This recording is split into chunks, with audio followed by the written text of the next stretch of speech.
while most people can only fuse with one monster. He, on the other hand, can fuse with as many as 9.99 million monsters. The first monster he fused with was none other than the legendary Emperor Demon Ra with a royal bloodline. Despite awakening such a powerful gift, he was still mocked by everyone as a useless failure, simply because the world's evaluation system was too primitive. It couldn't even begin to measure his immense potential. At that moment, his consciousness arrived in this new world, and he snapped his eyes open, still trying to get a grasp on his surroundings. A strange message suddenly popped into his mind. It turned out this world was called Blue Star, a land of martial prowess. A world that is frequently invaded by monstrous beasts through mysterious portals. These terrifying beasts have already destroyed several nations. Through long years of battle, humanity developed the Beast Gene system. By injecting the Beast Gene, you can unlock your potential and become a powerful warrior. This is the only way to save human civilization. And so, Blue Star entered an era where martial power reigned supreme. The protagonist, Ihi, a young man who traveled here from another world, is now a warrior prep student preparing for his final exams. He lost both of his parents in an accident during his sophomore year, which shattered his motivation to study and train, leaving him at the bottom of his class. As he wondered what to do next, the teacher, with a confident stride, stepped up to the podium and said, "All right, everyone, are you ready? We're about to start the gene modification injections. Remember, everything you've worked for over the past 3 years, building strength and cultivating martial energy, is for this moment." The teacher then added, with a pointed look, "As for those who haven't taken things seriously." He couldn't help but think, "This is ridiculous. I've been putting in the work. Why should I feel guilty? But since I've taken over the original owner's responsibilities, it's time to clean up his mess." The teacher then led the class to the gene injection hall, where several metal boxes were neatly arranged on a table. Inside these boxes were the gene awakening serums, which contained the raw genetic data from all the monsters. After injection, one of the monster genes will be activated. Generally, the stronger the physique, the stronger the monster gene that awakens. The teacher gently reminded, "Don't be nervous. After the injection, remain calm and accept the power. When I call your name, please come up and collect your serum. Chen Peng Fei, Miao Yunua." One by one, the students in the class began to receive their injections. After the injections, their skin began to steam, and everyone screamed in agony from the intense pain. He hesitated for a moment, but then quickly shut his eyes and plunged the needle into his body. However, after waiting for what felt like forever, he realized that there was no excruciating pain like he had expected. There was no change at all. The teacher, noticing this, said with a hint of confusion, "Ihi, it seems like you're not reacting." Ihi shrugged and replied with a grin, "Teacher, did I get the fake serum or something?" At that moment, Wang Tong Tong, who had already awakened, walked over smugly, laughing. "Look at this. It doesn't seem to have awakened at all. A warrior who hasn't awakened is like a bird without wings. Isn't that game over for you? But I guess that works out for you. You won't have to be a warrior and can just go home and wait to die."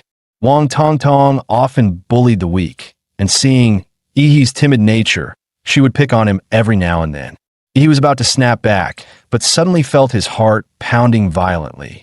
At the same time, a system interface appeared in his mind, displaying Infinite Monster Template acquired. Host, E. System rating, B. Martial Arts, 9th set of Student Chi Cultivation, Mountain Fist, Hard Qigong. Monster templates extracted. He quickly shouted at Wang Tong Tong, "Move aside." But she arrogantly replied, "What's the matter? So what if you haven't awakened? Stop pretending. Leave? Why should I?" He gritted his teeth, enduring the changes within, and said softly, "If you don't leave now, it'll be too late." In the next moment, Ihi awakened, and it was the Emperor Demon Ra bloodline ability. Wang Tong Tong, who had been standing right in front of him, was blasted away by a powerful shockwave, crashing to the ground. Most of the other students were also thrown back by the immense shockwave, with some even vomiting from the overwhelming pressure. However, two students were unaffected and secretly thought to themselves, "Is there someone stronger than me?"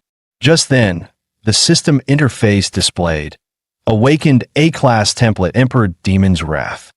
Bloodline abilities: Azure Breath, Thermonuclear Pulse, Nuclear Energy Absorption. Evolution form: Emperor Demon's Wrath. Template compatibility fully unlocked. Compatibility 3%. As the system prompt echoed, his heartbeat reached its peak, and a flash of eerie blue light appeared in his eyes. He stared in disbelief at his fingers glowing with blue light, muttering, "Is this the golden finger the system gave me?" The students around him were equally shocked, whispering, "Was that really Ihi? Did he just blast everyone away with his energy field in an instant?" Wang Tong Tong was even knocked unconscious, and she had awakened the second-tier monster, the Flame Lizard. What exactly did Ihi awaken? Ihi, feeling a little embarrassed, said, "I guess my awakening caused a bit of a commotion. I told them to step aside, but they didn't listen." Just then, the school's broadcast echoed. "All third-year students who have awakened, please proceed immediately to the testing hall for a gene awakening and martial arts level assessment. Repeat all." Inside the testing hall stood 10 high-tech cylindrical machines, and as each student stepped inside, the large screen on the podium would display their name, class, martial arts level, and the awakened monster gene. Li Xin Yuan from our class awakened the third-tier monster bloodline of the speed blade insect. He's really lucky. He was just an average student before, but now he's number 1 in our class. Chu Zhou is definitely the top of the grade. Not only is he a level 9 martial disciple, but he also awakened the Ice Dragon, one of the top bloodlines in the 3rd tier. Looks like the valedictorian of our city will be him. Did you see what Miss Lu awakened? Holy crap, a rare 4th tier bloodline, the Ghostly Phoenix. Provincial champion. If a 4th tier monster's Real form showed up, it could destroy a whole city. Warriors would be like ants in front of them. Only masters could stand a chance. Listening to their discussions, he couldn't help but feel puzzled. The monsters they awakened were classified into tiers 3 and 4, so why was his A-class? Soon, it was his turn for the bloodline assessment, and the noise in the room grew even louder. With that shockwave he just released, he might be destined to become a big shot. If he plays his cards right, he'll definitely latch onto someone powerful. The crowd watched him approach the testing machine like he was a celebrity. The crowd automatically parted, for in this world, strength was everything. His overwhelming potential had naturally earned everyone's respect. The students murmured excitedly, "It's Ihi's turn." With the energy field he just showed, his level has to be high. What kind of bloodline can release such a powerful pressure after awakening? This guy's definitely something. Soon, his information appeared on the screen, but to everyone's surprise, only the basic details were listed.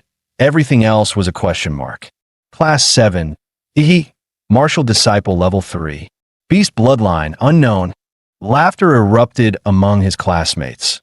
Martial Disciple Level 3? My little brother in middle school could beat him. Unknown bloodline? He probably doesn't even have one. Ihi, however, paid no attention to their mockery. Because everything was going just as he expected. Emperor Demon Ra's bloodline wasn't detected. But what did show up was the prompt for the infinite monster template. While his template level was different from his classmates, it meant that as long as he met certain conditions, he could draw from an unlimited number of monster templates. Doesn't that mean he could become the king of monsters? He then went to ask the teacher for a leave of absence. The teacher frowned and asked, "What? You want to take leave to study at home and return after the exams? Do you really think I'll believe you'll go home and actually study?" He responded earnestly, "Teacher, I really want to improve.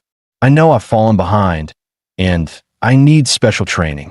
If I don't keep up with everyone, I won't make it."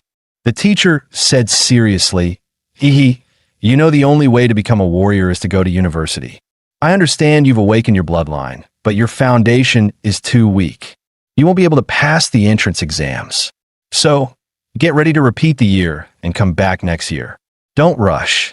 Ihi, excited, replied, Teacher, only by rushing can I improve. Maybe you don't understand, but now that I've awakened a powerful bloodline with hard training, I'm sure I can succeed. You see the sincerity in my eyes. I would never lie to you. The teacher was momentarily taken aback, then nodded, saying, Your eyes do seem sincere. All right, but next year you'll still have to come back and repeat the year under my supervision. After sincerely thanking the teacher, he left the school and headed for the Warrior Center in the city. On the way, he thought to himself, he had used his parents' house as collateral for $600,000, plus the compensation from their accident of over $1 million. Now, he had a solid starting fund. There were two options to increase his strength. One was to improve his warrior rank. The other was to enhance the compatibility of the Emperor Demon RA template. In the information of the Infinite Monster template, it showed that each template starts with a compatibility of only 1 point, but the Emperor Demon RA has 3 points. Where did the other 2 points come from? The only answer is that the Emperor Demon RA template absorbed the power of the Gene Awakening Serum, providing an additional 2 points of compatibility. This means that in this world, Gene scientific serums can enhance template abilities, and compared to the long and grueling training of warriors, spending money to increase template compatibility is clearly more suited for him. So, he needs to hurry and buy a serum to boost his genetic power. After swiping his student ID, he walked into the Warrior Center. Since loading the Emperor Demon RA template, he had gained a unique perception ability, life magnetism. He could clearly sense the burning vital energy and the beast roars in the bloodlines of the warriors around him, like a furnace inside them. This intense life signal made his heart pound, but it wasn't fear, it was the urge to conquer. After all, the legendary Emperor Demon RA was the king of monsters in their world. Unfortunately, he was still a rookie and could only hold back the combat bloodline of Emperor Demon RA, forcing himself to endure. Once he had accumulated enough power, he would show this world what it truly means to be the king of monsters. Just then, a hand landed on his shoulder. Little one, don't peek into others' business. You must have just awakened your beast gene, right? It's normal not to be able to control your power. What brings you to the Warrior Center? A gentle older sister smiled and asked, Beautiful sister, sorry, I didn't mean to. I came to buy gene serums, but this place is so big. I can't find where to go. Could you help me with directions? The woman smiled and said, Gene serums? You want to use them at this stage. He thought there might be some taboo about it. The woman explained, It's not a big deal, but gene serums are expensive and they can easily lead to drug resistance, meaning their effectiveness will decrease over time. To maximize their effect, warriors usually wait until their bloodlines are developed to their peak before using them. He asked, How much does one gene serum cost? The woman replied, At your stage, you'll only be able to use the basic consolidation type serum, which costs about $400,000. He was shocked, thinking to himself, That's so expensive, my savings would only buy me 5 at most. He immediately asked, Do you happen to know anyone who can give me a discount? The woman handed him a business card with the name Huang Yuli, Level 4 Martial Disciple written on it. She smiled and said, Here, take my card. With an introduction from an experienced warrior, you might get a discount. He politely thanked her and then parted ways. Soon, he arrived at the Warrior Hospital and spent $1.45 million on 4 gene serums. With the remaining funds, he purchased some basic equipment and weapons. Warriors earn a lot, but they also spend heavily. This trip had turned him from a comfortable middle-class guy into someone living paycheck to paycheck. Once back home, he couldn't wait to inject the serums. As the light blue fluid entered his body, flowing through his veins and reaching his limbs, he immediately felt his blood start to boil, as if a massive beast was roaring joyously inside him. After injecting all the serums, the compatibility with the Emperor Demon RA template increased from 3% to 7%. His physique also rose from a level 8 to 15, reaching Martial Disciple level 7. So, this is what improvement feels like. Nice. But every time I injected a serum, my physique would rise by 2 points, but the last one only increased it by 1. It seems that as my body improves, further enhancements will become increasingly difficult. But this isn't bad. Just a few minutes of injections, and I've achieved what would normally take others 3 years of hard training. This is still just my normal physical condition. If I activate the power of Emperor Demon Ra's bloodline, I might just have a shot at becoming the top scorer in the college entrance exams. If even with an advantage I can't surpass those geniuses, then this boost is really underwhelming. But for now, I'll start planning for the next step, heading into the Secret Realm. The rifts to Secret Realms are divided into 6 levels, from S to E. The higher the level, the stronger the monsters inside. In an S-level Secret Realm, the monsters are completely uncontrollable by humans. If they invade the real world, the destruction would be catastrophic. He had entered in City's 3rd E-level Secret Realm. To his surprise, there were fewer people here than he expected. Perhaps it was because the Secret Realm had been developed for so long. After all, it was an old secret realm, and the valuable treasures had already been taken, leaving only some weak monsters for new warriors to practice on. He signed a death waiver at the entrance and received his ticket to the Secret Realm. Soon, he arrived at the rift. The rift was 10 meters tall and 5 meters wide, and it appeared to be a blue-gray, fluid-like substance, with sparkling white particles flashing within it. He was extremely excited about his first journey into the Secret Realm, thinking to himself that this was the beginning of his path to becoming the king of monsters. With that thought, he leaped and jumped right into the rift. After landing safely on the ground of the Secret Realm, he looked up at the sky and immediately saw 3 gigantic planets hanging above him: Kanglin Star, Onway Star, and Taijin Star. Together, they formed a magnificent trio of planets in the sky, a scene straight out of a sci-fi movie. He couldn't help but marvel. Although I had read about the appearance of the Secret Realm in the textbooks, experiencing it in person is something entirely different. It's truly spectacular. As he took in the otherworldly scenery, he noticed something creeping up behind him in the grass. It was a first-tier monster, the saber-toothed rabbit, known for its violent temperament and ability to hover. The moment the saber-toothed rabbit leapt, it was as fast as a bullet leaving the chamber, its sharp teeth aimed directly at his jugular. However, with Emperor Demon Ra's sensory abilities, he had already noticed the rabbit's movements.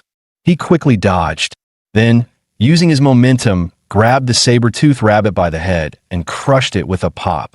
After its death, the body rapidly carbonized and turned to ash, leaving behind only a thumb-sized white monster core. He looked at the monster core and thought, white, ordinary quality. It's worth about 1,000. Not bad, though. I made 1,000 in just a few minutes. The average person works an entire month for 3 or 4,000. However, collecting too many first-tier monster cores wouldn't do him much good. It would be best if he could find a second-tier or higher monster. No sooner had he spoken than a second-tier monster, the corpse moth, suddenly burst out from the ground. He chuckled softly, thinking to himself, well, that was quick. He drew his weapon and prepared to take the initiative. With a single sword strike, he hit the corpse moth. He'd studied the monster encyclopedia before, and compared to the monster's steel-like back armor, its underbelly was clearly more vulnerable.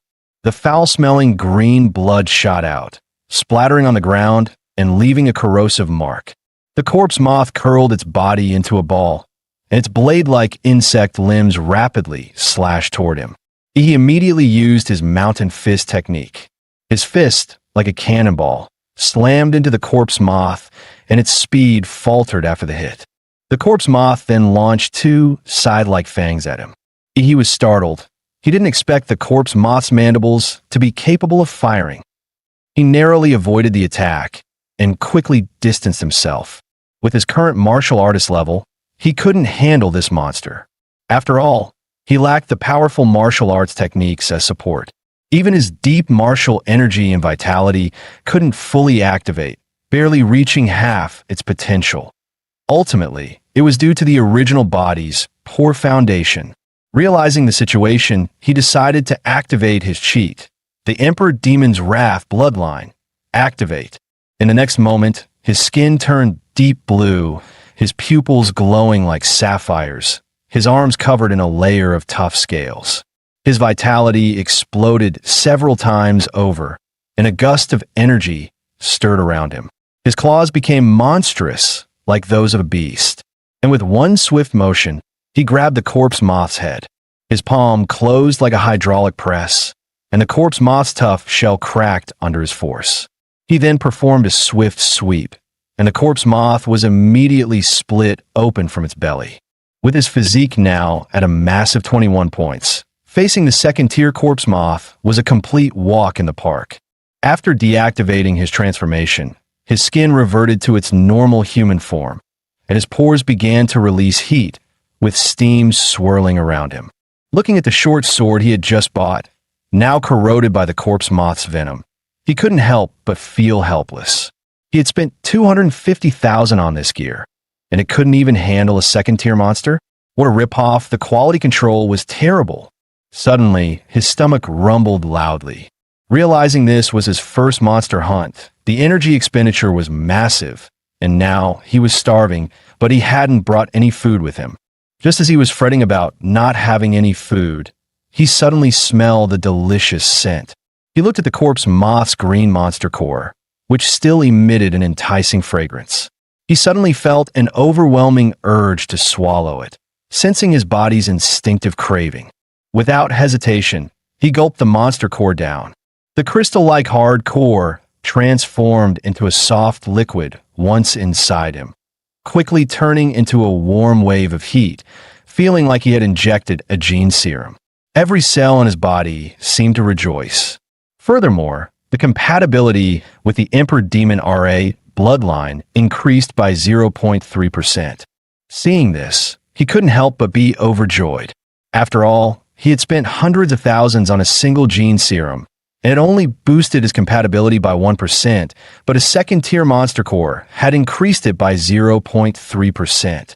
A few monster cores could be worth an entire serum. The white core dropped by the saber-tooth rabbit should at least boost his compatibility by 1%. Realizing this, he started to tear up, thinking, damn, I wasted so much money on gene serums. But then he decided to channel that frustration into motivation. Tonight, he was going to hunt like crazy. After a moment of thought, he used his life magnetism to sense the positions of nearby monsters. The next day at noon, he walked out of the third secret realm, carrying a sack full of monster cores. As he walked, he thought to himself, once the compatibility reaches 9%, swallowing more white monster cores won't increase it anymore, so the rest will have to be sold for money. He arrived at the trading post and pulled out a total of 20 white monster cores and 4 green ones. The clerk stared at him in disbelief and asked, "No way, a high school student gathered this many monster cores?" According to government regulations, warriors must hand over 10% of their harvest. To get 1 green monster core, they had to give up 5 white ones. After selling everything, he exchanged them for nearly 200,000 Summer Kingdom coins. With 9 days left until the college entrance exam, he found himself back at City's 4th D-tier secret realm. A warrior team was already there. One team member said, "Captain Lin, this time we should be about done with the Blood Jade Flower bounty mission, right?" "Second-tier warrior Lin," he replied. "Last time we came here, we found the general location of the Blood Jade Flower, but old Chun got hurt, so he won't be joining us this time." 2 other team members expressed concern. "But we only have 5 people now? The regulations say we need at least 6 to enter a D-tier secret realm." Captain Lin pointed behind him and said, "No worries, I contacted an agency, and they introduced us to a new warrior. Are you the Martial Disciple level 9, Patterzilla?" E nodded, thinking to himself, because I'm still a student and can't directly enter a D-tier secret realm, I had to use a black market agent to get a fake identity to join the team. They charged me 100,000 coins for that. What a scam. Lenny looked surprised. "Patterzilla? That's an odd name." He replied flatly, "I couldn't use the original name, or I'd risk infringing copyright." Lenny sighed and said, "Well, whatever, it's just a code name. With your Martial Disciple level 9 status, You don't have the qualifications to enter a D-tier secret realm. Our team will give you the chance to observe and learn, but make sure you don't hold us back." Seeing his serious expression, he thought to himself, "At least he's being clear about the responsibilities before the mission. That's more reliable than someone throwing me under the bus later on." After preparing, the six-person team got into the off-road vehicle and drove straight into the rift of the secret realm. This time, as they entered the secret realm, they found themselves in a vast desert. The bounty task they were given was to find a rare secret realm plant called the Xiaoyu flower. This was their second time entering this particular secret realm. Last time, they had successfully located the general area of the blood jade flower, which was guarded by a second-tier monster with a champion-level bloodline. The off-road vehicle kicked up a long trail of dust across the desert, with sandstorms swirling all around. Sitting in the vehicle, he thought to himself, "Last time it was the rainforest, this time it's a desert. It seems that the secret realms aren't connected to just one world." Suddenly, several mole-like monsters poked their heads out from the ground. They followed the vehicle, seemingly preparing to launch an attack. One of the team members, Huda, was a man of few words. He immediately threw several crystal iron throwing darts. Each dart hit its target, striking the heads of the mole monsters with precision. The martial energy within the darts instantly seeped into their brains, shattering them. After a short while, the vehicle came to a stop near a small oasis in the desert.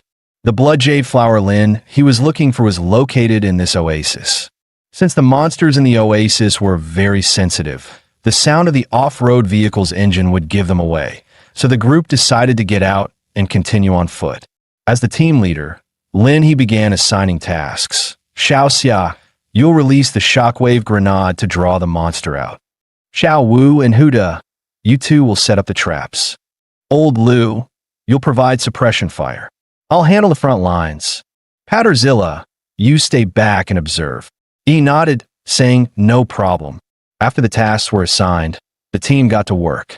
The shockwave grenade soared into the air, releasing a thunderous sound. At the same time, a wave of higher-tier monster energy was rapidly released, causing some of the nearby monsters to think their territory was being invaded, drawing them toward the group. Soon, a massive rumble echoed from the oasis, as if thousands of wild bulls were charging. A 10-meter-long second-tier monster, the Earth Dragon, roared as it smashed through trees and charged toward them. At this moment, Huda shouted, "New guy, watch out! The monster's coming!" The nearby team members immediately activated the traps, and a large cloud of tranquilizing gas engulfed the Earth Dragon. This special gas, made specifically for monsters, was potent enough to sedate a whale with just a small vial. Lin He, who had been waiting, leaped high, wielding his ton-heavy alloy sword. The blade cut through the air with a sharp whistle, and with a single strike, he decapitated the Earth Dragon, sending blood gushing out like a fountain. The team assumed the Earth Dragon had been dealt with. Lin He sheathed his weapon and prepared to continue the search for the blood jade fruit. However, just then, the Earth Dragon suddenly raised its massive paw and slammed it toward Lin He. Fortunately, he had been on guard, instantly reacting. He launched his full-power mountain fist technique, finishing the Earth Dragon off and saving Lin He's life. The team was shocked. They hadn't expected that He, a first-tier martial artist, could possess the strength to shake a second-tier monster. Such power earned their respect, and they no longer saw him as a liability, but as a valuable teammate. After defeating the Earth Dragon, the team found the oasis completely clear. Soon, they arrived at the center of the oasis lake, where the blood jade fruit awaited. The blood jade fruit was a rare item that only appeared under very low chances. It was said to cleanse a warrior's body and enhance their physical potential, making it highly sought after, though it rarely appeared in the market. Just as Lin he was about to celebrate, Huda from the team unexpectedly attacked with a poison dagger, stabbing it into Lin He's abdomen. The other team members exclaimed, "What's going on here?" Lin He swung his arm in a desperate move, shouting, "Huda, what the hell are you doing?" Huda quickly retreated, dodging the blow. At that moment, a bald man who looked tough as nails stepped forward, sneering, What's going on? Can't you see? He's obviously up to something that could make him rich. He was surprised that they all knew this man, Ho Peng. Xiao Wu angrily explained. Ho Peng. He specializes in robbing warriors of their loot from the secret realms. And now he set his sights on us. What a bastard. Lin He, clutching his bleeding abdomen, looked at Huda and Ho Peng in pain and anger, growling, "The blade's poisoned. Huda, you traitor. How did you know about this?" Even my teammates only learned the blood jade flower's location after entering the secret realm. At this moment, Ihi calmly said, "It was the throwing darts. You left the information on the darts." Huda sneered, "You're clever, Patterzilla, but you're still just a student, right? With the exams coming up, why aren't you studying and instead choosing to follow these scumbags on this trip?" Ihi cracked his neck and replied coldly, "Yeah, the exams are coming up, and I've got a top spot waiting for me." Ho Peng, furious at Ihi's arrogance, shot a dart straight at him. He easily caught the dart, smirking, "You're barking so loudly like a disgusting fence sitter. Now that's arrogance, so loud. I think it's time to clean up the trash." He then crushed Huda's dart with one hand. Ho Peng, watching this, turned to Huda and said, "This kid's got some guts. Huda, I'll be taking his head." Without hesitation, Huda launched a barrage of darts at Ihi. Ihi grinned coldly, the battle intent in his eyes flaring like a wildfire. After several secret realm fights, he had long grown accustomed to the bloody struggles between warriors. Ihi quickly retreated, narrowly dodging the incoming darts. Huda seized the opportunity to get closer, spinning in the air. A sharp blade extended from his boots, and his long legs swung down like a giant axe, aiming to slice Ihi in half. He didn't dodge. He pressed his finger to his forehead, and blue energy immediately gathered at his fingertip, releasing an atomic breath. The blue beam instantly pierced through Huda's heart. As Huda's broken body fell to the ground, everyone froze for a moment, forgetting to continue the fight. Ho Peng, both surprised and furious, questioned, "Who are you? Which powerful family do you come from to be able to use gene techniques?" He coldly smiled at Ho Peng and replied, "I'm from the Emperor Demon RA family. Do you want to beg for mercy?" Ho Peng, sensing the intense killing intent emanating from Ihi, realized this situation was beyond repair. His blood surged, and the pressure of a second-tier warrior weighed heavily on everyone, leaving them gasping for air. With his bloodline activation, Ho Peng's body swelled several times in size, turning into a terrifying little giant. His massive frame and surging blood energy gave off an overwhelming sense of pressure, fully transforming him into a beast-like monster. He charged at Ihi, moving like a tank, with a blast of wind behind him. In the split second that followed, Ihi crouched low, swiftly flipping to the side to dodge. His fingers shot out again, releasing a blue particle beam aimed at Ho Peng's vulnerable ankle. Ho Peng screamed in pain, bringing both his hands together and smashing them down toward Ihi. Ihi, with his agile footwork, easily dodged the attack. Surprised, he thought to himself, "A second-tier warrior really is something else. My atomic breath couldn't even melt his ankle bones."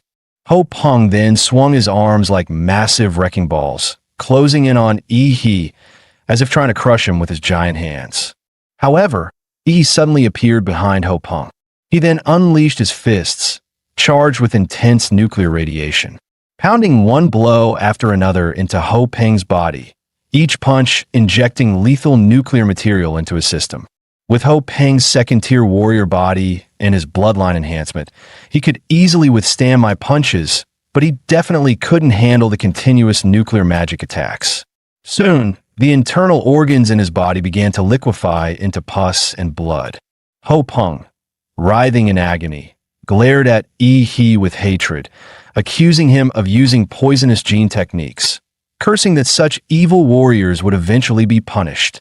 He scoffed at him and raised his fist to end his life, thinking to himself, "The number of people cursing me will only grow, but what's he really worth?"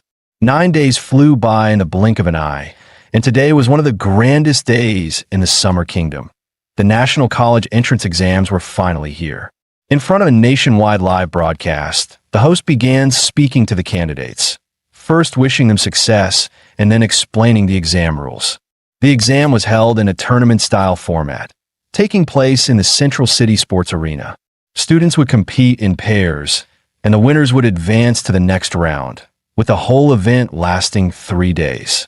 The first 2 days were for the preliminary rounds, and only the students who advanced could participate in the third day's exam. Each student had to compete in 3 matches during the prelims, and those who made it to the finals would continue to fight until the top scorer was chosen. The host emphasized that the candidates carried the future of humanity on their shoulders, urging them to showcase their strength for themselves and for the future of mankind, before officially announcing the start of City's college entrance exams. As the host's voice faded, the candidates began to step onto the arena. On Arena 6, the match was between Yi and Wang Tongtong. But at that moment, Yi had still not arrived. The host announced that, according to the rules, if Yi was not present after the match began, he would be disqualified. Wang Tongtong stood on the arena, smug and satisfied, thinking to herself, "The Gene Conference made me lose face, a shame I'll carry for life. I was planning to humiliate Yi with my flame lizard, but that pathetic fool is hiding and won't show up. How disappointing." The audience murmured, "How pathetic. He's too scared to even show up for the exams. He's probably hiding at home, trembling.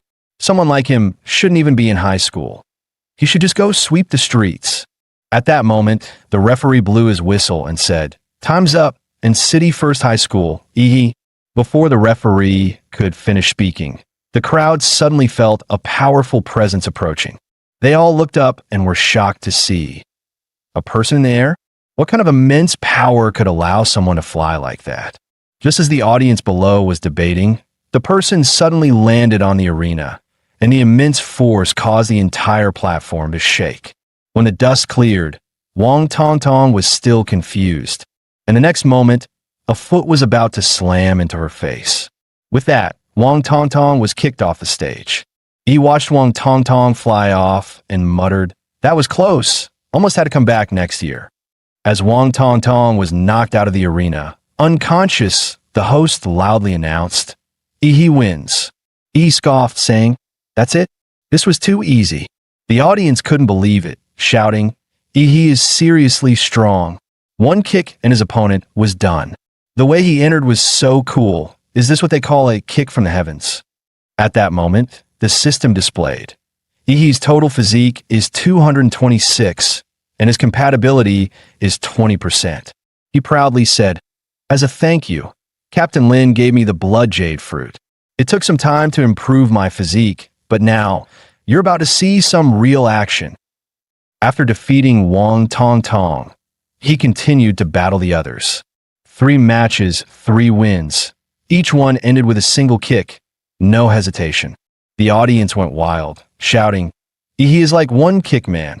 As expected, the host announced, Yi from City First High School, 3 wins in a row, advancing to the 3rd round. Down in the stands, a crowd gathered around Yi, asking for his contact information.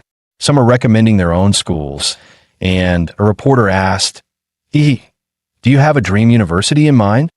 Upon hearing the question, Yi's eyes flashed, and he confidently replied, "Sorry, I'm aiming for Huadu University." Hearing this, the crowd around Yi suddenly scattered. Yi sighed, saying, "What? You don't believe me? But I can't blame them. Huadu University is the best martial arts college in the Summer Kingdom, one of the top 5 in the world, a holy land for all warriors. Cities like in City only allow the top students to enter that sacred place. But it's fine. Martial artists are judged by their strength. Once I'm the top scorer, we'll see what they say."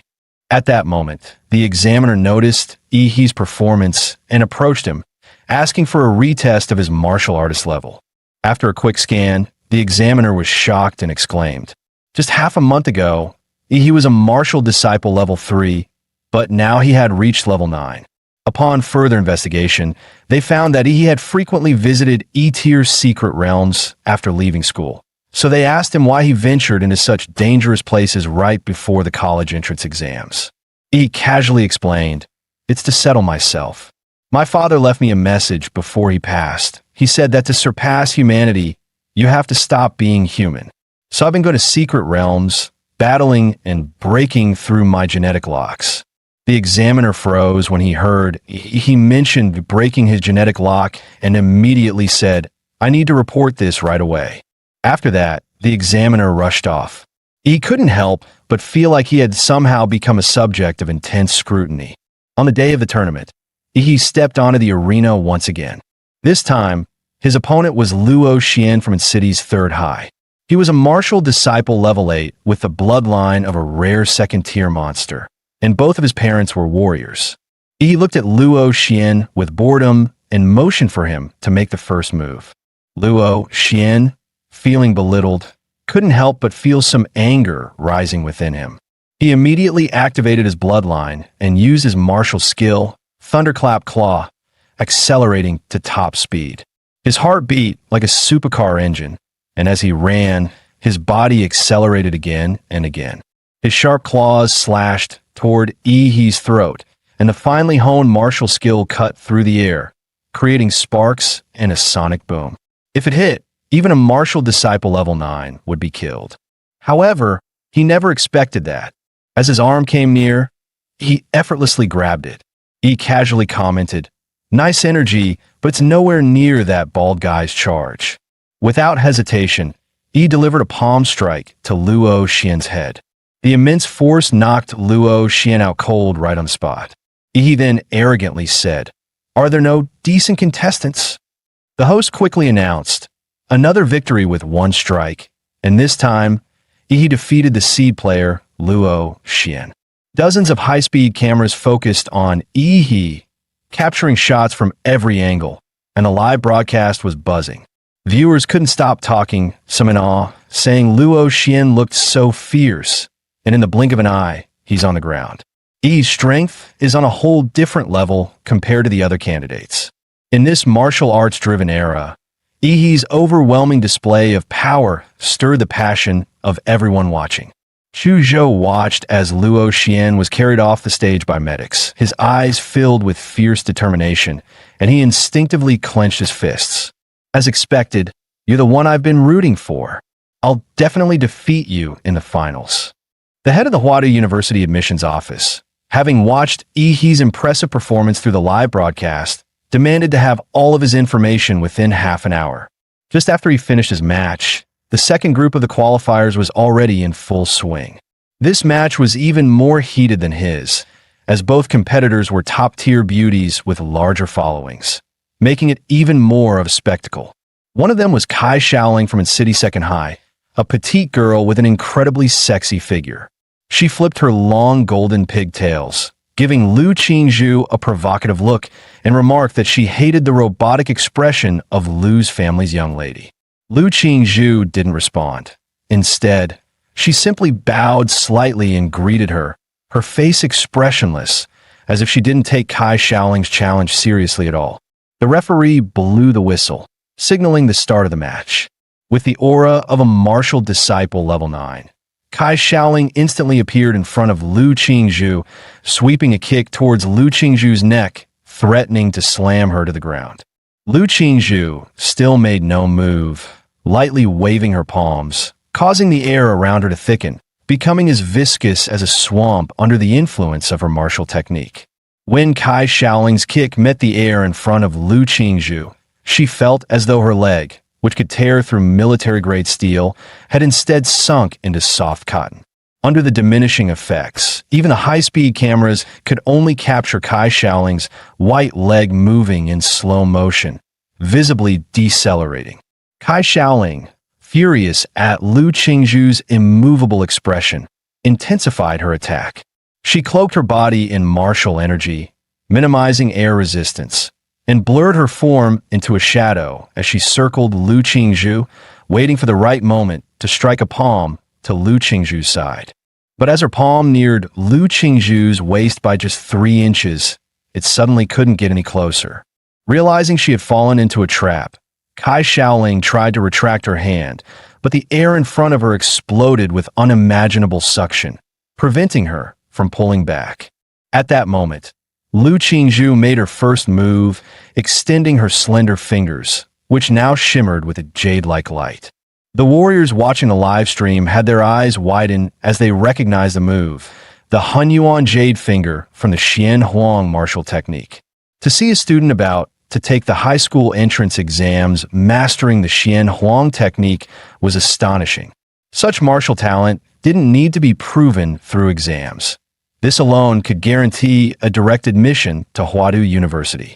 Standing closest to Lu Qingzhu, Kai Shaoling could feel the terrifying energy from the Jade Finger, realizing that if she didn't pull out her trump card now, it would be her last chance. Without hesitation, she activated her bloodline, Shadow, Tiger King. A massive shockwave exploded from her body, shattering the air around her. Lu Qingzhu, however, didn't choose to withstand the blow.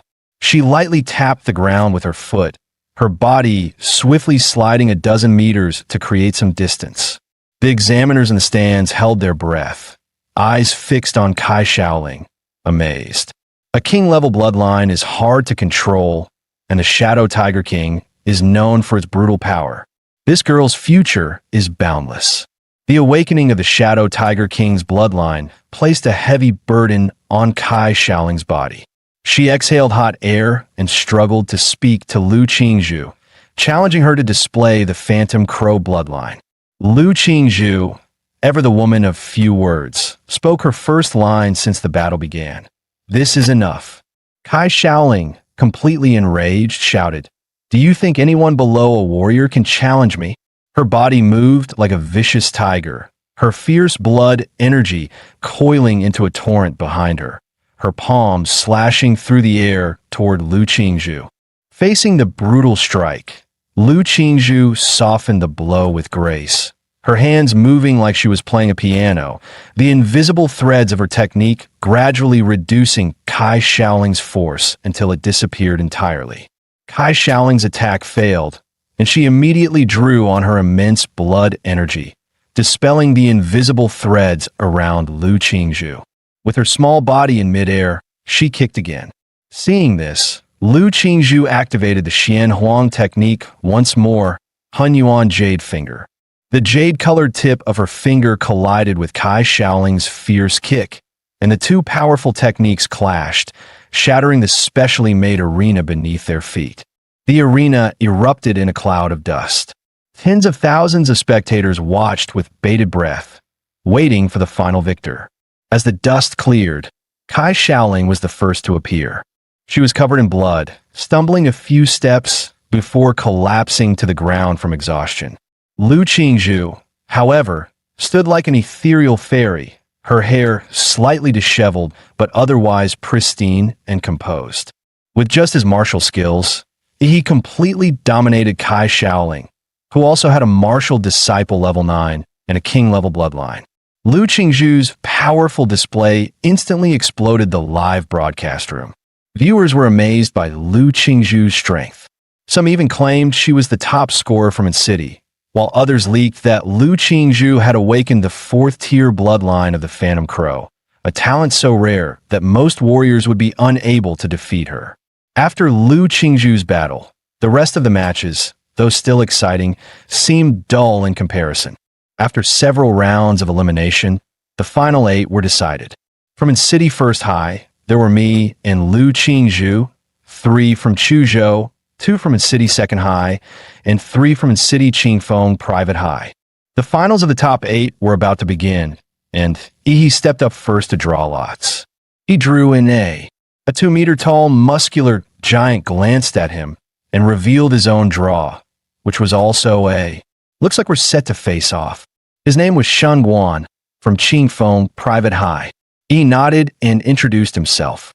Xinguan said we were the second match, so let's watch the first match first. He looked simple and straightforward, with hands as big as fans, pointing toward the big screen above the arena. The first match was Luo Shi from Qingfeng Private High versus Chuzhou from City First High. Shun Guan casually started chatting with Yi, saying that Luo she was incredibly talented, a repeat student who was specifically aiming for Hwada University this year. He had great mastery over his bloodline awakening, but still stood no chance against Chu Zhou. Chu Zhou, right? He's from your school, in City First High. You must know him. At that moment, the host announced the first match of the top 8 qualifiers. Chu Zhou from City First High wins. The principal of Qingfeng Private High heard news and angrily said, "Damn, they lost right at the start." At this point, he asked, "How does Luo Shi compare to you?" Shen Guan grinned and said, "I'm a martial arts president at Qingfeng Private High, level 3. Honestly, my 2 teammates combined couldn't even match me." Then he suddenly turned his gaze toward Yi and said, "But to be honest, I think you're my biggest rival in this exam. I've always had an extremely sensitive sense. I can feel that you're like a dormant volcano with a beast hidden inside you. Let's go. It's our turn." With that, Yi and Shen Guan walked toward the arena. The host announced the second match of the top 8 qualifiers. Shen Guan from Qingfeng Private High versus Yi from City First High. The quarterfinals of the Onqing Combat Trials, a high-stakes battle for elite university selection, were reaching a fever pitch. At the sound of the referee's call, Yi and Shen Guan lunged at each other, fists exploding forward like thunderclaps. Their blows collided midair, unleashing a shockwave that echoed like a detonation, the very air trembling from the force. Blood trickled from Shen Guan's nose, yet he grinned with manic delight. Nosebleed? Is that the manifestation of your bloodline power? Fascinating. A golden aura surged around his body, forming a shimmering shield of battle energy that blocked out the surrounding radiation. "So, Yi, this is the extent of your strength." Yi didn't respond, but a blazing light ignited in his eyes, the calm before a storm. Shen Guan let out a snort and stomped forward, the floor cracking beneath him. Then witnessed the legacy of the Shun family, our ancestral art, form intent fist. Antler strike, his fist thrust out like a charging stag's horns, sharp and unstoppable. The speed of the technique was blinding, faster than the eye could follow. In an instant, a devastating blow landed squarely on Yi's chest. He let out a gasp, blood spraying from his mouth. His body was flung dozens of meters back, crashing hard at the edge of the arena. Shen Guan didn't let up. Bare rotation. His massive frame seemed to swell even further, then hurled himself forward like a collapsing mountain, aiming to crush Yi beneath sheer brute force. Facing Shen Guan's avalanche-like assault, Yi crossed his arms to block. The moment they clashed, the arena floor cracked and collapsed under the pressure of their collision. In a sudden feint, Shen Guan retracted his fist, and with a blur of movement, appeared behind Yi in an instant. Grabbing him by the waist, Shen Guan roared and hurled him skyward with raw explosive force. Dropping into a crouch like a stalking beast, Shen Guan's face twisted into a predator's snarl as he let out a guttural growl, like a tiger about to strike. He launched himself upward, intercepting Yi mid-air in a full force tackle. As they collided, his form shifted again, like an eagle dive-bombing from the clouds, slicing through the air with 3 visible shockwaves. Yi slammed into the ground like a meteor, cratering deep into the earth as dust exploded outward. The relentless combo left Yi overwhelmed, with no room to retaliate. Landing with a flourish, Shen Guan crossed his arms and laughed heartily. Now that was satisfying. On the sidelines, medics prepared to rush in. After that brutal form-intent fist combo, even a veteran fighter would be half dead. But suddenly, Shen Guan froze, a chill crawling up his spine. He felt it, like standing before an ancient monster. His instincts screamed at him to retreat. From a settling dust, a massive, scale-covered arm emerged. Then Yi stepped forward, transformed, his body now towering, monstrous like a humanoid Godzilla. His voice rumbled low and powerful. "You're strong. That's why you get the honor of witnessing this form first." Shen Guan's pupils dilated in disbelief. He stood frozen, stunned by what he was witnessing. Beast form manifestation. Your bloodline awakening reached that level. The beast form, an ultimate transformation that only those who have fully mastered their bloodline can attain. It unleashes the true might of the ancient beast slumbering within. He had never imagined that in this remote city of Anqing, there was another prodigy who could rival the likes of Lu Qingzhu. As Yi's monstrous form stabilized, a blaring alarm erupted from the energy monitors beside the proctors. These devices could track the fluctuations of awakened combatants in real time. Radiation levels spiked to catastrophic levels, completely maxing out the instruments. The proctors, eyes narrowed, quickly released dense energy barriers to contain the surging power. The crowd gasped, then exploded with excitement. Did you see that? This is Yi's awakened form? What kind of bloodline is that? Anyone know? I'm from First Academy. They say his bloodline's classified as unknown, but how can that be unknown? He glanced around as he heard the murmurs. So, this world didn't know about the Imperial Megalithon. That meant no one here could recognize the bloodline he had awakened. Meanwhile, Shunguan's nose began to bleed again. The radiation now surpassed what his energy shield could handle. He clenched his fists, realizing he had to finish this fast. With a roar, Shunguan triggered his own awakening. A blinding aura surged from his core, golden patterns arcing through the air like lightning. One of the proctors muttered in awe, "That's the Golden Simian King bloodline, a Tier 3 royal strain. What's going on in this city?" A golden radiance surged across Shunguan's body. With a deafening roar, his frame expanded to nearly 3 meters tall, towering like a gilded war god at the center of the ring. He launched a devastating punch, the motion fluid and serpentine. This was Serpent Strike, a deadly move from his inherited martial art, Form Intent Fist. He responded instantly, stepping forward with mountain-breaking fist. The technique appeared simple, but the sheer force behind it was terrifying, like a landslide hurtling toward its target. Their fists collided with a thunderous impact, the air exploding between them in a violent shockwave that pushed spectators back. Power-wise, Yi's awakened form had completely surpassed Shunguan. Shunguan was blasted backward, and even his golden hide, said to deflect bullets, cracked under the pressure, blood seeping through. Were it not for his last-second energy redirection, his entire arm would have shattered on the spot. It was the first time Shunguan found himself overpowered in a direct clash. But rather than back off, he charged in again. His arms twisted like twin serpents, coiling around Yi in an attempt to hurl him through the air. But he might as well have tried to lift a mountain. Yi remained immovable. Changing tactics, Shunguan crouched low, muscles coiling tight like a loaded spring. With explosive force, he launched upward, legs tearing into the ground. Then came Elephant Stomp, another Form Intent technique. Boom! The impact rocked the entire arena.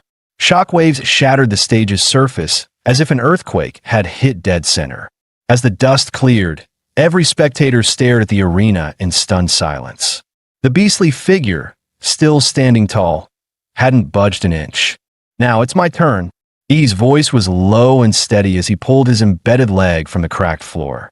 Blue energy rippled around his fist, distorting the air with intense heat, as if the very atmosphere was ready to combust.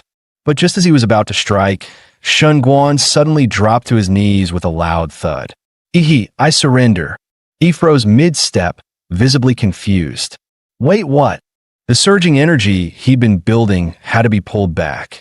According to the rules, he couldn't attack once his opponent officially conceded. The dark blue scales faded away as he returned to his normal form, the transformation fully undone. "Victory goes to Yi," the referee announced. Meanwhile, the live stream chat exploded. In a world where strength was everything, a climactic battle had just ended. With a surrender, Yi became an overnight sensation. His follower count skyrocketed in real time. Highlight clips like the monster who made his rival kneel and one punch to godhood spread like wildfire across social media. Comments poured in. Yi is this year's number one. No contest. Forget Lu Qingzhu. Yi's on another level. Back at Qingfeng Private Academy, the principal's face darkened as he clenched his fists. Luo, she failed, and I invested everything in Shunguan.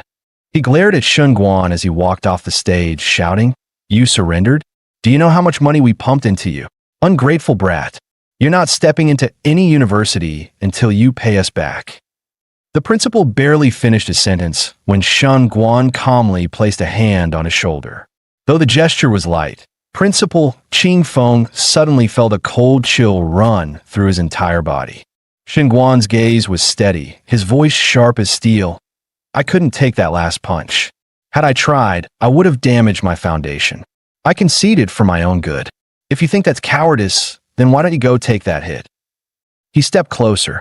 "As for your academy's investment in me, I'll repay it. But don't forget, you can't threaten someone stronger than you."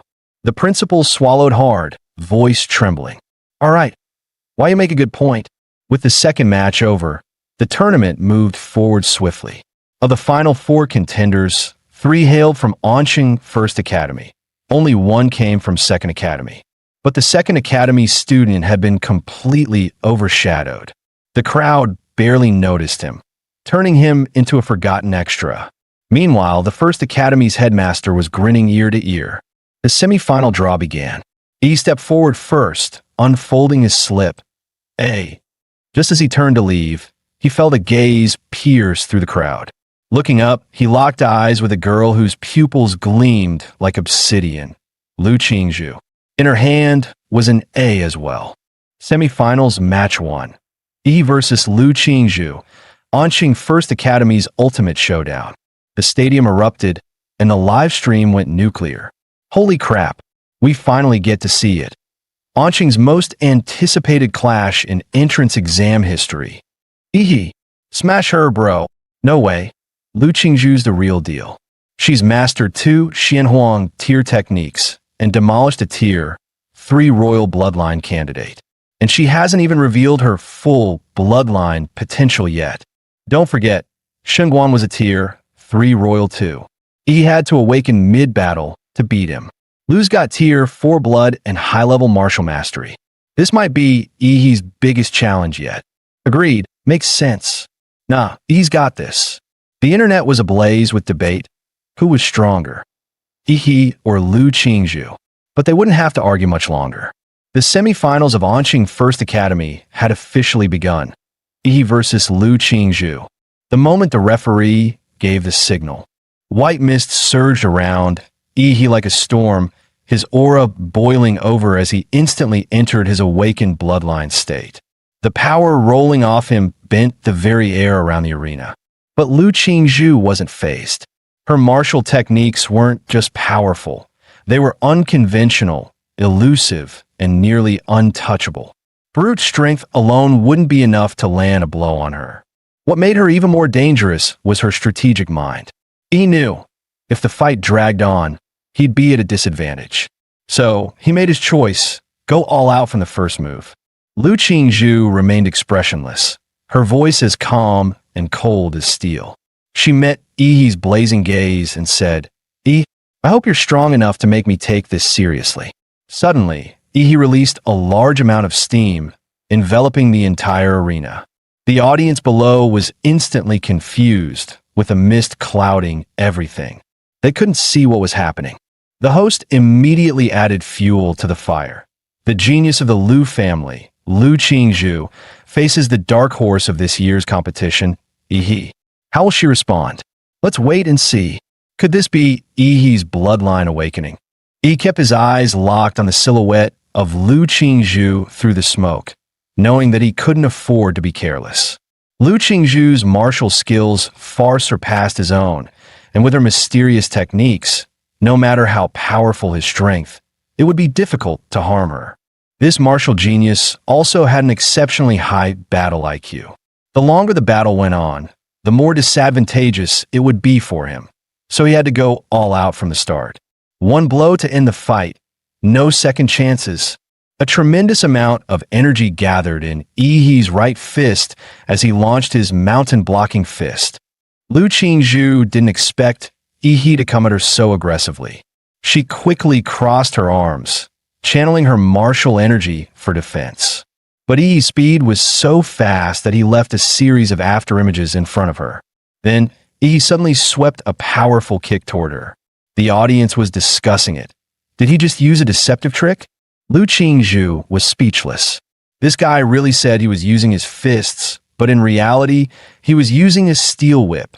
At that moment, Yi shouted, swinging his fist and appearing directly above Lu Qingzhu, his eyes glowing with intense energy.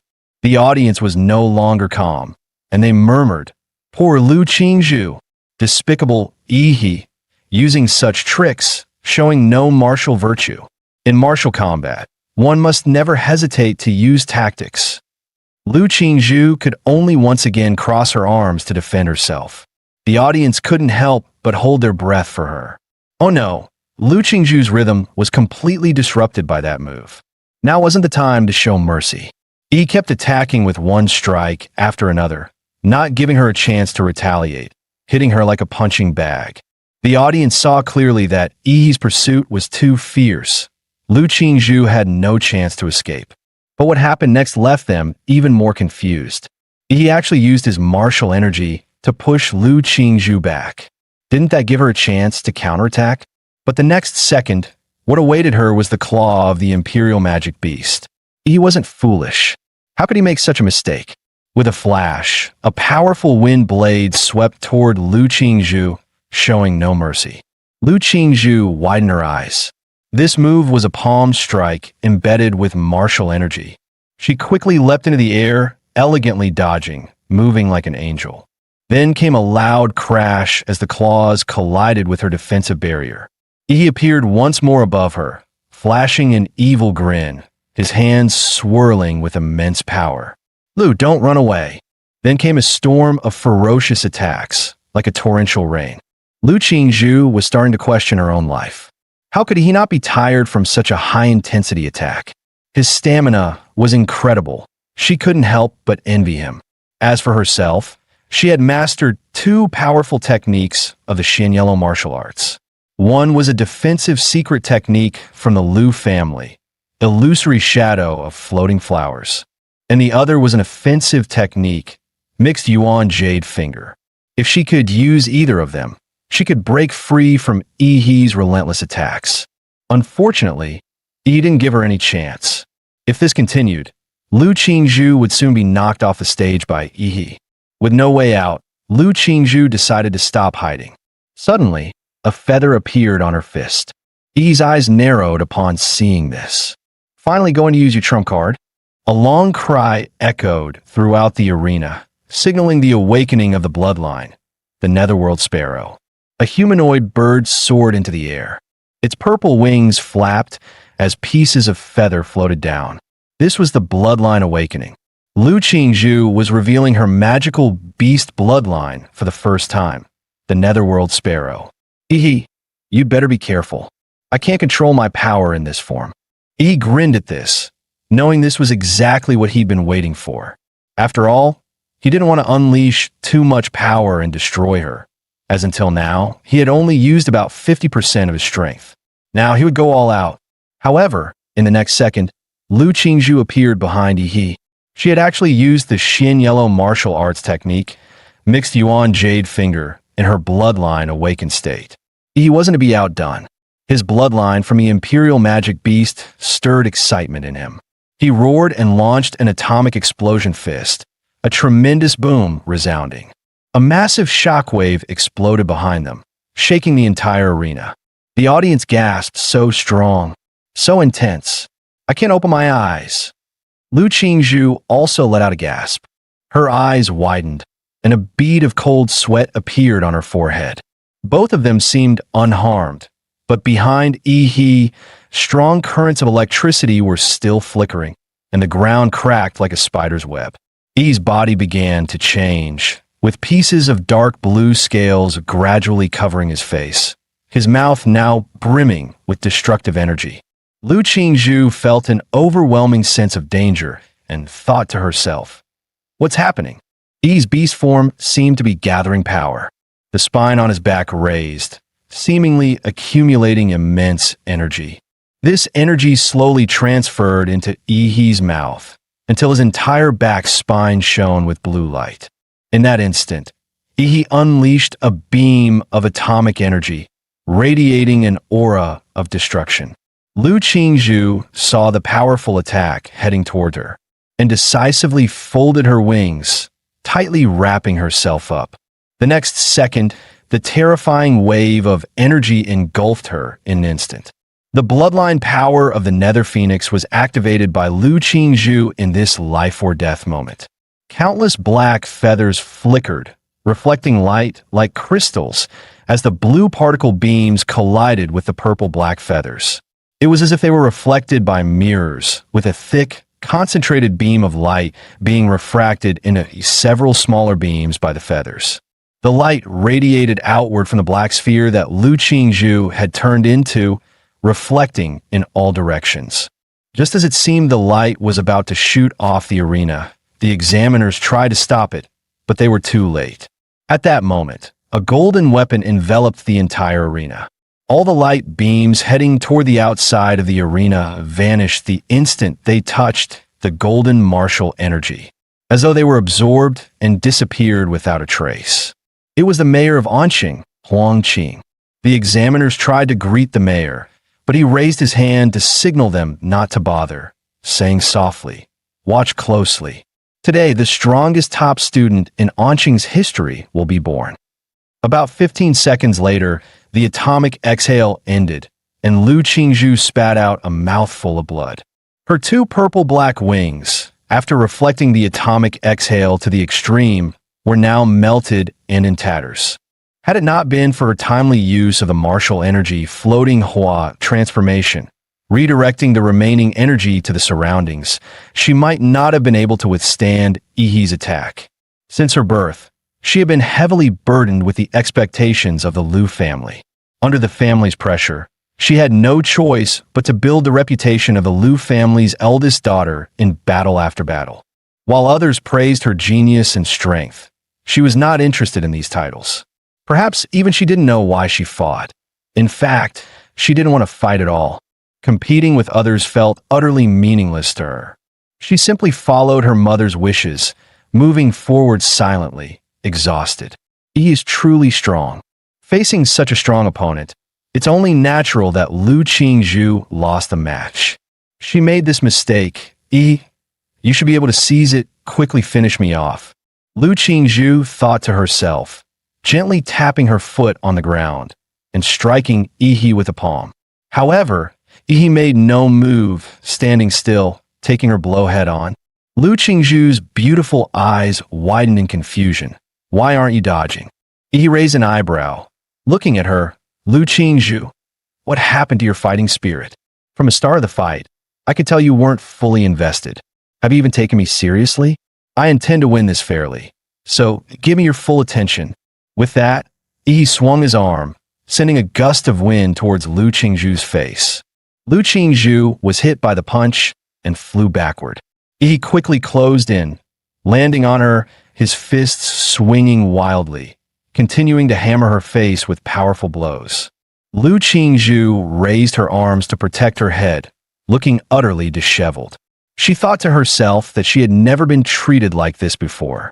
Now, in front of hundreds of thousands of live-stream viewers, she was being crushed to the ground and violently beaten. She had planned to give up victory to him, so why was he still relentlessly chasing her? "Don't hit my face, you bastard!" Lu Qingzhu's eyes turned red with fury, and she shouted, unleashing her full power to send Ihi flying. Ihi's eyes gleamed with fiery battle intent, expecting just this. If you don't want to get hit in the face, then fight seriously. Ashes swirled in the air as a pair of giant purple-black wings spread out, stirring up a storm. Lu Qingzhu's delicate face bore strange, otherworldly patterns. While her back sprouted what looked like a yellow robe-like tail feather, the power of her chirp sword echoing across the battlefield as she transformed into her beast form. After entering her beast form, Lu Qingzhu appeared cold and confident. "Ihi, as you wished, I will defeat you with my strongest form." A massive pair of violet-black wings suddenly burst open in midair, stirring up a raging storm. Mysterious markings spread across Lu Qingzhu's flawless face, while her regal tail feathers fluttered behind her like a royal cloak. From deep within her, a piercing avian cry echoed in all directions. He grinned. Finally showing your beast form? Now, this is getting fun. Not to be outdone, he unleashed his full power, his body wrapped in glowing blue energy, each weapon radiating atomic force, turning him into a walking reactor of destruction. This was his fusion of the Godzilla battle template with hardened martial arts, a technique known as nuclear radiance mode. With a deafening blast, the ground beneath him exploded, launching Yi like a missile straight toward Lu Qingzhu. Let's make this a real fight. Lu Qingzhu didn't flinch. Her wings snapped wide, drawing in the surrounding air currents. She summoned a funnel-shaped storm laced with ghostly energy that could devour all it touched. The entire arena was swallowed in a spiraling hurricane as it roared toward Yi. He didn't flinch for a second. He launched himself like a torpedo straight into the ghostly hurricane. The instant he entered, a massive atomic detonation erupted in a burst of blue light, tearing through the storm. He surged forward with unstoppable momentum, heading right for Lu Qingzhu. Her face changed. Those eerie patterns shifted to a deep crimson purple. She let out a piercing cry, unleashing her bloodline ability, Spectral Avian Howl. The sonic wave distorted the air itself, spreading like a shockwave across the entire arena. He was instantly engulfed by the blast. His atomic armor flickered violently, nearly extinguished by the deadly frequencies. If not for his high-tier Godzilla-based lineage, that spectral screech might have torn him apart from the inside. But hey, two can play that game. You think you're the only one who can scream? The vertebrae along his spine lit up one by one. Atomic power surged through his body as he activated his ultimate move, Atomic Breath, full output mode. Determination flashed in Lu Qingzhu's eyes. She gave up all defense and poured every ounce of strength into offense. She refused to lose. This battle would have a winner. She unleashed her ultimate technique, Jade Core Strike, fused with her bloodline's secret art, Spectral Blood Lance. A brilliant column of blue energy roared toward her like a divine judgment from the heavens. At the same time, she pointed her glowing jade fingertip forward, condensing the crimson-purple energy of destruction. With her wings beating furiously behind her, she slashed forward, cutting directly into the oncoming atomic beam. The two devastating forces collided midair, unleashing a cataclysmic explosion. Waves of raw energy surged across the arena, shaking the very sky. The host let out a panicked scream. This isn't good. That kind of power, it's way beyond what two junior fighters can control. Outside the arena, the city mayor's expression darkened. He moved instantly. Either of these monstrous prodigies getting hurt would be a massive loss for the entire city, even the whole Federation. Gene Tree, Earth Pulse Barrier. As he shouted, the ground rumbled violently. 3 massive stone walls, infused with his battle aura, erupted from the earth, slamming down between the colliding attacks. But just moments later, those thick stone barriers were obliterated. A blinding white flash swallowed the arena whole. The crowd erupted in chaos. That explosion was insane. Wasn't that the mayor's wall just now? Yeah, Mayor Ma tried to stop the clash. If he hadn't stepped in, we might have been caught in the blast too. The mayor stood at the edge of the smoke-choked arena, his face grim. He had reacted quickly, deploying 3 Earth Pulse walls to blunt the force of the impact. But he hadn't had enough time. The walls were still forming when they were torn apart, leaving nothing to stop the full brunt of the collision. Who could have predicted that this year's entrance trials would produce not 1, but 2 freakishly powerful candidates? If either of them was seriously injured, resignation wouldn't even begin to make up for it.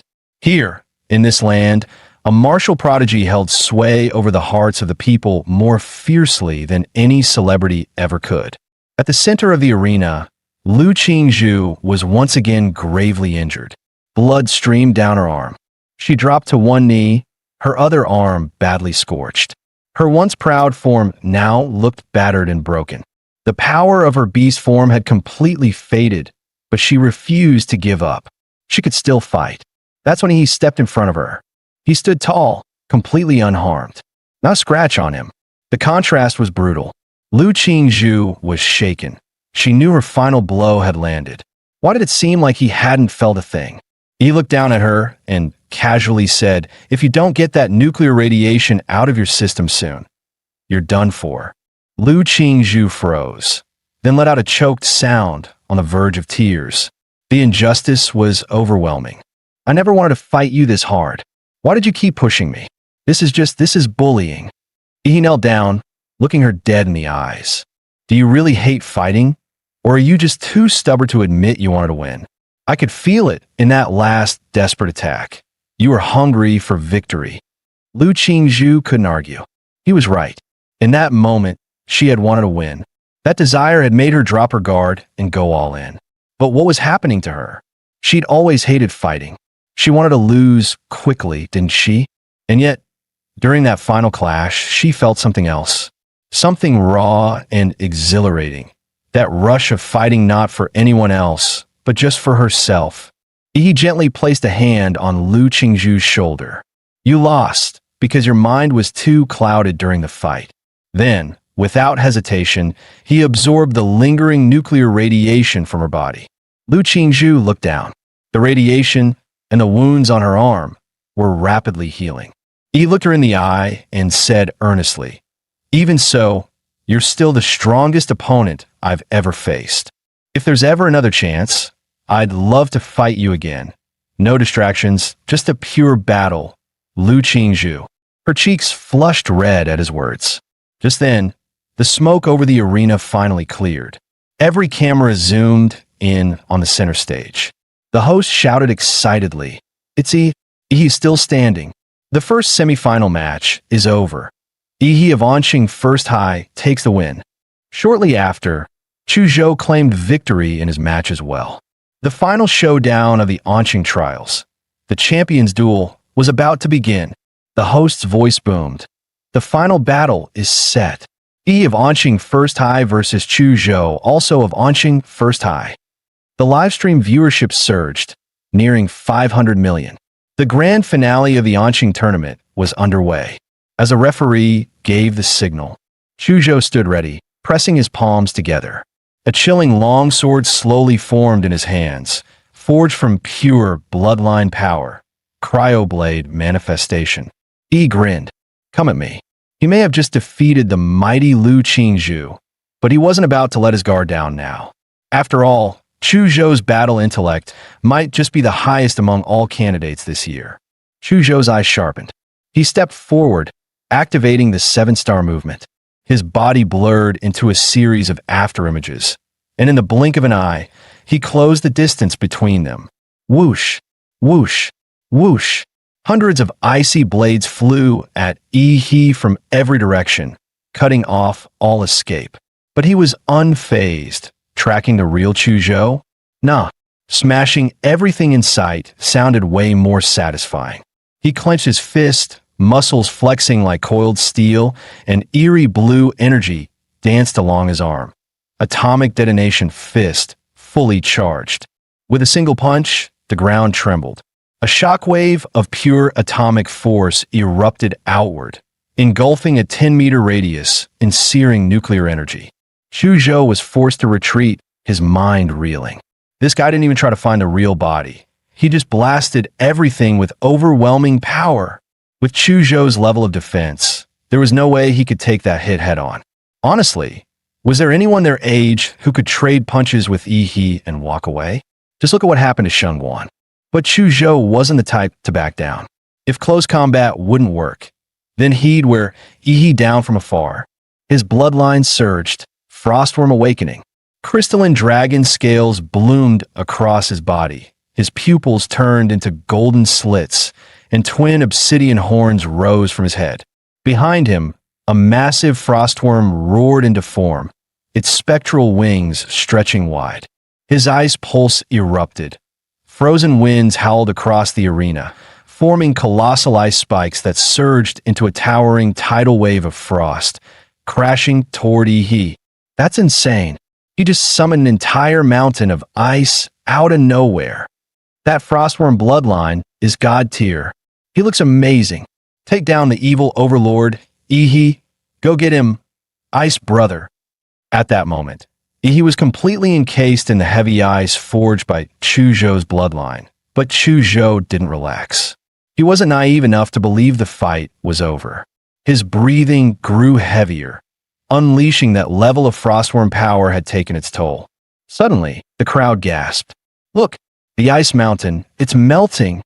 In the next instant, a brilliant pillar of blue energy burst forth from deep within the ice, shooting straight toward Chuzhou. Chuzhou, ever on guard, was still caught off guard by the sudden counterattack. Instinctively, he summoned an ice pillar from the ground to launch himself out of the beam's path. Boom! The atomic beam smashed into the examiner's joint energy shield, sending ripples of force across its surface. The towering ice mountain began to melt rapidly, collapsing in on itself under the searing heat. From within the dissolving glacier, a deep blue figure emerged. Streams of melted ice never even touched his body, evaporated instantly by the blazing heat radiating from him. He had returned, fully awakened in his Godzilla state. Chuzhou exhaled slowly, a bitter edge in his eyes. The gap in their strength was simply overwhelming. He said firmly, take this. My final move. This is my absolute limit in martial arts. I was originally saving it for Lu Qingzhu. In the very next moment, a massive great sword of ice materialized in Chuzhou's hands, a sign that his bloodline power had fully awakened. The blade radiated a chilling aura, infused with a will that cut straight to the soul-cleaving sword intent. The first to react was the mayor of Anqing, his expression just as stunned as when Lu Qingzhu had used a Xianwang technique. Sword intent? At his age? That's unreal. Without hesitation, Chuzhou swung the sword with all his strength. Drip, drip, a few drops of hot blood splattered onto the ground. He had raised his arm just in time to block the strike, but a deep gash cleared down to the bone, ran across it. And yet, the wound shimmered with blue light, the flesh already writhing and beginning to regenerate. Maybe if you had a better sword, you'd have stood a chance. Chuzhou opened his eyes wide, stunned. He looked down at his broken sword and knew he had lost. How much of a chance did I really have? He asked, almost to himself. He smirked. A little better than the chances of a simp actually getting the girl. Chuzhou gave a helpless shrug and raised his hand to the referee. I surrender. Victory in the Anqing finals. Yi stands as the champion. Let's go, brother Yi. I knew you were built different. Chuzhou was strong, but next to Yi, no contest. The livestream chat exploded. Yi went from underdog to legend. This is the ultimate dark horse arc. At that moment, Yi's face flooded every media outlet in the city. Word spread fast. Last year, he was dead last in his class. This year, he crushed the top-ranked student and claimed the championship. Talk about a comeback story. And this year's exam, far more intense than any before. To rise above it all, he might just be the strongest martial champion in Anqing's history, maybe even ever. Outside the stadium, the crowd roared like a tidal wave. Ihi, Ihi, Ihi, across the city and the millions watching via livestream. Everyone had witnessed the end of a grueling 3-day war. The champion of Anqing's 24th martial entrance trials had finally emerged. Ihi from Anqing First High. Rumor has it you came from behind, rising through the ranks late. Now that you've claimed the top spot, is there anything you'd like to say? He stepped forward, voice steady.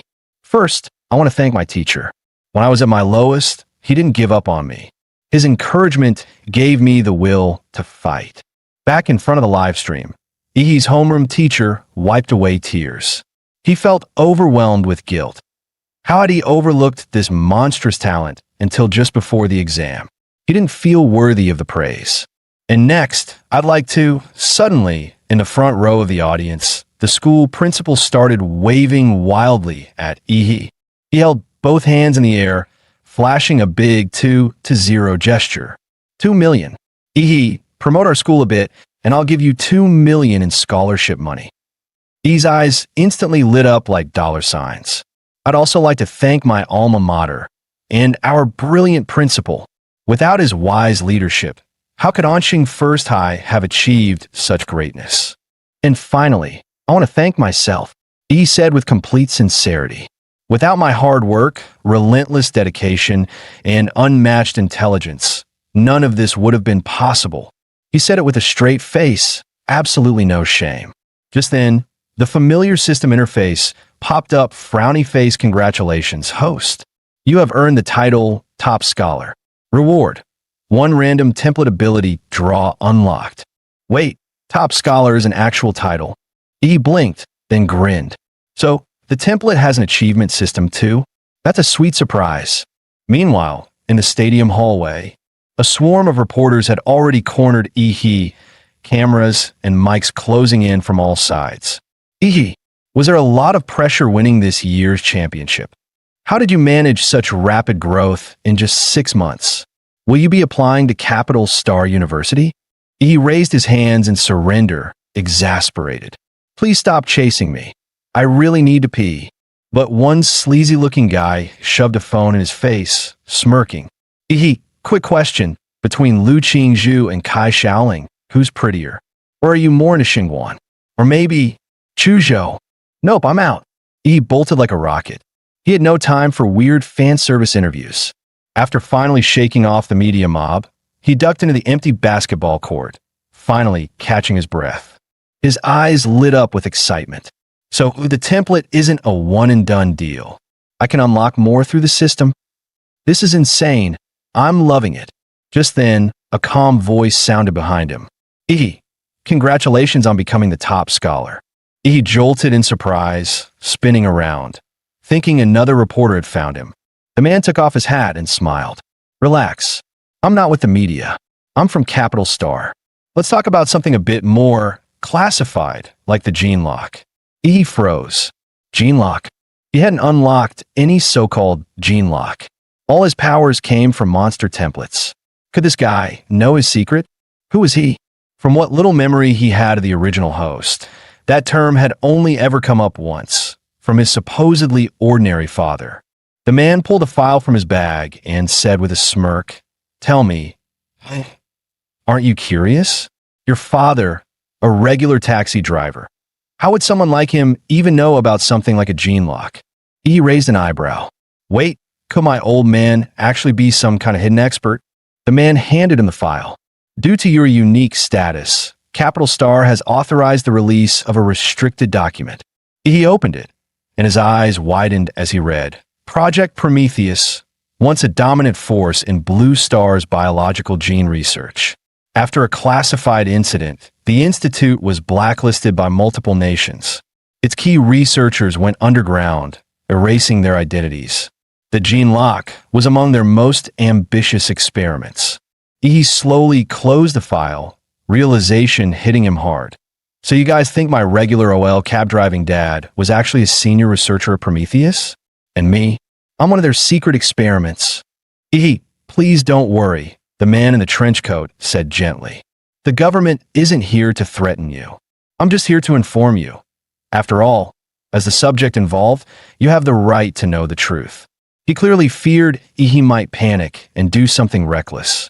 You're now part of a national-level cultivation program. Your safety is our top priority from here on out. He stared at him, deadpan. Bro, I'm probably calmer than you right now. Seriously. Then his face changed in an instant, switching to smug mode. Ugh, fame is such a pain.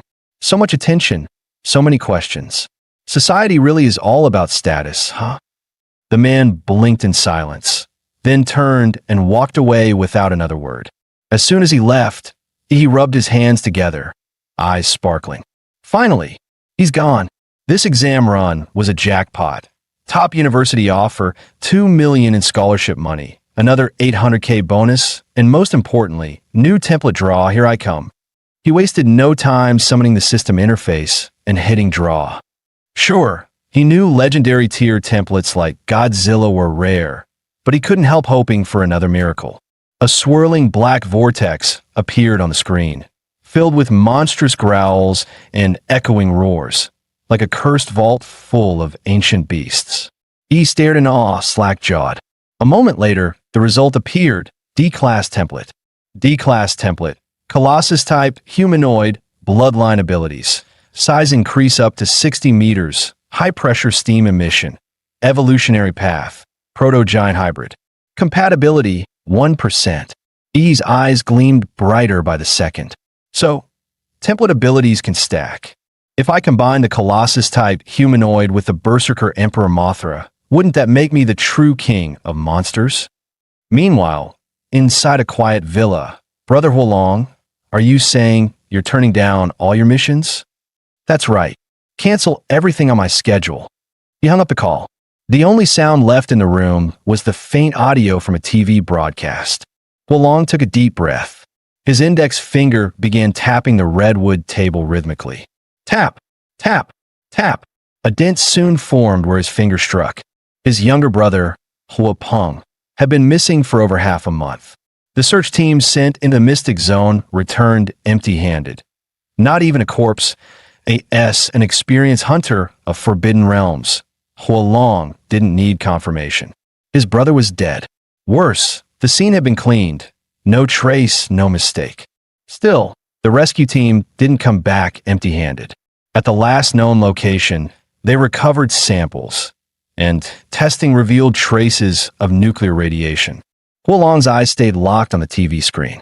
It was replaying footage from the Anqing Martial Finals. The image froze, unleashing a blinding blue beam of atomic breath. Little brother, he murmured, I told you to stay out of the underground, to quit that life. Why didn't you listen? Before Mom passed, she made me promise I'd look after you. Now I can't even find your body. His eyes closed, weighed down with sorrow and guilt. Then the TV announcer declared, Final winner, Ihi of Anqing First High. Huolong opened his eyes slowly, bloodshot and deadly calm. Ihi, a rare genius, no doubt. Capital Star University will surely come calling. But too bad, they won't get the chance to see you enroll. Today, Ihi was planning to head into a Mystic Zone to test his new theory, combining the Godzilla template with the Colossus-type template in actual combat. But just as he was getting ready, he received an unexpected letter from Chuzhou. The contents read, Ihi, according to the Capital Research Institute, a new Mystic Rift is projected to open today at 3 p.m. in Red Tree Mountain on the outskirts of Anqing. The estimated danger level is C-class that I intend to investigate. Would you like to team up? Chuzhou. Yi's first reaction wasn't about the Mystic Zone. No, he was shocked Chuzhou still sent handwritten letters in 2024. Paired with his swordsman cosplay and archaic way of speaking, he was starting to seriously wonder, is this guy another transmigrator too? By 3 p.m., the once deserted Red Tree Mountain had become packed. Over 1,000 fighters arrived, among them, elite warriors and high-tier organizations. At the base of the mountain, he met up with Chuzhou, who now had a sword hanging from his waist. You've grown stronger. He was surprised at how sharp Chuzhou's senses were. After all, he had used some of his prize money to buy several gene serums, pushing his Colossus template compatibility to 35%. Sure, it was just a D-class monster, but it grew fast and worked fast. Definitely worth it. While waiting for the rift to open, the two chatted casually. So, Chuzhou, what university are you aiming for? Capital Star University. There was something off in Chuzhou's tone when he said it. He noticed but didn't pry. He simply smiled and replied, Guess that makes us future classmates. Just then, the crowd around them erupted. The Mystic Rift is opening. A piercing screech echoed from the rift. The next second, a monstrous bird with 3 twisted heads and pitch-black feathers forced its way halfway out of the portal. This was clearly a high-tier beast. It had muscled its way to the front and become the first creature to emerge from the rift. But unfortunately for it, What waited outside wasn't prey. It was over 1,000 armed warriors, locked and loaded. Kill! The mountains roared with the sound of unified battle cries. No one hesitated. The fighters surged toward the monster like a tidal wave, not caring one bit that it was still awkwardly stuck in the portal. The three-headed bird thrashed in panic, each head flailing as it tried to retreat, but it was stuck. Within seconds, its massive body was trampled and crushed beneath a stampede of blades, boots, and battle cries. As they say. The early bird gets the beatdown. Ihi and Chuzhou, blending into the crowd, passed through the rift right behind the wave of warriors. On the other side, they were greeted by a jaw-dropping sight, a forest of colossal trees, each over 100 meters tall, towering like skyscrapers piercing the sky. Suddenly, a thick, metallic stench of blood flooded Ihi's nostrils. He looked ahead. The entrance of the rift had already become a battlefield, with a mini beast tide crashing into the arriving warriors. Screams, roars, and the clash of steel filled the air, merging into a brutal, chaotic symphony of war. He quickly realized the warriors weren't just here to loot the Mystic Zone. They were holding the front line for a reason. According to the Blue Star Defense Act, all licensed martial artists have both the freedom to explore mystic zones and the duty to protect the real world from beast tides. Anyone who ignores that duty and lets a tide slip into the outside world, causing civilian casualties, will be stripped of their warrior status and tried in military court. For a warrior, the greater the power, the heavier the responsibility. Ihi and Chuzhou joined the front line, pushing back against the oncoming beast tide. Chuzhou activated his bloodline, unleashing waves of icy energy that froze the beast's legs in place, locking down the path ahead. Suddenly, a beast lunged at him from behind. In a split second, he launched his atomic detonation fist, blowing the ambusher into mist and melted flesh. "Watch your back," he said, completely unfazed. Then, almost lazily, he added, "These Mystic Zone beasts? Not a single one can put up a decent fight." Behind him lay a field of smoldering corpses. Chuzhou was stunned. He'd been carefully holding the line, and he had already wiped out an entire section of monsters. The creatures he killed weren't just burned, they were dissolved, as if every cell in their body had been disintegrated from within. That was the terror of atomic radiation, silent, invisible, and absolutely devastating.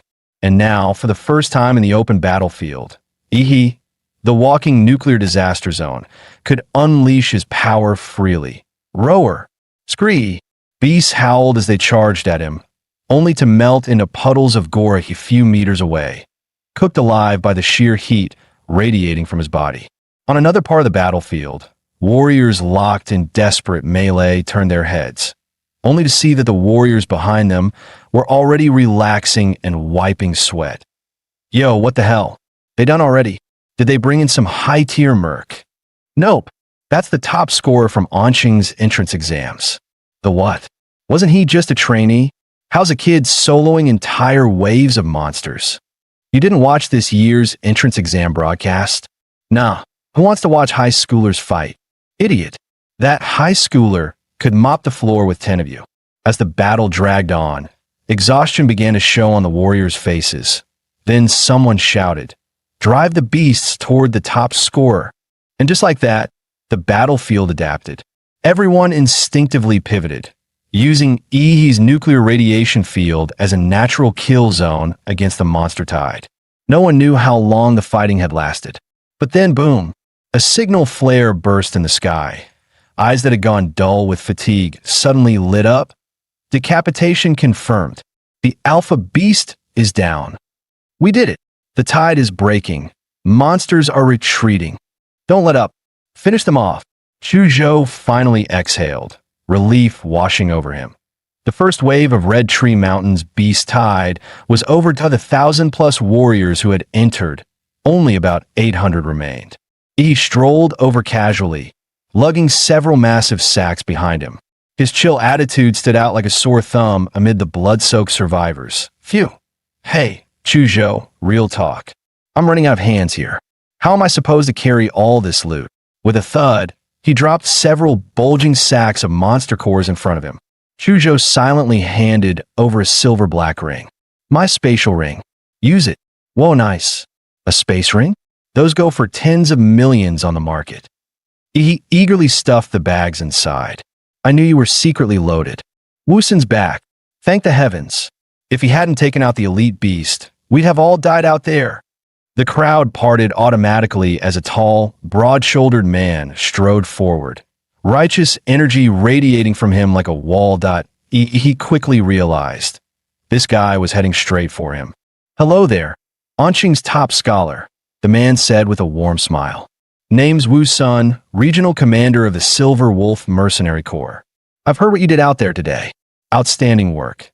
Now tell me, would you be interested in joining our corps? It won't interfere with your university plans. In fact, you'll receive tons of benefits, gear access, and support. For someone like you, I'm ready to offer an S-rank member contract on spot. Wu San's offer immediately drew gasps from the surrounding warriors. The Silver Wolf Corps, a nationally renowned mercenary group, and their regional commander personally recruiting Ihi. That was a once-in-a-lifetime opportunity. Becoming a warrior was an expensive path. Without faction support, few could go far.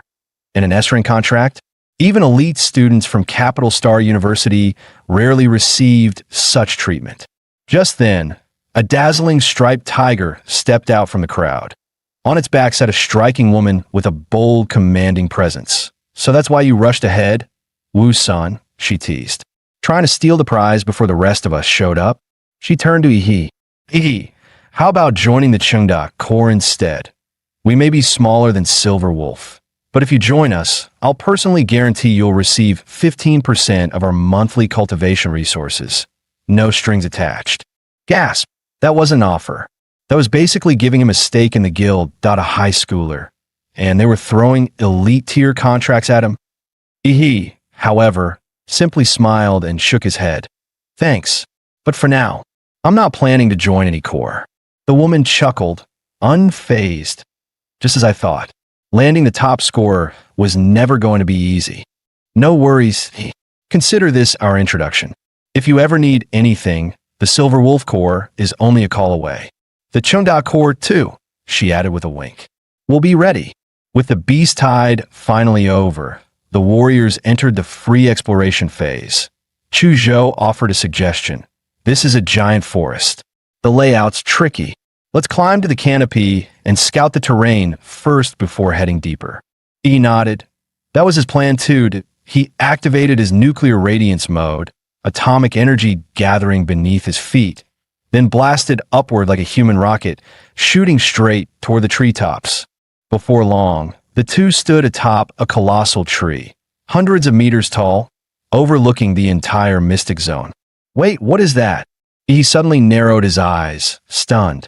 Far off, near the foot of a distant mountain range, a group of gigantic humanoid figures was moving slowly.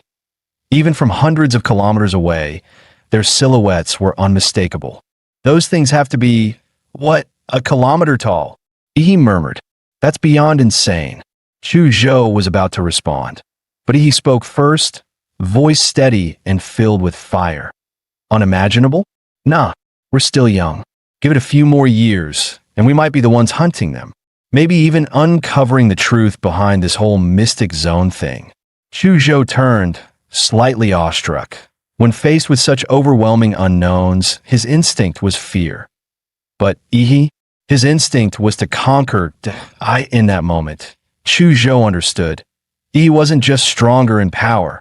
He had the spirit of a true warrior. Meanwhile, he himself was practically buzzing with excitement. Just you wait, you walking mountains. One day, all your monster cores will be mine. Suddenly, his life field sensor kicked in, giving him a full read of all living entities across the mystic zone. One spot stood out. To the southeast, a massive lake region, a complete blank. No life signs. Nothing. It was like a dead zone. A void. Now that's suspicious, he muttered, his eyes gleaming. The stranger the waters, the bigger the fish, that's where the real loot is. Without hesitation, he turned to Chuzhou. Let's go. Time to gamble big at the lake. Ihi and Chu Zhou quickly made their way through the giant forest and arrived at the edge of the mysterious lake. To their surprise, 3 people were already there, one of whom was someone Ihi recognized, Rainy. He called out, pleasantly surprised. Well, if it isn't Anqing's little champion, Huang Yuli replied with a teasing smile. Wait, you know our local top scorer? One of her teammates chimed in, grinning. Come on, introduce us already. We heard he was tearing through beast tides like a walking warhead. Rainy, how long have you guys been here? He asked. Not long. We just arrived. 2 of our teammates, good swimmers, went underwater to scout things out. Right as she finished speaking, a figure burst from the water surface. It was one of Rainy's teammates. Jackpot. Guys, we just hit the mother lode. Yu Yang shouted, clearly thrilled. Whoa, slow down. What kind of jackpot? There's a ruin down there. A real one. We're gonna make it big. He nudged Chu Zhou with his elbow. Why is everyone so hyped over ruins? Chu Zhou explained, in mystic zones there are these ancient structures, believed to be remnants of a lost civilization. People call them ruins. They say modern martial arts theories, and even parts of gene tech, were reverse engineered from discoveries made inside these places. Just then, Yu Yang finally noticed the 2 newcomers standing nearby. Wait a second. Who are you 2? Were you eavesdropping on us? The tension spiked until Huang Yuli stepped in quickly. Yu Yang, calm down. These 2 are Ihi and Chu Zhou, top scorer and runner-up from Anqing's martial entrance exam. Their strength is far above average. We should let them join us. Ihi casually clapped a hand on Chu Zhou's shoulder. Relax, man. We're not here to steal your loot. We're here to help you get it. Yu Yang narrowed his eyes. Fine, then how do we split the gains? We're not part of your team, so we'll take a cut based on contribution. We earn it, we keep it. He replied smoothly. Yu Yang was clearly annoyed, but he knew better than to pick a fight with 2 rising stars. He scoffed. All right, you're in, but don't try anything shady, got it? With that settled, Yu Yang led the way, diving into the lake. The others followed one after another. Thanks to their enhanced physical strength and lung capacity, all 6 warriors dove roughly 30 meters deep. There, Yu Yang located a marker he'd left earlier and led the group into a submerged cave tunnel. That passage leads to the ruin, he said. Once they surfaced inside the cave, Yu Yang immediately looked around. Huh? Where's Li Wei? I told him to stand guard right here. Maybe he found something and decided to keep it for himself. One of the teammates muttered, clearly irritated. Yu Yang pulled out his radio and tried calling Li Wei multiple times, but got no response. When you first got here, did either of you check for signs of monster activity? Huang Yuli asked calmly. Nope. Li Wei and I even deployed beast lure charges. Nothing showed up. Not even a single strand of fur. Li Wei's missing. Are we really sure we should keep going? One teammate asked hesitantly. After a brief silence, Yu Yang gritted his teeth and barked out. We have to explore it. Riches and glory are right in front of you. If you're too scared to reach for them, you'll be stuck at the bottom forever. Anyone afraid of dying can leave now. But if you want to get rich, follow me. No one moved. Even the teammate who had just expressed doubt stayed silent, that Yu Yang was right. If there was really a ruin ahead, no one was willing to watch someone else walk off with the treasure. All right then, he said. Let's move. With a heavy silence hanging in the air, Yu Yang led the way, and the group stayed on high alert. Every step deeper into the unknown. He switched on a UV flashlight, illuminating the path ahead on the ground, glowing faintly, were the symbols he and Li Wei had marked earlier. The team pushed forward, the tunnel narrowed and narrowed, until only one person could pass at a time. He, walking in the cramped space, narrowed his eyes slightly. He glanced back at Chu Zhou. Their eyes met, and they communicated in silent lip sync. Something's off. Chu Zhou, yeah. The timing doesn't add up. Rainy said they got to the lake only 10 minutes ago. Yet these 2 managed to find this cave, swim through the lake, discover a hidden tunnel, and navigate all the way to a ruined entrance? That's not scouting, that's straight up wall hack. Chu Zhou whispered under his breath. Pretty clear we're being played.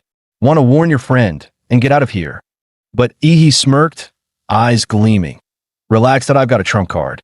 Soon, the group arrived in a massive underground cavern, easily the size of a football field. Dark green vines covered every inch of the floor, walls, and ceiling. But what made their blood run cold were the things entangled in the vines. Dim, lifeless monster cores and piles of ash where creatures had been reduced to dust. And no wonder the lake had been so eerily quiet. Something down here had already devoured every other predator. Huang Yuli's expression darkened instantly. Her voice was cold. Yu Yang, where's the ruin you promised? One of her teammates let out a piercing scream, pointing to the far side of the cavern. There, a mummified corpse suspended in the air, pierced clean through by thick vines. Judging by the clothing, it was Li Wei. Huang Yuli and another woman stumbled back, pale and horrified. Yu Yang, meanwhile, collapsed to his knees, clutching his head and muttering hysterically. The ruin. Where is it? It was supposed to be here. Li Wei's dead. How'd he die? The vines, the vines. Suddenly, clarity flickered in his eyes. His voice broke into a desperate shout. I think the vines got to me too. Run. Splat. His head exploded like a firecracker, sending blood and bone flying. From the shredded remains, several vines slithered out, twisting like demonic tentacles. Yu Yang! Huang Yuli screamed, her voice cracking with disbelief and horror. In that instant, Ihi acted, unleashing a devastating atomic breath straight at the threat. Boom! A blinding blue energy beam exploded forward, incinerating the upper half of Yu Yang's body along with the writhing vines that had infested him. I's eyes were cold, his tone even colder. I didn't expect a monster with this level of intelligence. It killed 2 fighters, took over one of their minds, then used his body as bait to lure in more victims. That's not hunting, that's strategic ambush, which means we're already deep inside its feeding ground. Crack, crash, behind them, massive stones and thick vines suddenly collapsed across the only exit, sealing them in completely. Chuzhou's gaze locked on the moving vines. I've read about this species. It's a tier 2 royal class monster, a ghost vine demon. Huang Yuli's breath hitched. Royal class? Those things aren't measured by normal tiers. We're all tier 1 at best. We can't handle that kind of power. He just cracked a wide grin, his white teeth flashing. Don't care what tier it is. Watch me blow it to pieces. Just as he was about to activate his Titan form, boom! The collapsed tunnel behind them erupted open from the other side. A figure emerged, cloaked in black, body shrouded in raging blood energy that twisted the very air. A trail of crimson smoke billowed behind him like a battlefield banner. I've come to kill you. Someone in the group gasped. That's Blood Cheese Smoke. He's a stage 8 martial artist. He glanced back calmly. Didn't expect someone would still be tailing me. Huolong frowned. Word had it someone used radiation to hold back a beast tide in the Red Tree Mountains that I knew it had to be you. I just followed the residual radiation. It led me straight here. To stay hidden, I held my breath, slowed my heartbeat, even feigned death in the underground caverns, but you still noticed and even blocked the path with boulders and oh wonder you're the one who nearly wiped out my entire clan. He looked genuinely confused. Who even are you, old man? You just barged in and started ranting. Do we even know each other? Cut the act. Huolong roared like thunder and launched himself at Ihi with explosive force. But his expression changed mid-charge. This wasn't some ancient ruin. It was a monster's den. No, this was the lair of a devil vine. He'd been lured here on purpose. Was this all Ihi's trap? Damn it. This was your plan all along. Huolong cursed. That devil vine drains energy and releases neurotoxin. If this drags on, I'm as good as dead. You sneaky bastard. The devil vine unleashed wave after wave of lashing tendrils, trying to tear Huolong apart. But his fists hammered through them like cannonballs, blasting every vine to pieces. Ihi, watching from the side, commented, Man, you sure talk a lot for someone we've just met. Shut up. Huolong roared. I came here to kill that bastard, not get tangled up with a bunch of weeds. Suddenly, Huang Yuli cried out, "This whole cave's gonna collapse from your fighting." "Move aside," Yi shouted. His body was suddenly coated in a rough, deep blue skin, like armor. Glowing cracks spread across his skin, pulsing with radiant blue energy. As he opened his mouth, the vertebrae along his back lit up one by one like a power circuit. Then, he unleashed his full power atomic breath. The blazing blue beam punched through the cavern ceiling, pierced the underground lake above, and shot straight into the sky. Water came flooding through the gaping hole, pouring into the cave. And just like that, an escape path was revealed. "Yuli, you guys go first," Yi shouted. "You're not going anywhere." Hua Long bellowed. His energy erupted, vaporizing all the nearby devil vine tendrils. Then he stomped the ground, launching himself like a missile straight at Yi. Chu Zhou drew his sword the moment danger struck. His bloodline power surged, and his soul-piercing sword aura froze everything in its path under a thick layer of frost.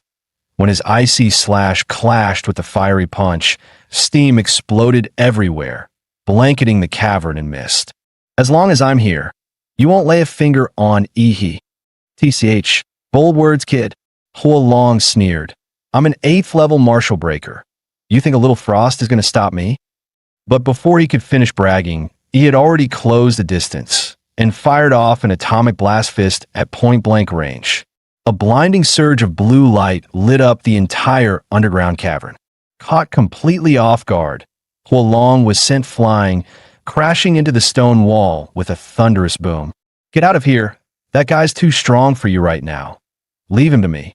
Hearing Yi's firm voice, Chu Zhou realized staying would only be a burden. He turned and retreated without hesitation. Moments after Chu Zhou left, the cavern began to collapse. Massive rocks crashed down, revealing thick, writhing devil vine roots.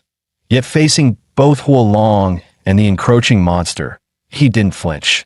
Instead, he raised his hand and bit down hard on his own flesh.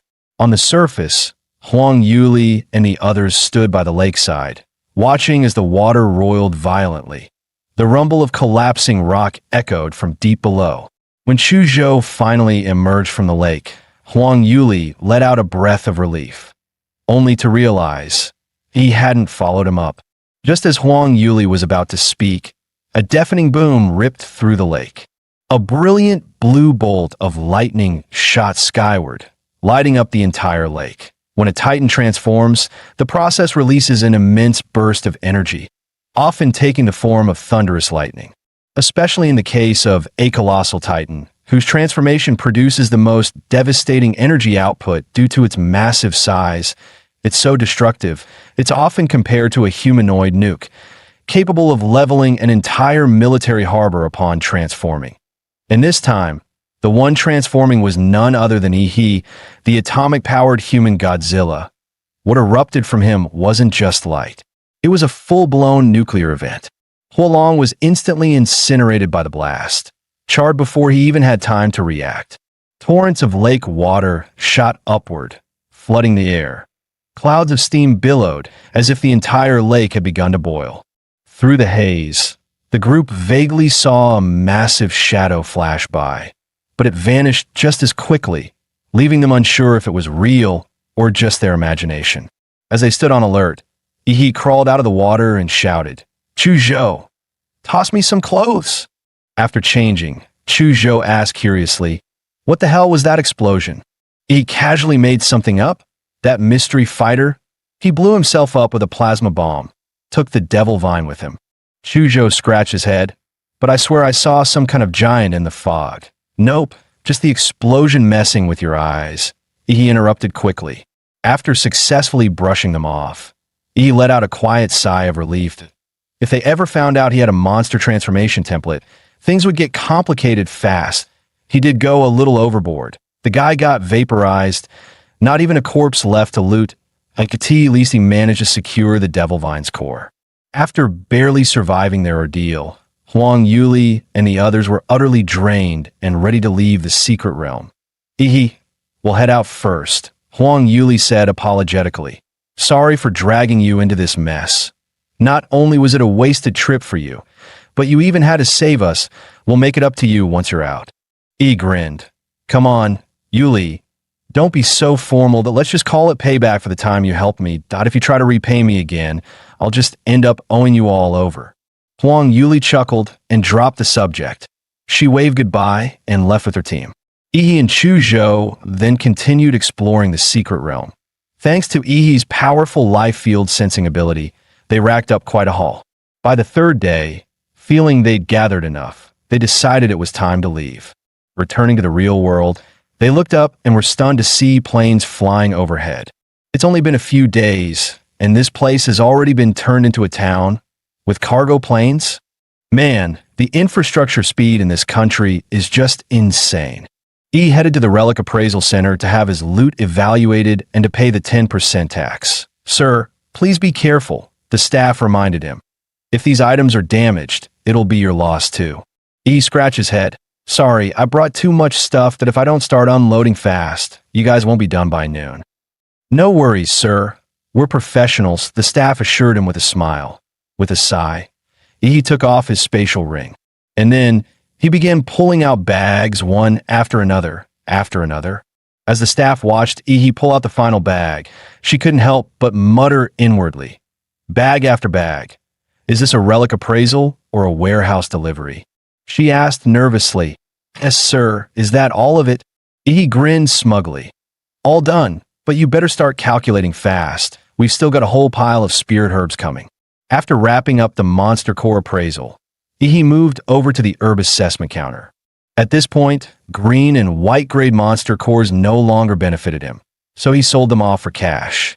The real treasures were the 5 blue tier cores from tier 3 monsters he collected during the Beast Tide, and the green core laced with golden veins, dropped by the tier 2 Royal Class Devilvine, his most valuable prize. After selling everything, his bank account balance shot past 20 million in Xia currency.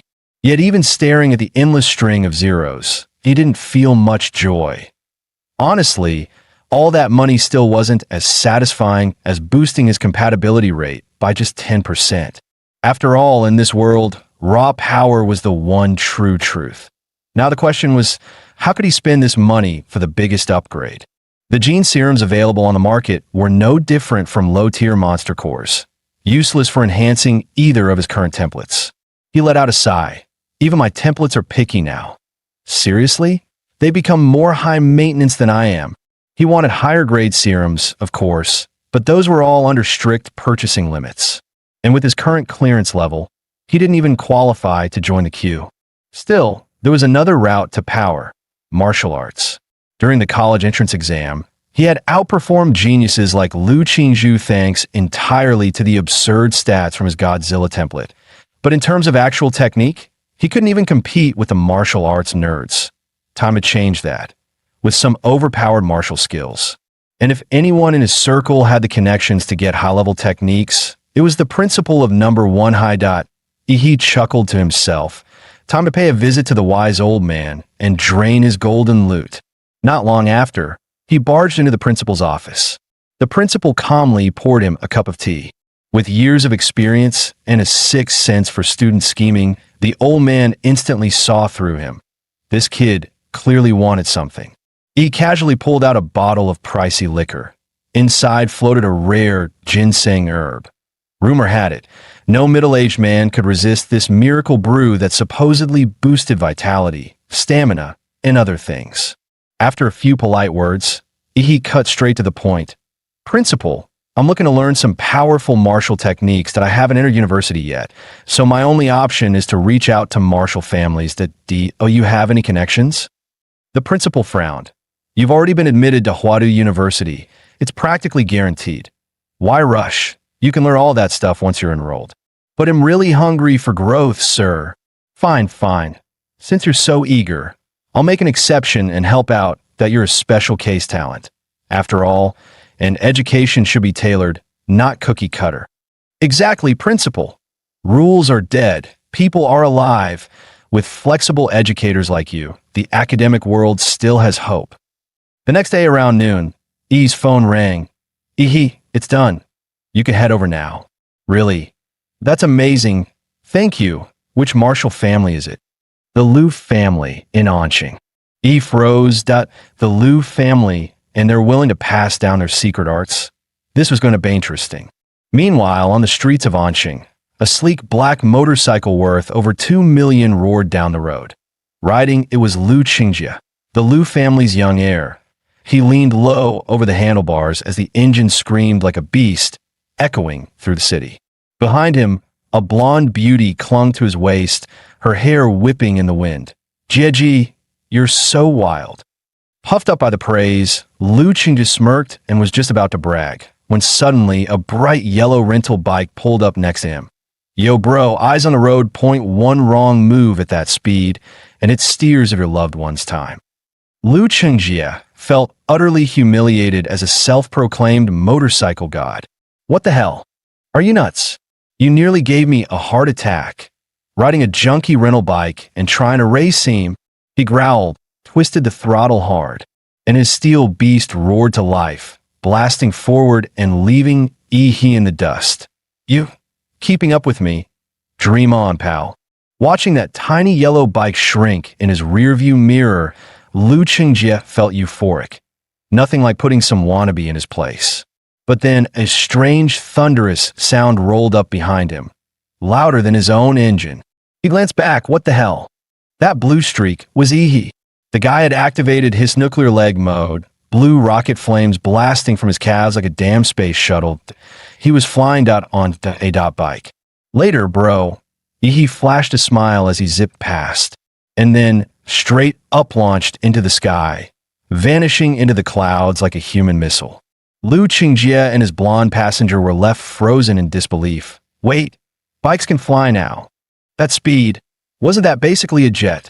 Half an hour later, he arrived at the Liu family estate, calm, composed, and looking like nothing had happened. No doubt about it, this was a proper martial arts family. Even their residence looked like a miniature castle. At the same time, E's life field sensing picked up several powerful presences hidden within the estate. Yep, definitely not a place to mess around. Just then, a figure in a flowing white dress appeared at the gates.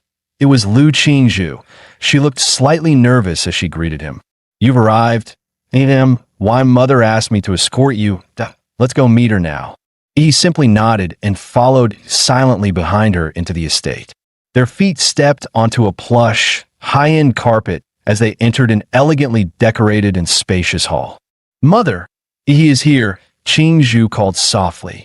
Almost immediately, the sharp click of high heels echoed across the room. A poised, graceful woman with a mature aura descended the stairs slowly. He looked up and was momentarily stunned. Liu Qingjie's mother was breathtaking. Time had not dulled her beauty. It had refined it. Like vintage wine, her presence only grew more alluring and elegant with age. Watching the scene unfold, he held his breath and screamed internally. Prime Minister, I understand now. A few days earlier, after the college entrance exam, Liu Qingjie had returned home, fully expecting her strict mother to scold her harshly. She had braced herself for punishment, but to her surprise, her mother simply invited her into the study for tea, a rare and quiet moment. Qingjie, relax. I watched the live stream of your battle with that boy. You did well. Ihi's strength would be impressive even in Huadu's elite exams. There's no need to beat yourself up. In this generation, you're the only one truly capable of carrying the Liu family's future. Your brother lacks the talent, he could never shoulder the legacy. But you're still a girl, and far too beautiful at that. Qinlan reached out and gently pinched her daughter's cheek, her expression a blend of tenderness and concern. Your father passed too early, and without any strong relatives to back us, the Liu family has been forced to retreat to this tiny corner of Anqing. If a major clan proposes a political marriage, we don't have the strength to refuse. That would mean the Liu family, our 100-year legacy, might be swallowed whole. He is exceptional, gifted, humble, with a clean background and limitless future. And from what I've seen, he's no power-hungry schemer that I'd like to see you with him. What do you think? Qinlan looked Lu Qingzhu straight in the eye, her tone gentle but firm. You don't have to answer me now. Spend some time with Yi first. Qinlan stepped down the stairs and said, Welcome to the Lu family. Yi barely resisted the urge to strike a dramatic pose and declare himself chosen by fate. Instead, he bowed respectfully. Hello, Auntie, just a small gift for you. Qinlan didn't even glance at the gift. Instead, she smiled and said, I heard from your principal that you're interested in advanced martial techniques. Qingzhu will take you. He was stunned. He hadn't expected her to be so straightforward. No tests, no hoops, just pure generosity. Qingzhu will guide you to the Lu family's martial vault. But keep in mind, no techniques can be taken out. It's one day of study, and that's it. In the deepest part of the vault, there are 3 Xianhuang class martial arts. Whether you can learn them depends on your own ability. Upon hearing that even Xianhuang level skills were on the table, he inhaled sharply. Understood. Then allow me to thank the Lu family for this incredible opportunity. And he specifically thanked the Lu family, not Qinlan personally. That one-word choice carried weight.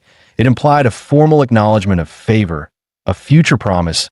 If the Lu family ever needed him, he'd be there. Qinlan was very pleased by the nuance. The more she looked at him, the more she liked him. He, however, was starting to feel weirded out by the oddly intense way she was staring at him. Soon, Lu Qingzhu began leading him to the martial vault. As they walked together in silence. He couldn't help but notice, was it just him, or was Qingzhu acting way more shy than before? Qingzhu, why do I feel like you've been avoiding my eyes this whole time? He suddenly stepped forward, locking eyes with her startled gaze. It was like staring into the eyes of a frightened deer. Lu Qingzhu had never been this close to a boy before. She could feel his warm breath brushing her cheek, sending a strange tingle down her spine. Flustered, she backed up half a step. And no, I wasn't. Why are you getting so close all of a sudden? Still bickering, the two continued on until they arrived at a hidden underground stone chamber. He reached out and ran his hand along the rough, solid surface of the wall. It was obvious this stone wasn't ordinary. Qingzhu spoke up. This is force-dampening stone that IT was excavated from a secret realm. Even a warlord-class blow wouldn't crack it. Yi's eyes lit up. Can I punch it once? She blinked in surprise. That was not the reaction she expected. Most people would be in awe, not eager to smack it. Go ahead. Yi clenched his fist, every cell in his body surging with atomic energy. Blue light surged across his knuckles. His punch sliced through the air and slammed in the wall with full force. A shock wave erupted, sending Qingzhu's white dress fluttering. But instead of an explosion, the blue energy was absorbed directly into the wall. The IT rippled outward like water on a calm lake, dispersing in waves, not even a scratch left behind. He could feel it clearly. His normally unstoppable, all-out punch had been swallowed like a stone dropped into the sea. Over 90% of its power simply vanished into the wall. Come on, I'll take you to pick a martial art. Lu Qingzhu, seeing him finally take a loss, couldn't help but smirk. She walked ahead, her steps noticeably lighter. The skills here sorted by category, movement techniques, defensive forms, body cultivation, swordsmanship, that sort of thing. As she spoke, she handed Yi a sleek black and gold ID card. Just swipe this to access whatever you want. The Xianhuang class techniques are in a private chamber at the very back, also car protected. But listen, you won't master one in a day. Team most, you'll scratch the surface. Honestly, she added, I don't know if my mother did you a favor or set you up that I could help you pick a few high-tier skills that aren't Xianhuang level, but they'd be way easier for you to learn and actually suited to your style. Yi grinned. Look at you, worried about me? Then he turned serious. If I don't even dare to face the strongest option when it's right in front of me, I might as well quit now and go home. Seeing how determined he was, Qingzhu said nothing more. She stepped forward and opened the thick black stone door to the vault. Inside were 3 secure cases, each labeled with a name. 2 of them read ephemeral Shadow Stepan primordial jade fingers, the very techniques Qingzhu had shown before. The third one, though, was unfamiliar. flesh-bound demon prison. You can't just read Qianhuang techniques like a book, Qing Zhu explained. They're encoded with something called martial resonance, a kind of spiritual rhythm left behind by the original creator. If you can't feel it, or if your own nature clashes with it, you won't even be able to start training. Put simply, these techniques are alive. You don't choose them. They choose you. He nodded, then confidently pointed at the one with the most brutal-sounding name, Fleshbound Demon Prison. I was born for this technique, he declared, full of swagger. Lu Qingzhu opened the case. Inside wasn't a scroll or a book, but a fearsome bronze statue. The statue was a hulking figure with rippling muscles, and in the grooves of its body, twisted, ghostly faces screamed silently, as if 100 evil spirits had been forcibly sealed within. The aura was downright chilling. As the statue was revealed, he blinked in shock. Wait, Thesis the martial technique? And then he really started hearing ghostly wails echoing in his ears. Qianhuang techniques aren't always written, Qing Zhu explained. They can take the form of statues, paintings, relics, anything capable of holding martial resonance. That's what makes grandmasters so mysterious. Only grandmasters can distill that essence, what we call martial resonance, and seal it into an object for future generations to inherit. With her explanation finished, Qing Zhu turned to leave. From here on, it's up to you. Wait, hold on, what do you mean up to me? You didn't even tell me how to learn it. Just feel it that if the resonance chooses you, it'll come to you. He stared at her, utterly baffled that is she trolling me right now? Ugh, whatever. Thinking too hard gives me a headache. He yawned, dropped flat onto the floor, and muttered, if it's all about fate, I'll let fate find me in my sleep. And just like that, out cold. Watching from the surveillance room, Lu Qingzhu let out a sigh and facepalmed. Honestly, this is so you. Suddenly, he found himself in a strange new space. An old, decrepit temple covered in dust. The angry-faced deity on the altar had one arm broken clean off. So this is what they meant by entering the resonance realm. This whole place is the martial resonance, the spiritual echo of the technique. He tried channeling his power, but nothing that in Ochi. Not even a flicker of atomic energy from his Demoner template that IT was like being reduced to a powerless civilian. Thankfully, the monster interface still worked frowny face warning. Host consciousness detected inside unknown domain. Engaging mental body reinforcement to prevent death. But it wasn't just the system that a rough, savage voice suddenly thundered in his ears. On the remaining arm of the wrath-faced guardian statue, a massive brute now stood, built like a battle-hardened grizzly. The man had eyes like a hungry wolf and stared he down. My martial legacy ain't for weaklings. Only real iron-blooded men can carry it forward. If you're not one of them, I'd rather let it rot in the ground. Prove you've got the guts, kid. He looked identical to the statue outside. Every scar, every snarl, exact. When the storm hits and the night parade of 100 ghosts begins, you're guarding this dump. Let a single demon defile this altar, and you fail. You win, I'll teach you a trick or two that you lose. The white ghost will eat your soul, and you'll go mad. Martial path? Over, so if you're just a soft little punk, run. Drip, that a cold raindrop leaked through the broken ceiling and landed right on Ihi's face. When Ihi snapped out of it, the savage brood on the statue's arm had vanished. The trial had officially begun. Behind a wrath-faced guardian's throne, he found a rusted, battered longsword. Alone, sword in hand, he stood at the temple's shattered gates. The rain intensified. Thunder cracked through the sky, and a blinding white bolt lit up Ihi's face, as if marking the signal. The night parade of 100 ghosts had begun. Countless shadowy figures shrieked and lunged at him from the darkness. He was already in position, completely ready. As the first specter dove at him, he didn't hesitate. He slashed straight at its head. The moment the blade struck, the rusted sword flared with golden light. The specter let out a piercing wail and dissolved into ash. Knew it, he muttered. No way they'd throw me into a trial without something to fight back with. These bones must be hiding more gear. A grin crept onto his face. He was fired up now. No longer guarding the temple passively, he charged forward, sword in hand, into the heart of the spectral swarm. As he charged forward, the savage brute reappeared in the background. Arms crossed, he watched he leave the temple with a scornful sneer. These white ghosts are laced with my killing intent, and this little rookie thinks he can just walk out of the safe zone. What a joke. Another idiot. Each generation gets dumber. Guess I'll be cleaning up another corpse today.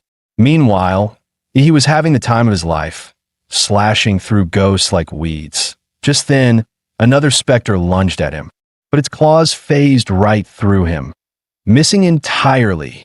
What the? The brute froze in shock. Why can't my ghost touch him? What is this kid made of? Turns out, inside this spiritual trial, Ihi's monster template had automatically activated a guardian mode, rendering him untouchable. Wait, does this mean I'm literally invincible right now? He broke into a wicked grin. His laughter even started to sound a little unhinged.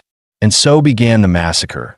His sword skills were trash, but it didn't matter. He leapt, slashed, stabbed, and spun. Ghosts fell like chopped vegetables. The savage brute stared in disbelief. When did my trial become a joke? How is he unaffected by my martial resonance? Simple, he said smugly. Hard work and constant practice. Of course, that punchable face didn't show the truth. He was just shamelessly cheating with a built-in hack. Hard work, huh? The brute chuckled darkly. You've handled the ghost, I won't go back on my word, but whether you can handle this inheritance, well, that's a different story. As he finished speaking, thunder cracked across the sky. The wrath-faced guardian statue collapsed, revealing a dark, ancient well beneath it, a bottomless pit. Just one glance into its depths sent a chill down Ihi's spine. Inside that well lies the purest essence of malice I forged in life, the flesh-bound demon prison technique. Its true form is down there, if you can absorb it. The brute didn't even finish his sentence. He had already jumped in. Huh, good. That's the kind of guts I like. He couldn't help but grin, truly impressed for the first time. In his prime, this man had been a legend, one of the few to conquer an S-rank secret realm. His rise and fall were both tied to one technique, flesh-bound demon prison. But as age weakened his body, the very malice and vengeful spirits he had sealed within began to claw back, twisting his mind, driving him mad, until he started killing those closest to him. To stop himself from falling further, he ended his own life in his final moments. He fused his lingering rage and spiritual imprint into the statue, creating a legacy only the worthy could claim. Even after 100 years, the malice here hasn't fully faded. For an ordinary martial novice, it's a death sentence. But if Ihi can conquer the curse that destroyed its creator, then on the path of flesh-bound demon prison, he'll surpass him. In the surveillance room, Qinlan walked over to Lu Qingzhu. Together, they silently watched Ihi, who was now deep inside the martial resonance realm. Suddenly, Qingzhu gasped. Mom, what's going on? On screen, Ihi's body was now surrounded by a strange, ominous aura. His limbs twitched violently, as if needles were piercing his flesh. Just moments ago, he'd been smiling in his sleep, like he was having the time of his life. Now, he was convulsing like he'd been electrocuted. Worse, tiny streams of blood had begun to seep from his pores. Qinlan, however, showed no panic. She calmly inhaled from her slim cigarette, then exhaled. This third Chewang technique. Your grandfather stumbled upon it late in life. He tried to train in it. But even with his mastery, the resonance rejected him outright. IT injured him severely. Since then, no one in the Liu family has dared touch it again.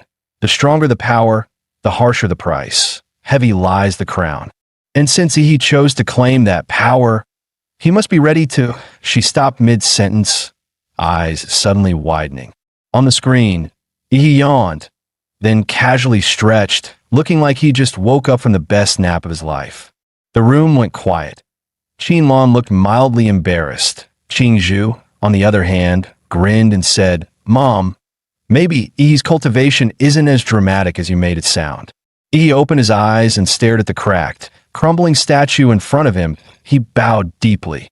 "Thank you, Senior, for passing down your legacy." Then, the final echo of the brute's voice rang in his mind. "Kid, you're the most gifted person I've ever seen. Maybe you're the one who can uncover the truth behind the secret realm we never could. That unfinished mission now falls to your generation." E sighed internally. "Man, you've got me all wrong. I'm just using cheat codes." He clenched his fists, feeling the power surging within. Fleshbound demon prison, a body like a living Azura. Okay, so my stats didn't go up at all, but now that I've got Ishinwang technique in my arsenal, my combat powers easily doubled. Just then, the stone door creaked open. Qin Lan and Lu Qingzhu stepped into the chamber. "E, did you succeed?" E grinned, flashing a row of bright white teeth. "Yet I nailed it." Qin Lan stared in disbelief. "This can't be. Even with Qingzhu's talent, it takes at least a full week. No sleep, constant immersion in the resonance, to grasp Ishinwang technique that E. How long were you in there?" "An hour. You seriously impeded your way to mastery." Qingzhu glanced at Yi, who now wore a smug little grin. "Everyone always called me the genius, but the real genius is standing right here." Noticing the skeptical looks on both their faces, Yi chuckled. "All right, you want proof? I'll give you a little demonstration." He gathered his chi from the dantian, channeling it into his palm. Normally, martial chi was invisible, but this wasn't normal. What formed his hand was black and red, crackling with malice. A twisted, corrupted aura born from the spiritual trial that put it simply, it worked like an enchant from a video game, coding weapons or strikes to boost their damage and lethality. Mountain-crushing fist. He dropped his stance, spine tight like a bowstring, core engaged, then launched a punch that exploded with black-red energy. The blast sent a gust of force rushing toward the mother and daughter, making them instinctively step back. And in the air, they swore they could hear a ghost wailing. Even Lu Qingzhu, known as a martial arts prodigy, narrowed her eyes in disbelief. That punch just now, the precision, the pressure, it was insane. Was that seriously just a mountain-crushing fist? The most basic, overused technique in town. Qin Lan's gaze locked onto Yi, her expression unreadable. Yi, you really, she hadn't expected to be this wrong about him. Yi, on the other hand, was getting visibly uncomfortable under her intense stare. "Ma'am, please, your daughter's literally right next to you. Don't make this a weird romance subplot. I don't want to become the prime minister of this household." Qingzhu said sweetly, "Since you already mastered Ishinwang technique, want to try the other two? You still have a full day of learning time left." Qin Lan raised an eyebrow and gave her daughter a sideways glance.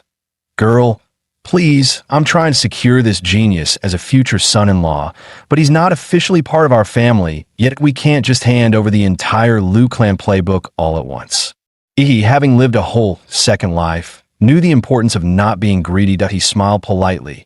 "No need. Qingzhu Ishinwang technique is already more than enough. I'll need time to really master it. Also, Annie, I'm a bit tired, and there are things I need to take care of at home." Qin Lan appreciated his restraint even more. "Very mature. I heard from the housekeeper that you showed up on a rental bike. Can you drive? Head to the garage and pick a car. You'll need something more convenient." That reminded Yi of someone he'd seen earlier. "Actually, Annie, I saw this guy riding a motorcycle earlier. It looked seriously cool. Do you have any of those?" Qin Lan chuckled. "Oh, absolutely. You like motorcycles too? Same taste as my rebellious son. I'll give you his favorite one. The best in his collection." A few minutes later, Lu Qingjie arrived home, just in time to hear Aunt Hong, the housekeeper, muttering something about his mom bringing in a future son-in-law. "What? A son-in-law? I gotta see which lunatic thinks he's worthy of my sister. She's not just beautiful. She's a once-in-a-century prodigy in all of Anqing. No way some random guy is good enough for her. That rental bike punk from earlier really ticked me off. He scared off the girl I just picked up. If I ever see him again, I swear I'll teach him what real trouble looks like." Just as Lu Chengjie was fuming with rage, something whooshed past right in front of him. He turned, and his jaw dropped. Wait, that guy. That's the rental bike dude. Why the hell is he riding my custom motorcycle?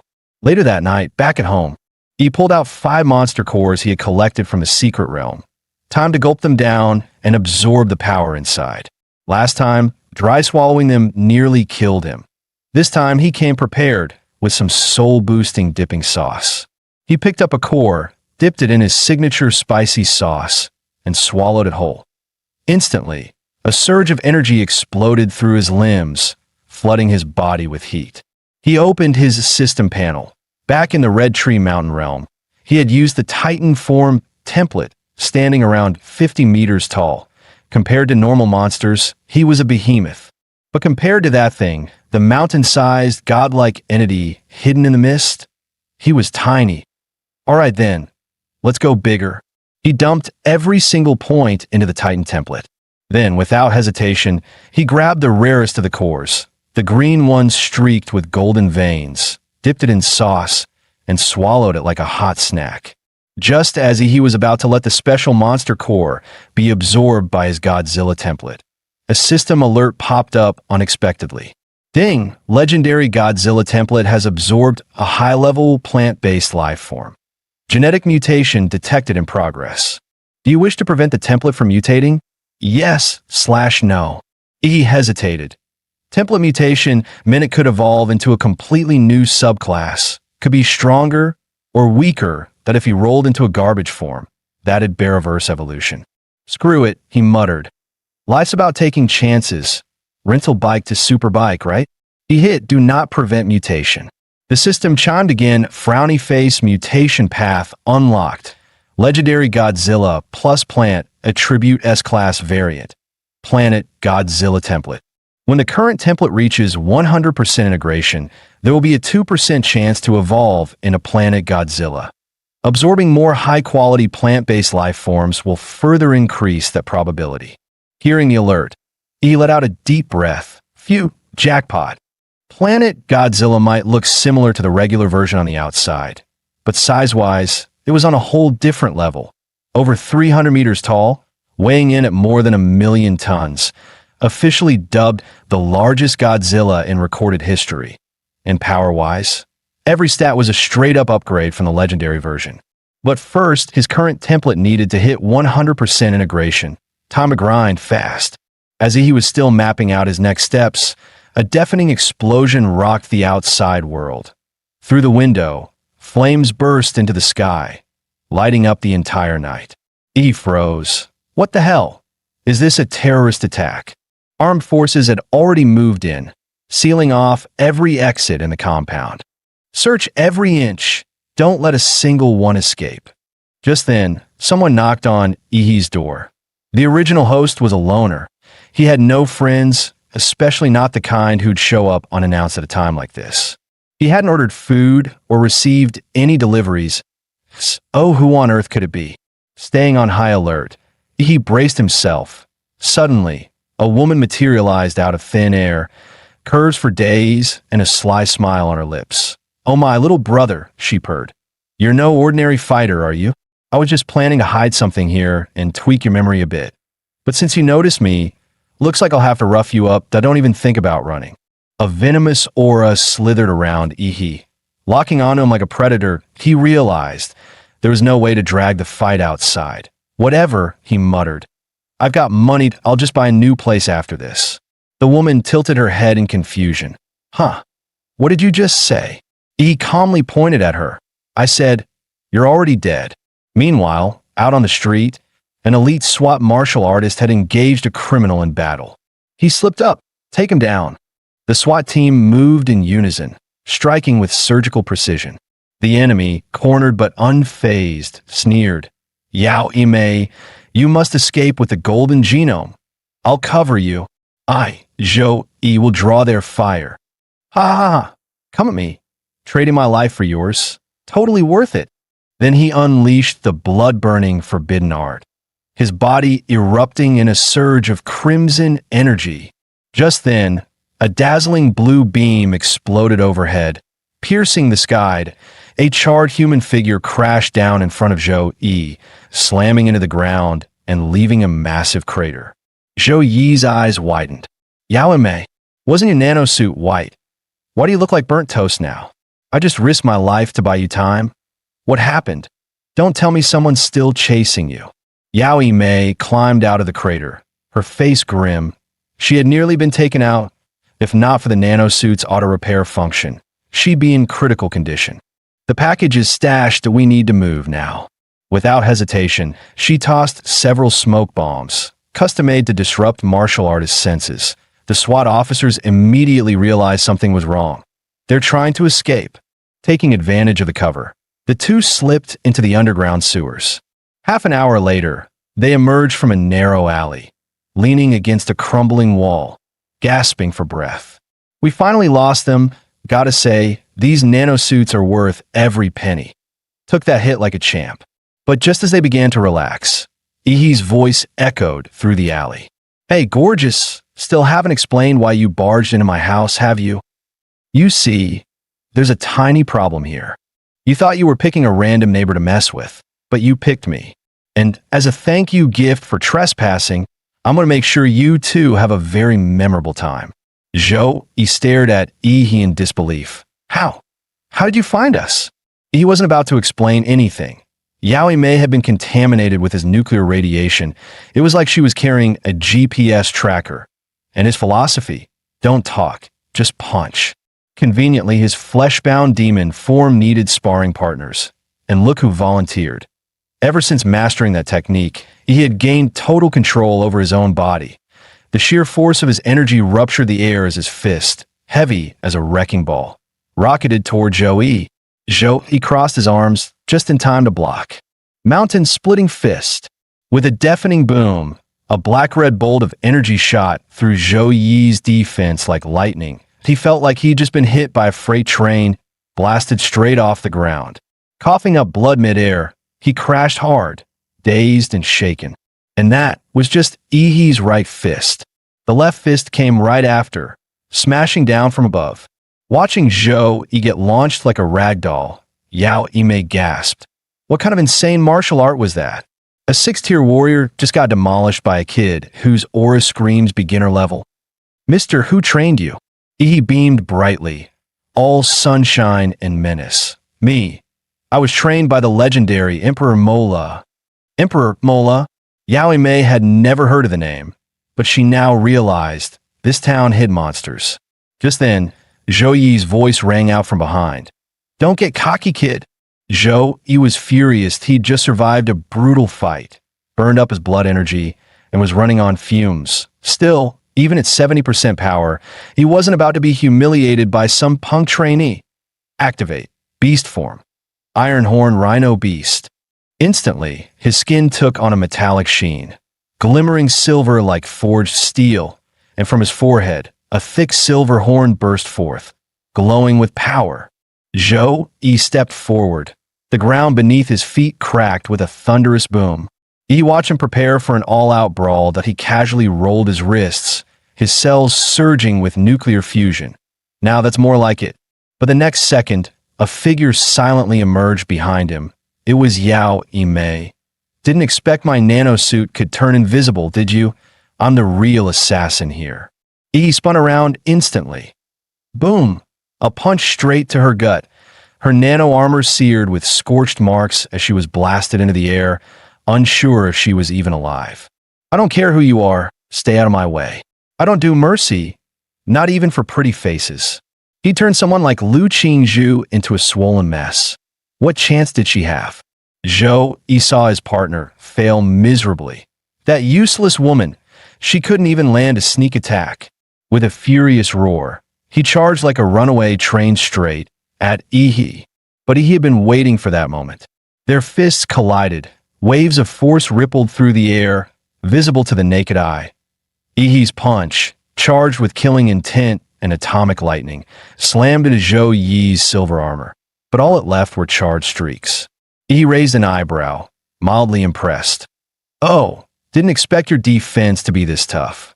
Zhou Yi grinned, full of smug confidence. Kid, this Iron Horn Rhino Beast form of mine, Not even a tank shell can scratch me.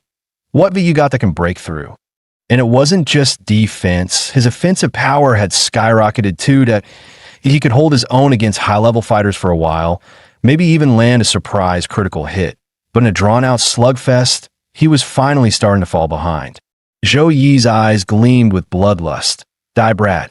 There was a twisted thrill in crushing a rising genius with his own hands. He sneered, triumphant. Doesn't matter how cocky you are. Against me, you're nothing but a joke. But suddenly, he froze. He had vanished. Wait, where the hell did he go? He turned around and nearly wet himself. One of the giant's toes was bigger than his entire head. Standing before him was a towering monster, over 30 meters tall. Through the mist, two ghostly blue eyes burned like spectral flames, unleashing a pressure so overwhelming it made the air feel heavy. What is that thing? Zhou Yi's mind went blank. When faced with something that massive, human instinct triggers only one reaction: fear. Was this some new beast? Or could it really be that brat's transformation? He didn't waste a single word. He simply raised a hand and brought it down like a falling mountain. Zhou, he felt a hurricane-level windstorm slam into him. The ground exploded beneath him like it was hit by a missile. By sheer reflex, he leapt out of the way. A second later, he realized if he'd been even a split second slower, he'd have been obliterated. But he didn't just have one hand. Just as Zhou, he thought he'd narrowly escaped. Wham! The other hand came crashing down. This time there was no lucky dodge. Zhou, he took the full hit, flattened into the ground like a rag doll. Yi's right arm rose again, glowing, humming with energy. In a flash, thunder roared down with his punch. Blow after blow rained down like a violent storm. Zhou, he felt his bones shatter, his organs rupture, and his very soul nearly pounded out of his body. System notice. Host He, Titan form activated. Comprehensive physical index, 23.8 to 294. Nearby, Yao Mei forced herself to stand, only to freeze in horror, a 6th-tier martial artist being used as a punching bag. Her heart sank with regret. I was such an idiot. Why did I mess with this monster? If this keeps going, Zhou Yi's gonna die, for real. She couldn't let him die here. There was no running now. Only one option left, a desperate counterattack. Perched atop a nearby building, she stared at the towering giant whose body eclipsed the structure itself. She leapt down in a swift, calculated arc, her form twisting midair. In a flash, she reached the giant's throat. Around his neck, tight yellow threads glinting faintly, molecular wires from her nanosuit, sharp enough to slice through reinforced alloy. She figured this transformation came from some kind of genetic ability. Big as he was, the human body still had its weak spots, and the throat was one of them. A crimson flash split the air, but what shocked her most, the giant didn't even fight back. He just let her slice his throat wide open. The giant's colossal head came crashing down. Boom! The ground trembled beneath the impact. Yao Mei exhaled sharply, her voice trembling. Did I do it? But then, her eyes widened in terror. The giant's mouth slowly opened. Deep in his throat, a glowing blue light pulsed to life. A rising hum of destruction rang in her ears, building, swelling, deafening. A monster, she whispered in despair. In that moment, it felt like even the heavens had sentenced her to die. The last thing she saw was an endless blaze of radiant blue. The atomic breath consumed her completely. The blast pierced straight through a nearby skyscraper, leaving a dazzling blue arc slicing across the sky. As the breath ended, a wave of scorching air erupted, engulfing the entire area in a sea of searing heat. He slowly stepped forward, making his way toward Zhou Yi. He loomed over the bloodied, broken man at his feet. In a low, rasping voice, he said, "Your turn." Zhou Yi, bones shattered, still struggled to rise. "You monster," he hissed. Yi stared down, cold and emotionless. "If you choose to kill, you'd better be ready to die. That's the fairest rule there is." Just then, sirens blared in the distance, growing louder by the second. The battle had drawn too much attention. Security forces were closing in fast. And just as he prepared to finish Zhou Yi off, he suddenly laughed, eyes filled with venom. If I'm going down, I'm dragging you with me. That woman, Yao Yimei, the one in the nano suit, she hid something in your house, something called the golden genome. Zhou Yi let out a twisted laugh. It's yours now. The endless manhunt begins. Run as far as you can. I'll be waiting in hell. He cut him off with a swift kick to the head. Run your ass. You talk way too damn much. The sirens were getting closer. He had to get rid of the body. Fast. This time, he might have gone a bit overboard. Especially with that giant hole punched clean through the building. Yeah, definitely too much. He hurried back to his apartment under cover of night. He immediately contacted Qin Lan for help. Aunt Qin, how's the police investigation going? Handled it, she replied coolly. But things are getting messy on Blue Star lately that you'd better lay low until Huadu University starts. Relax, Aunt Qin. You know me. I'm the picture of innocence. He let out a breath of relief. Good thing he gave Aunt Qin a heads up in advance. That atomic breath move of his, way too recognizable. The cops would have been on him instantly. Back inside, he finally found what Zhou Yi had mentioned, the golden genome. So this is what they were fighting over. It was a sealed silver-colored cylindrical container on it, an Erie Company logo, a black eagle with outstretched wings. But the wings were just skeletal bones, no flesh.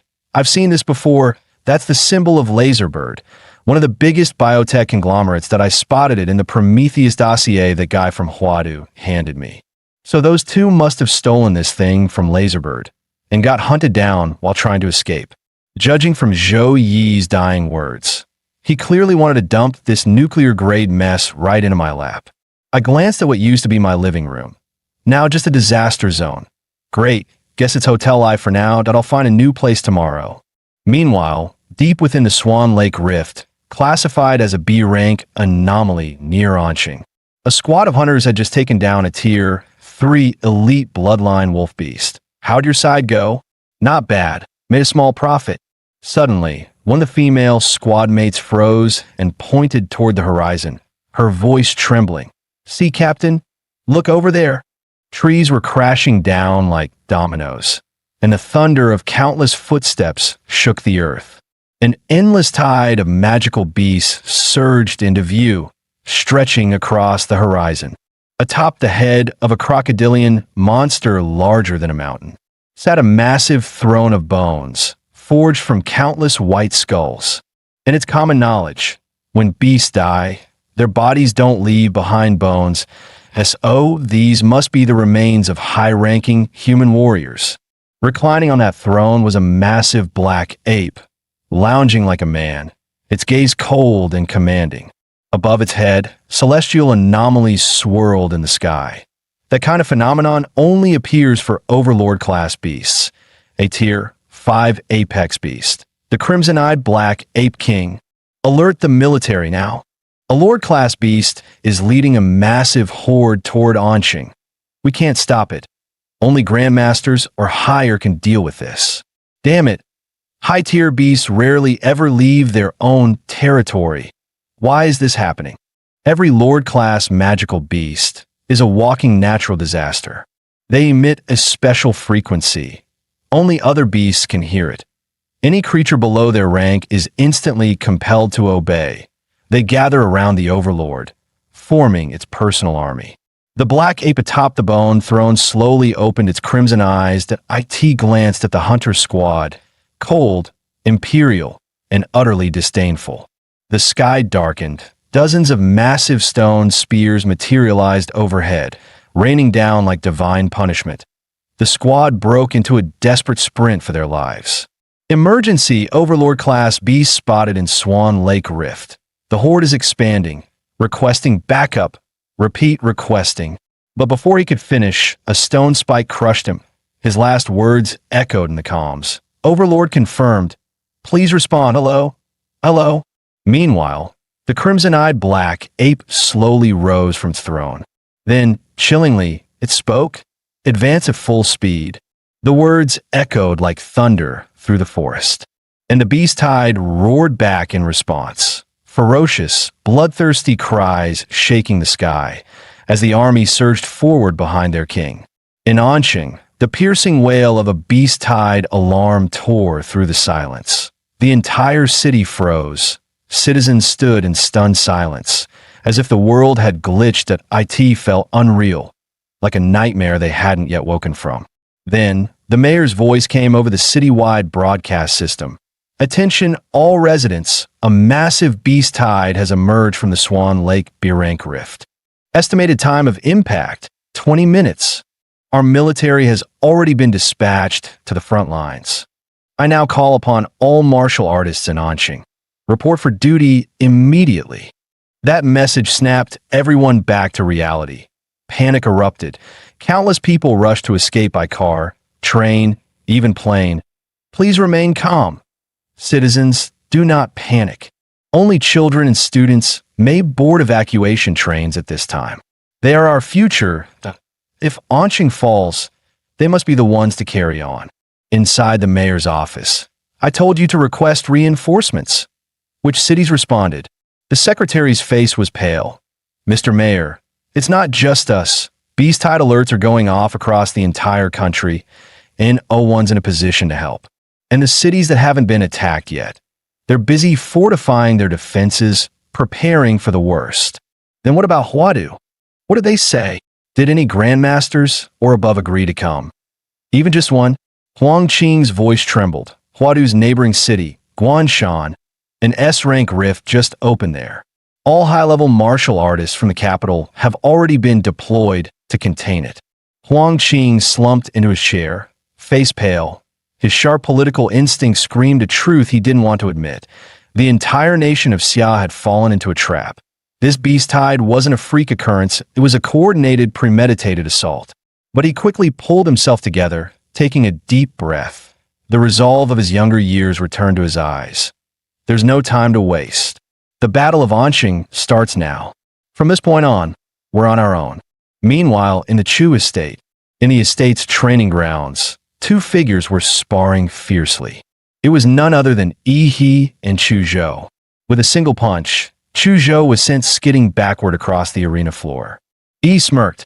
Not bad, Chu Zhou. You actually took that punch. Since when did you learn Xian Huang combat techniques? Chu Zhou gritted out. Picked it up about a month ago, still rough around the edges. He stretched lazily, stifling a yawn. But you, buddy, only been a month, and you're already slacking off? Chu Zhou nearly exploded on the spot. Slacking off your ass, you didn't improve. You freaking evolved. Just then, a sharp alarm echoed across the estate.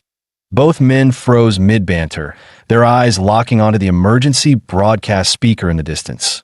Anqing is under attack. Chu Zhou's expression darkened. That was a beast tide alert. Anqing's university prep students have priority evacuation access. The message says, head to Anqing Airport to board flight B521 or B753, or to the high-speed rail station for train 423. Yi smirked. What? Don't tell me you're planning to leave. Chu Zhou closed his eyes. You're staying too? With your talent, you'd be better off getting out of here. You talk too much. Since when were you such a drama queen? If you don't get it, here's my answer, fight. Inside, Yi, the blood of Emperor Mola was already surging wildly. Meanwhile, in the Liu family estate, Liu Qingzhu stared firmly into Qin Lan's eyes. Mother, I want to go, I want to help defend Anqing. Qin Lan's voice turned uncharacteristically stern. Do you even have a real chance of surviving? Anqing has maybe 30,000 fighters. Add and retire veterans and volunteering trainees, maybe 50,000 tops. In the face of a beast tide that size, we're just paper boats in a tsunami. And that overlord-class beast? That's not something Anqing can deal with. It takes a grandmaster, at minimum, to stand a chance. Qingzhu, your life doesn't just belong to you. You carry the weight of our entire family. Liu Qingzhu was silent for a moment, then coldly said, if a martial family can't even stand against beasts, maybe it doesn't deserve to exist at all. With that, she turned and slammed the door behind her. Lan lit a cigarette, her eyes heavy with thought. "An Hong, we're leaving Anqing. What about that boy Yi? Send him a message. Let him decide for himself." Meanwhile, at the edge of the Swan Lake Rift, tens of thousands of martial artists had already gathered. "Old Chun, you're pushing 60. What the hell are you doing here? Shouldn't you be getting your granddaughter out of here?" "Shove it, old Zhang. If you a limping cripple can show up, why can't I with all four limbs intact?" "Ha ha. Who would have thought? 30 years later, and we're fighting another beast tied together." Old Zhang chuckled, leaning on his cane. "And that leg of yours? You lost it in that very battle." "Hey, old Zhang, once this tide's over, you gonna move in with your son in the capital? He lives in that flashy uptown district. Won't they laugh at a country bumpkin like you?" Old Zhang smiled. "Forget it, I'll stay here. Play chess with you, you stubborn old mule. I was born in this city, and when it's time, I want to be buried in it too." Around the city, Anqing's final military defense line was now fully deployed. Tanks that anti-aircraft turrets, Gatlings that heavy caliber cannons. All of it formed a steel wall. No beast was allowed to set foot inside the city.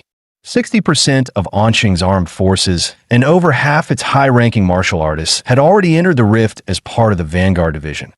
Their mission? One thing only: scout the beast tide. Identify any Lord or Overlord class beasts. And above all, bring that intel back alive. Suddenly, Huang Qing's eyes narrowed, danger sensed. A bloodied warrior stumbled out of the rift, one arm missing, body drenched in crimson. Medics rushed forward, trying desperately to stabilize him. "And Mayor, this flash drive, it holds all the Vanguard team's combat data." Huang Qing leaned in, voice tight. "And the others, where are the rest?" The warrior's dirt-smeared face twisted in pain. "Dead, they're all dead. The beast tide crushed everything. Not even the bodies were left intact." His eyes suddenly flew wide open, pupils trembling with terror and hatred. "Be careful of that crimson-eyed black ape. It trapped us. If not for that thing, thousands of us could have made it out alive." Before he could say more, a thunderous roar erupted from the rift. A massive stone spear shot out, spinning violently. It tore straight through a distant skyscraper, like paper. Rubble came crashing down in a deafening cascade. Huang Qing's pupils shrank. No, that wasn't random. It was aiming for the landmines beneath the building. It's trying to detonate them, to destroy our defense grid while we're still building it. Huang Qing roared in fury. "Damn it! The rift just launched an attack. Tank division, drop the restraints, fire at the rift, blast it to hell." Dozens of tanks and anti-air turrets opened fire in unison. A storm of artillery engulfed the rift in a wall of blazing flame. No beasts, just long-range attacks to drain our firepower? How the hell are beasts using military tactics? Huang Qing's expression turned grim, fists clenched. Damn it. What kind of monsters have they become? Suddenly, another wave of stone spears burst through the barrage, ripping through the air with deafening force. And this time, there were far more. Fortunately, the tank crews had repositioned in time, allowing the spears to smash harmlessly into the open ground. But then, one soldier heard something strange, a noise coming from the shattered spear fragments behind him. Before he could react, "Enemy infiltration!" someone shouted. A grotesque, many-eyed beast lunged out and bit the soldier's head clean off. That horrific scene wasn't isolated. Across the battlefield, similar ambushes erupted. Those spears were delivery pods for monsters. They weren't just projectiles, they were drop pods, launching beasts straight from the rift into our backlands. Huang Qing shouted again, voice hoarse and furious. "Don't let those spears land. Shoot them down mid-air. Every one that lands is a breach in our walls." At the rift's mouth, a massive crocodilian beast lay motionless, like a mountain of flesh and scale. The crimson-eyed black ape narrowed its glowing eyes, those scarlet pupils gleaming with disturbingly human cunning. It's time. Humans can no longer resist. Soldiers, flatten their lands. Leave nothing standing. A Lord-class beast, a towering white-furred gorilla the size of a building. let out a thunderous roar, and charged forward. Behind it, the beast horde surged like a tidal wave, flooding toward the rift's edge and spilling into the battlefield. The white gorilla barreled through explosions, pounding its chest and howling skyward a primal, defiant war cry shaking the heavens. While it drew the fire, dozens more beasts slipped past, spilling into every direction, infiltrating the city like swarming shadows. Meanwhile, atop one of Anqing's tallest towers, he stared down at the chaos below. He could see it, clear as day. Humanity was losing control. What Anqing would become after today was anyone's guess. He hadn't been here long, only a few months since he'd crossed over. But this city, it already felt like home, and there was no way he'd let these monsters ruin it. With zero hesitation, he leapt from the rooftop, activating his Emperor Mola form Mandarin dove straight into the heart of the battlefield. Yo, Brother Luo, you've already taken down 5 beasts. And not bad, right? Kai Shaoling watched the two with a deadpan look. Seriously? You kill a few low-tier monsters and suddenly think you're war heroes? She scoffed. Luo Xian, you were supposed to be Anqing number 3 high's top dog. What a joke. Luo Xian wanted to snap back, but looking at Kai Shaoling's cold, no-nonsense stare. Yet he kept his mouth shut, for now. Suddenly, the air temperature plummeted. Everyone tensed. Chu Zhou, that blue magic core in your hand, did you just solo a tier 3 beast? Chu Zhou gave a calm nod. Didn't expect to run into you guys here. You didn't evacuate? Our parents are fighters. They're all on the front lines. As their kids, how could we just run away? Then someone shouted, panicked. Chu Zhou, look out. They pointed right behind him.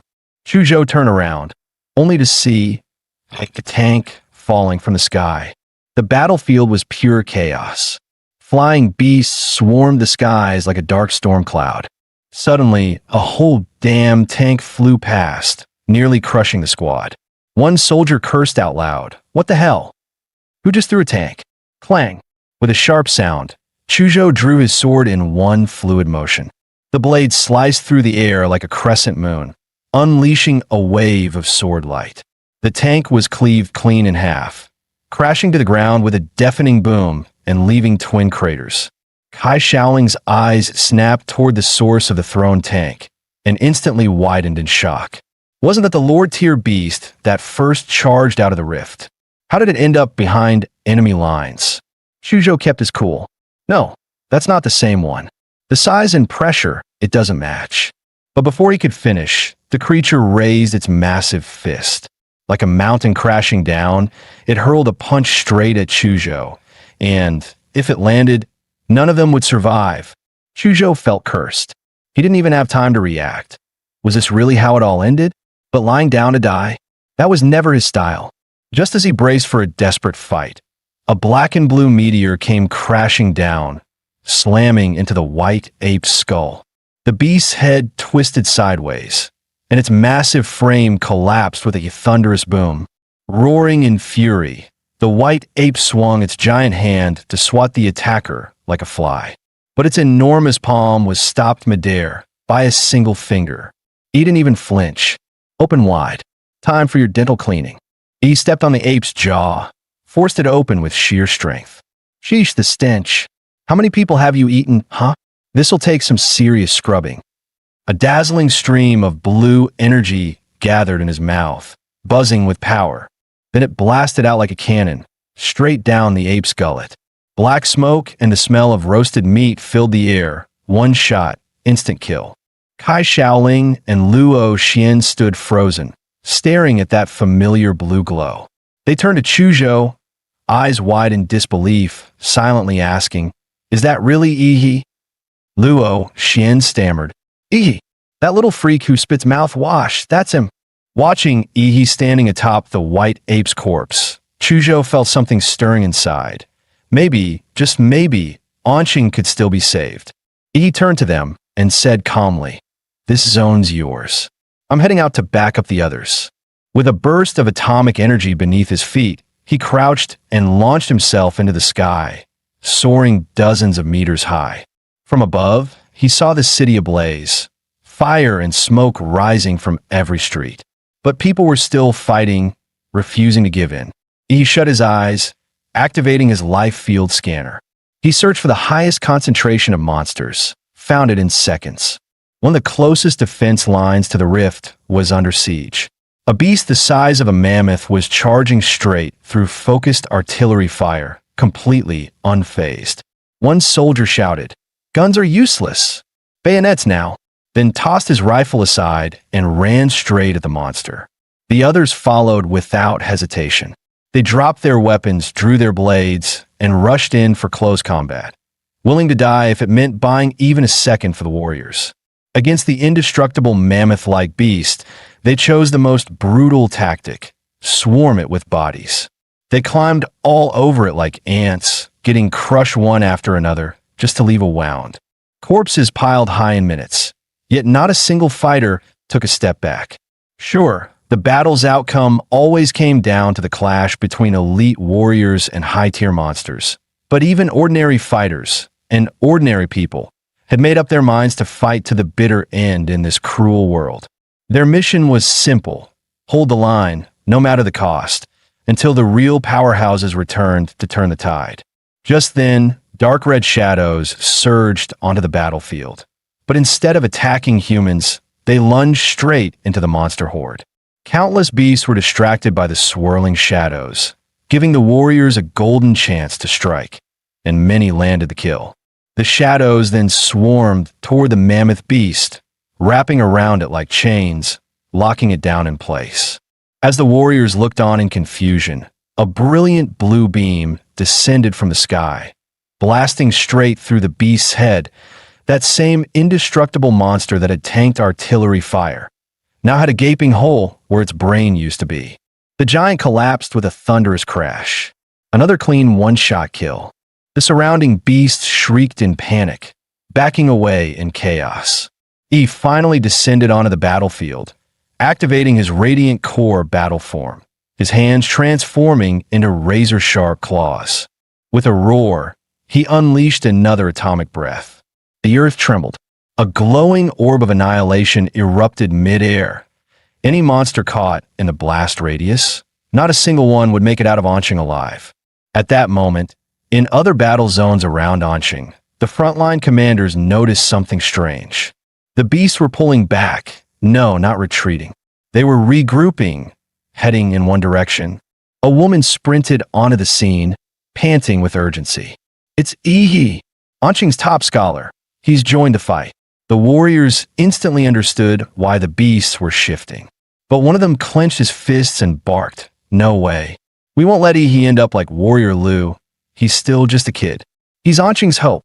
With that, he charged out without hesitation. Intercept the beasts. Protect the scholar. Elsewhere, Ihi, fully unleashed in his radiant core battle form, punched straight through a massive monster skull, incinerating its body into ashes. The shockwave alone turned nearby beasts into bloody pulp, but more surged toward him, hoping to overwhelm him with sheer numbers. He let out a thunderous roar and slammed his fist into the ground. A burst of blue pulse energy exploded outward, sending monsters flying in all directions. Cracks spread out like spiderwebs beneath him, and lethal radiation flooded the battlefield. Heads up, a Lord-tier monster is targeting Ihi. Protect him at all costs. Damn it, if you want to kill our top scholar, you'll have to walk over my dead body first. With him here, Anqing still has a chance. Victory belongs to humanity. You monsters, go rot in hell. Hold the line. Our top scholar is almost here. You old vets seriously gonna lose to a high schooler? Don't embarrass yourselves. When he shows up, you better not let him see this base in ruins. Drive those beasts out, every last one of them. At this point, he had become more than just a fighter. He was a symbol of hope, and that hope had drawn 5 Lord-tier beasts, fresh out of the rift, into a full-blown charge straight toward him. Even elite human warriors struggled to break through. The rampaging beasts made it nearly impossible to close the distance. Just then, boom, the ground erupted as 4 colossal stone walls, each nearly 100 meters tall, shot up and encased the 5 Lord-tier monsters in a massive trap. Anqing's ultimate defender had arrived. Floating high above was Mayor Huang Qing, his combat level at the revered Xuanwu tier, unleashing his top-tier gene art. Earthpulse Fortress, but he knew better than anyone. This technique could only buy time. If they wanted to end this once and for all, the Overlord had to die. But those beasts weren't about to sit still. The white-furred Ape King leapt upward, stepping on the backs of its fellow monsters, launching itself skyward, trying to leap clean over the wall. Seeing the white Ape King about to leap the wall, Huang Qing blinked, vanishing and reappearing above the Earthpulse Fortress in a flash. He brought his palms together, then slammed one down on the beast's skull, which was the size of a car. A golden energy beam burst forth from his strike. The ape's eyes, ears, nose, and mouth all bled out at once. Its brain turned to mush. Its spine shattered like glass. This was the power of a Xuanwu tier warrior, someone who could crush Lord tier beasts with ease. Just as Huang Qing prepared to eliminate the remaining monsters, something caught his attention. His gaze locked on the dimensional rift. A massive crocodilian head was squeezing through.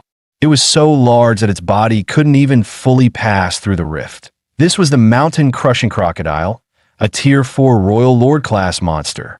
A bead of cold sweat ran down Huang Qing's temple. He'd seen this creature in the frontline reports. It was a walking calamity. This monster was none other than the personal mount of the dreaded Tier 5 Overlord, Blood-Eyed Black Ape.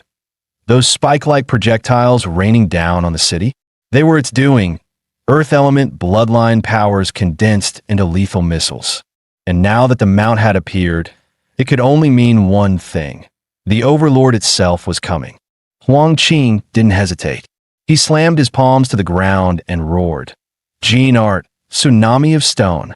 Waves of unstoppable energy surged outward like a mountain turning into a tidal wave, ripping across the battlefield. Huang Qing slammed his palms down again. The once solid earth began to ripple like water, rising into a massive swell. Over 100 meters tall, then it crashed down like a tsunami, aimed straight at the exposed head of the mountain-crushing crocodile. The beast's vertical pupils glinted with disdain. As the undisputed king of Earth-type monsters, it had never seen a human dare to challenge it using its own element. Under its will, the wave of collapsing rock began to condense, shrinking, coiling, and compressing into a massive stone sphere.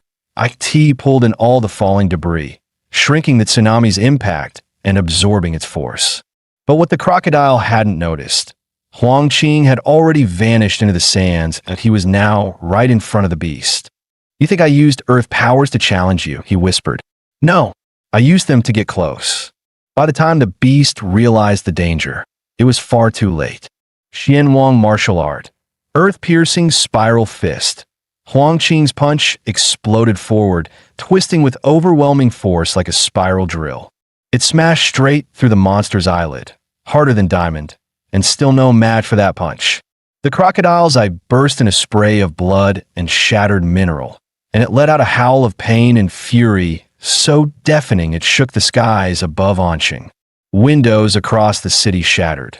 The ground trembled beneath their feet. The king had been wounded, and it screamed like a god in agony. The earth answered the mountain-crushing crocodile's fury. Within hundreds of meters, razor-sharp spikes erupted from the ground like teeth. In mere seconds, the battlefield had transformed into a deadly forest of stone. Luckily, Huang Qing had studied the beast's combat profile ahead of time.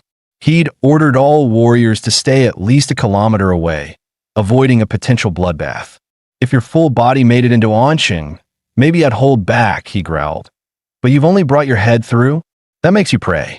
Huang Qing charged again, unleashing a flurry of high-tier martial skills in rapid succession. His fists and kicks tore through the air so fast they sparked flames, his form flickering like a lesser version of a thousand-armed war god. Every strike targeted weak spots. Scales flew, blood sprayed. The crocodile's armored flesh was torn open in every direction. If not for its powerful core's regeneration, the beast would have already fallen under that relentless assault. But the monster wasn't done.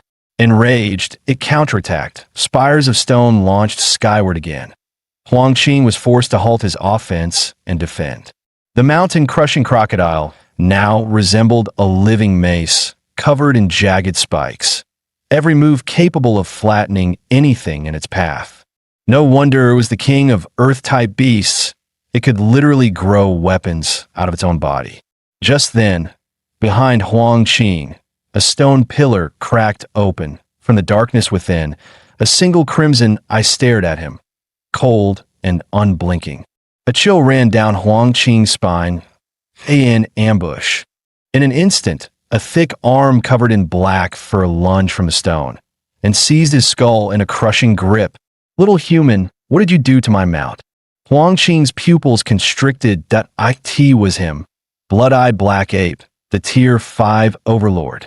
It had been hiding inside the stone spire this whole time.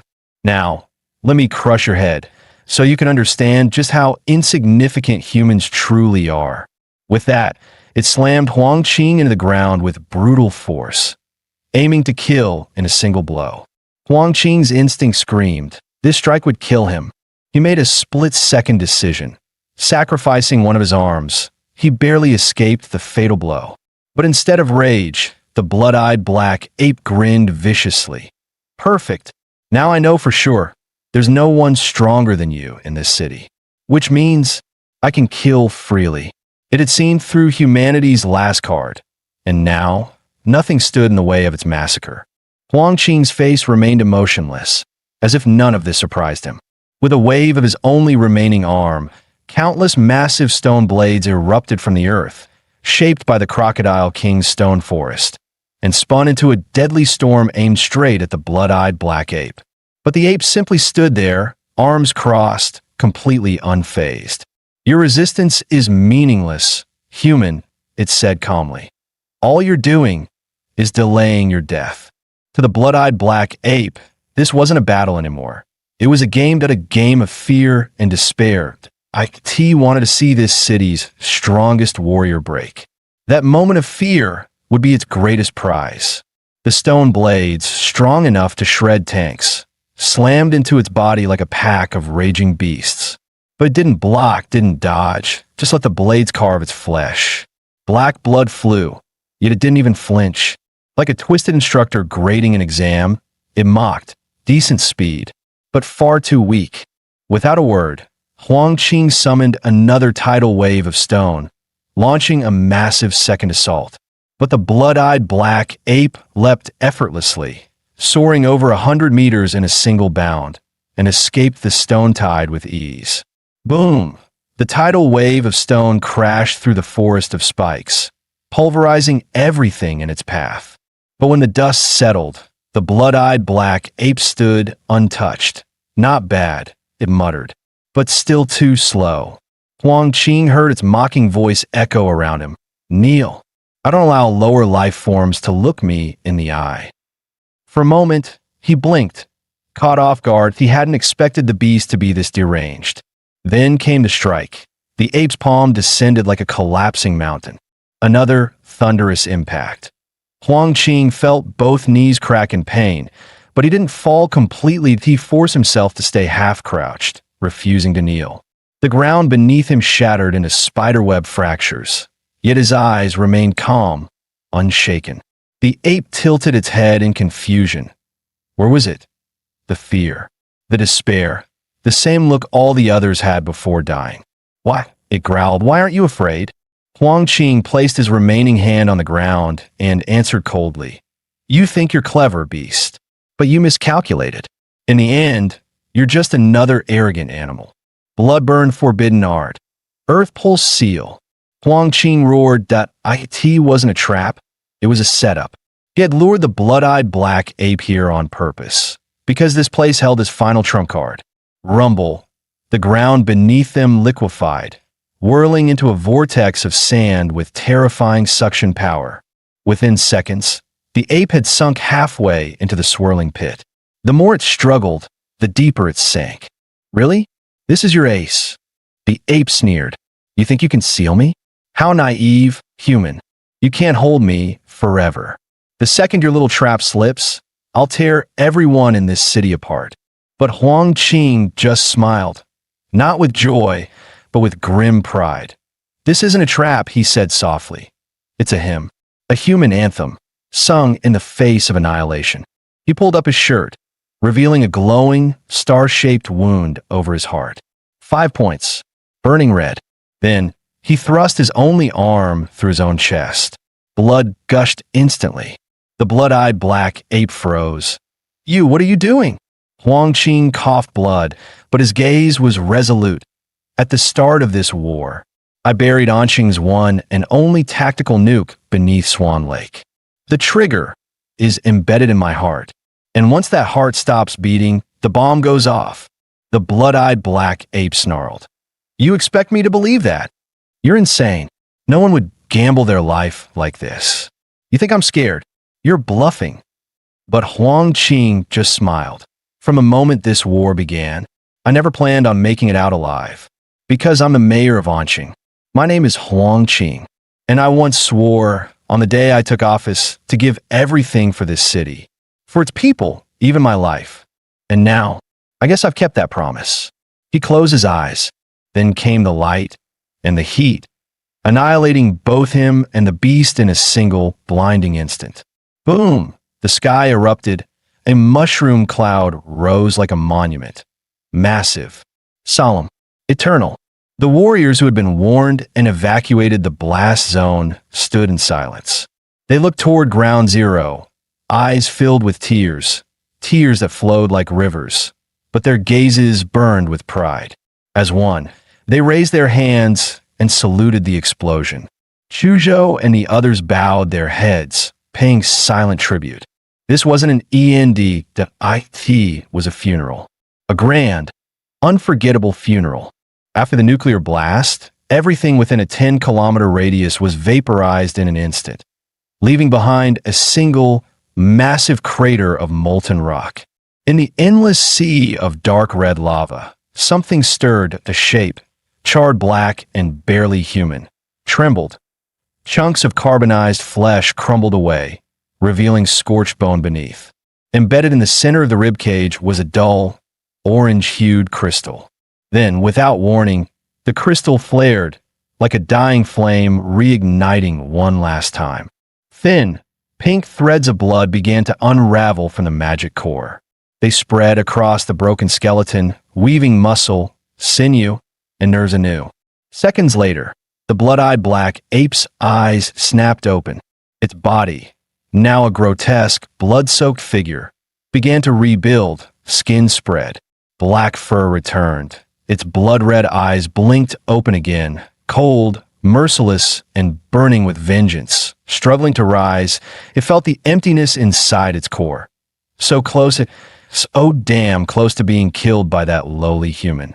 Its gaze darkened. The bloodlust in its eyes was almost tangible. Kill. Kill. Kill them all. I'll slaughter every last soul in this city. I'll make every human beg for death before I tear them apart.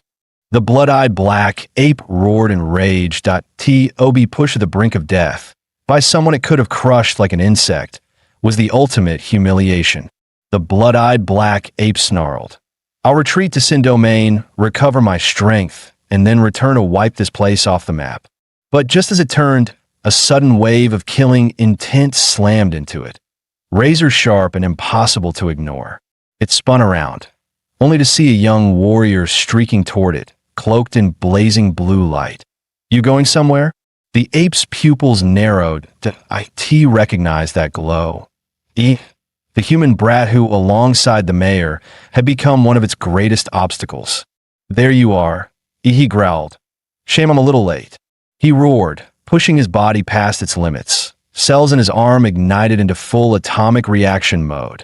Blue lightning tore through his muscles, peeling flesh away in sparks. Atomic strike fist. His punch landed square on the ape, but shockingly, it didn't dodge it. It took the hit head-on. Boom. The sky exploded in a blast of blinding blue light. The blood-eyed black ape roared. marching forward through the torrent of energy, defying the blast with sheer brute strength. E's eyes widened. It's pushing through. The ape sneered, "Foolish little genius. You should have stayed in the backlands. But no, here you are, gift wrapped for me. This is my chance to rip you apart." But he smiled coldly. "If you had run, my mini tactical nuke might have missed you. But since you stayed, why not enjoy a second helping?" Deep within He's body, the atomic reactor roared to life. Nuclear fission ignited at full force. Blazing arcs of blue lightning exploded from his flesh, dancing across the battlefield like a storm of electric foxes. The blood-eyed black ape's expression shifted. That energy signature, it was unmistakable. Another nuke? Its voice cracked. You damned human. What the hell?" But before it could finish, it was swallowed whole by a flash of pure light and searing heat. Several kilometers away, human warriors were still holding off the remaining beasts when someone shouted, "Look, over there." Was that another nuke? Though the second explosion was far smaller than the tactical nuke triggered by Mayor Huang Qing, that mushroom cloud that pulsed through the earth, it was unmistakable. Could this be another trick left behind by the mayor? Only Huang Qing would think this far ahead. As the dust settled, the blood-eyed black ape stumbled from the crater, half dead, scorched, and gasping. Its eyes widened in horror. "You monster!" From the smoke, a colossal figure emerged, over 40 meters tall. Its skin was as rugged as volcanic rock, streaked with glowing blue veins. Spinal spikes jutted out like swords, and a thick, armored tail swayed lazily behind it. One flick could crush a cliff, the titan in imperial magra armor. The ape's face twisted. "Why the hell do you look more like a monster than me? Even most lord-tier beasts don't have this kind of aura." E's glowing blue eyes narrowed as he looked down at the blood-eyed black ape, now a pitiful speck beneath his towering feet. "I'm not like you, you balding monkey." Without warning, he raised a massive claw and brought it crashing down. Boom! The impact thundered through the battlefield, sending shockwaves and smoke rippling in every direction. The blood-eyed black ape was launched like a rag doll, slammed into the distance, bouncing across hills like debris. He gave a cold smirk and charged after it. "Don't run now, little monkey." Mountain-crushing fist, black flash. Enraged, the prideful beast refused to be humiliated. With a roar, it spun around and threw a wild punch with its mangled arm. "Don't you dare underestimate a lord." Their fists collided with an earth-shattering blast. The air itself split open with the force of the impact. The blood-eyed black ape was blasted away in a perfect straight line, like a meteor on a crash course with the horizon.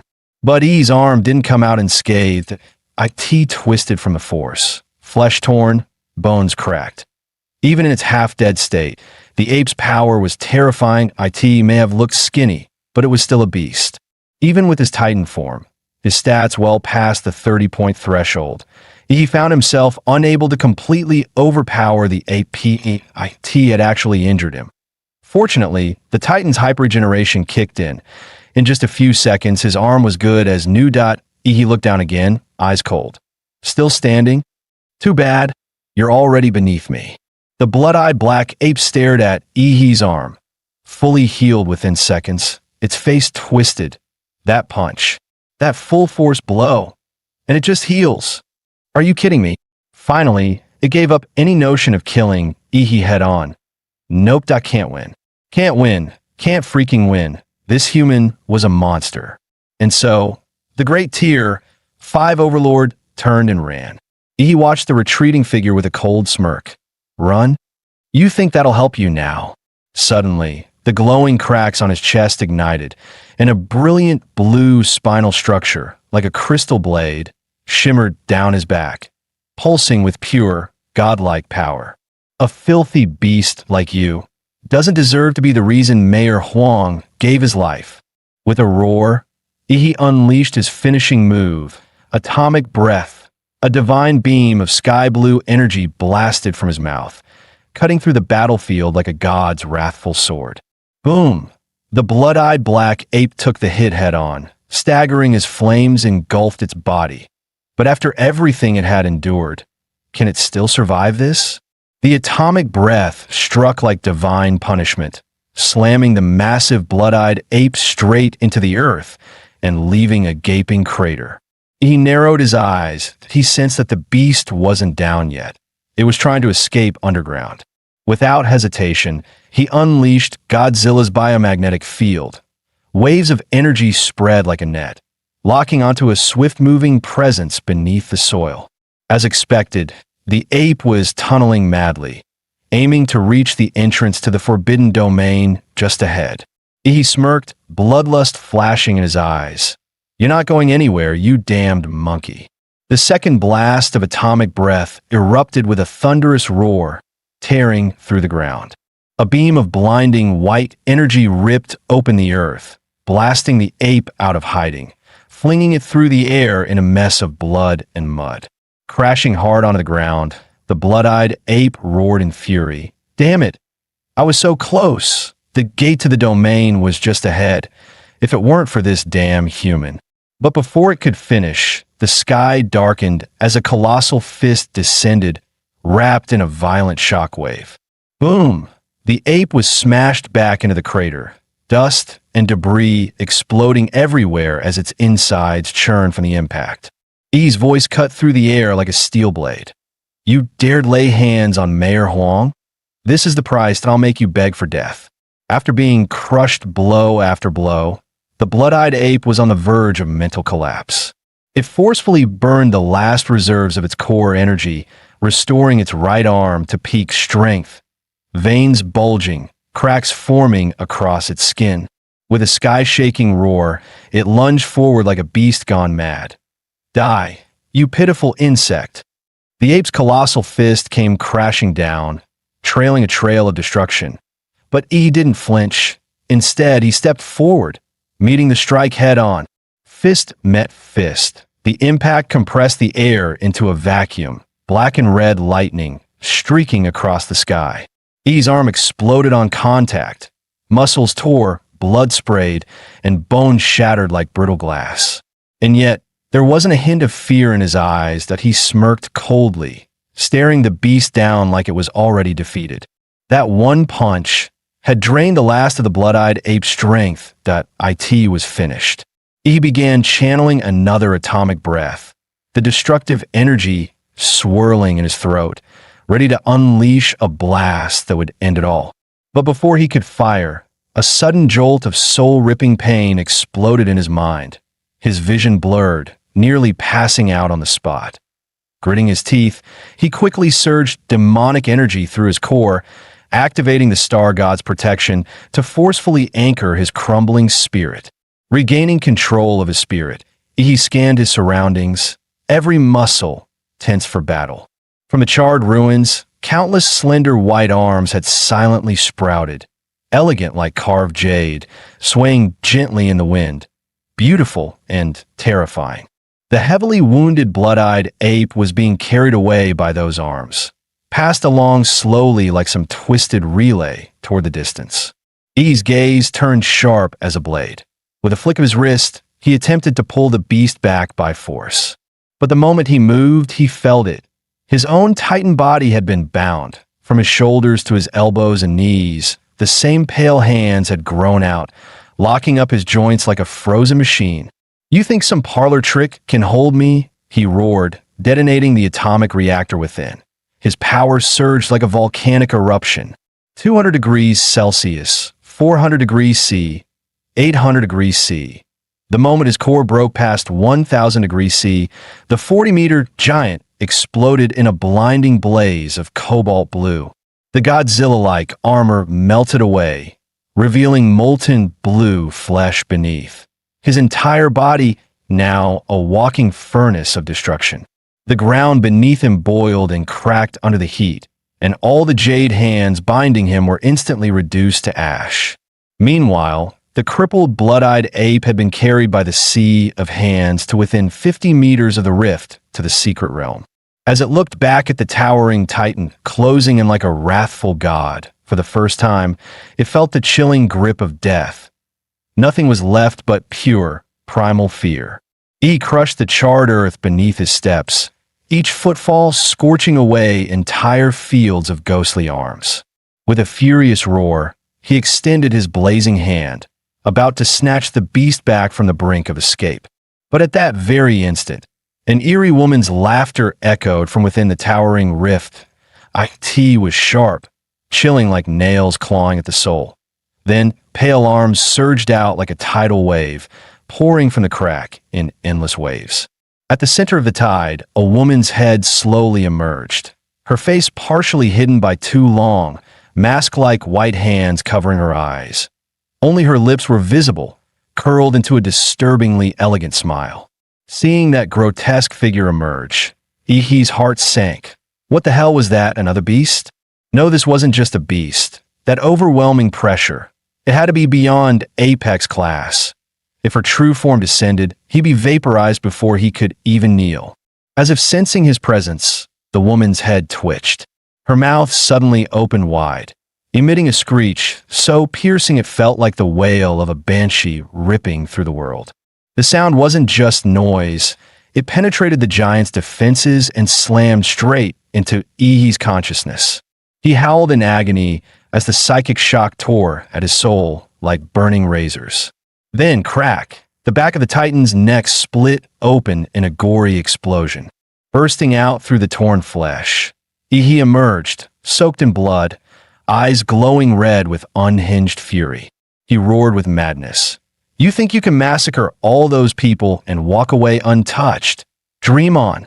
He poured every last drop of atomic energy into the Titan's core, detonating it from within. The Godzilla-fused Titan entered a full meltdown. Its blue plasma veins surged wildly, burning away flesh until only a blazing skeleton of bone and blue fire remained. He controlled the flaming husk like a chariot of wrath, charging straight toward the rift. Every reaching hand along the path was incinerated, the earth torn asunder like hell's gates opening.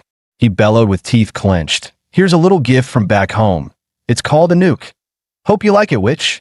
The giant's burning skeleton stomped into the rift, and in the very next instant, a blinding surge of blue and white light exploded outward, consuming everything in its path. The woman's head locked eyes with Ihi until the last moment, her gaze brimming with unyielding fury and hatred. The searing light burst through the rift, sweeping across the battlefield like a newborn sun, burning away all the smoke and darkness that once shrouded the ruins.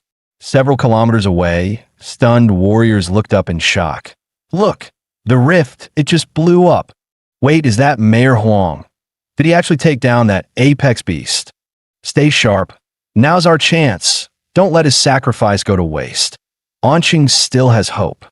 As the nuclear-level blast swept across the battlefield, the blood-eyed ape was reduced to nothingness. And as if the rift had been severed, the flood of invading beasts abruptly dwindled, cut off at the source. The warriors of Anqing launched a full counteroffensive, fighting nonstop for an entire day and night. They slaughtered every last monster still lurking within the city, until the final beast collapsed and the exhausted defenders finally dropped to the ground like survivors from hell itself. The battle for Anqing was finally over. Victory had come at a devastating price. Over 80% of the warriors and soldiers perished in the bloodbath. Nearly the entire defense force was wiped out.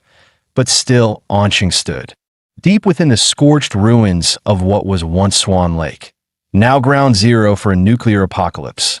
On the charred Earth where radiation still hung thick in the air, he slowly opened his eyes. After lying unconscious for days, he had finally awakened.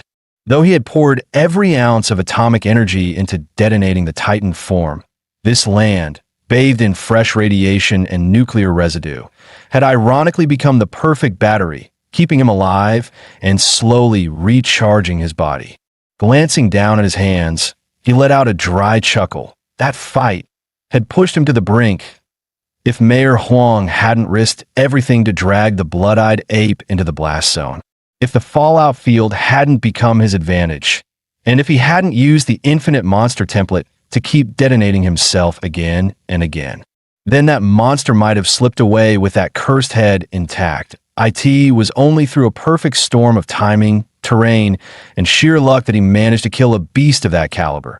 And even now, with all the power of the monster template, he knew one thing for certain. He was still far from the top. Beasts at the BG level were beyond terrifying. One misstep could mean total annihilation, that a victory like this might never come again. He lifted his gaze to the ashen sky, a sharp sense of urgency rising within him. I need more time, but I need to grow faster, stronger. The fastest path to the top was fusing with the planetary Godzilla template. But to do that, he had to gather the remaining plant-type monster cores, and time was quickly running out. In the blink of an eye, an entire month had passed. Through news reports, he gradually learned the true scale of devastation across the country.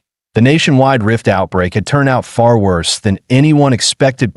18 cities were attacked. 12 of them had completely fallen, reduced to bloody hunting grounds for monsters. The worst case was Guanshan City. After an unexpected S-class rift erupted, the entire city was swallowed by a mysterious gray fog, and all contact with the outside world was lost. In response, the National Martial Authority dispatched an elite strike team. 30 Schwammer-ranked warriors and 5 grandmasters, led by the great master Du Jingming himself. But even they vanished. When all rescue efforts failed, the nation's strongest shield, Patriot-class warrior Fu Hongsheng, entered the rift personally. 8 hours later, Fu Hongsheng staggered out, drenched in blood, carrying only 2 surviving grandmasters. From that day on, Guanshan was declared the 11th life-forbidden zone on the planet. The city's 1.8 million residents, every last one, were gone. He clenched his fists in silence. Even a Patriot-class warrior barely made it out alive. An entire city turned into a dead zone that humanity's survival was now hanging by a thread. He abruptly stood up, determination blazing in his eyes. Closing the news feed, he immediately dialed Qinlan's number. The familiar lazy voice answered. "What is it this time? Want me to teach you the other 2 incomplete martial arts from the Liu family?" He shook his head firmly. "This isn't about martial arts. That I need your help to acquire high-quality plant-type monster cores, preferably blue tier or even purple tier Lord-grade cores." There was a brief silence on the other end. Then came a soft chuckle, laced with amusement. "Your appetite's really growing? Huh.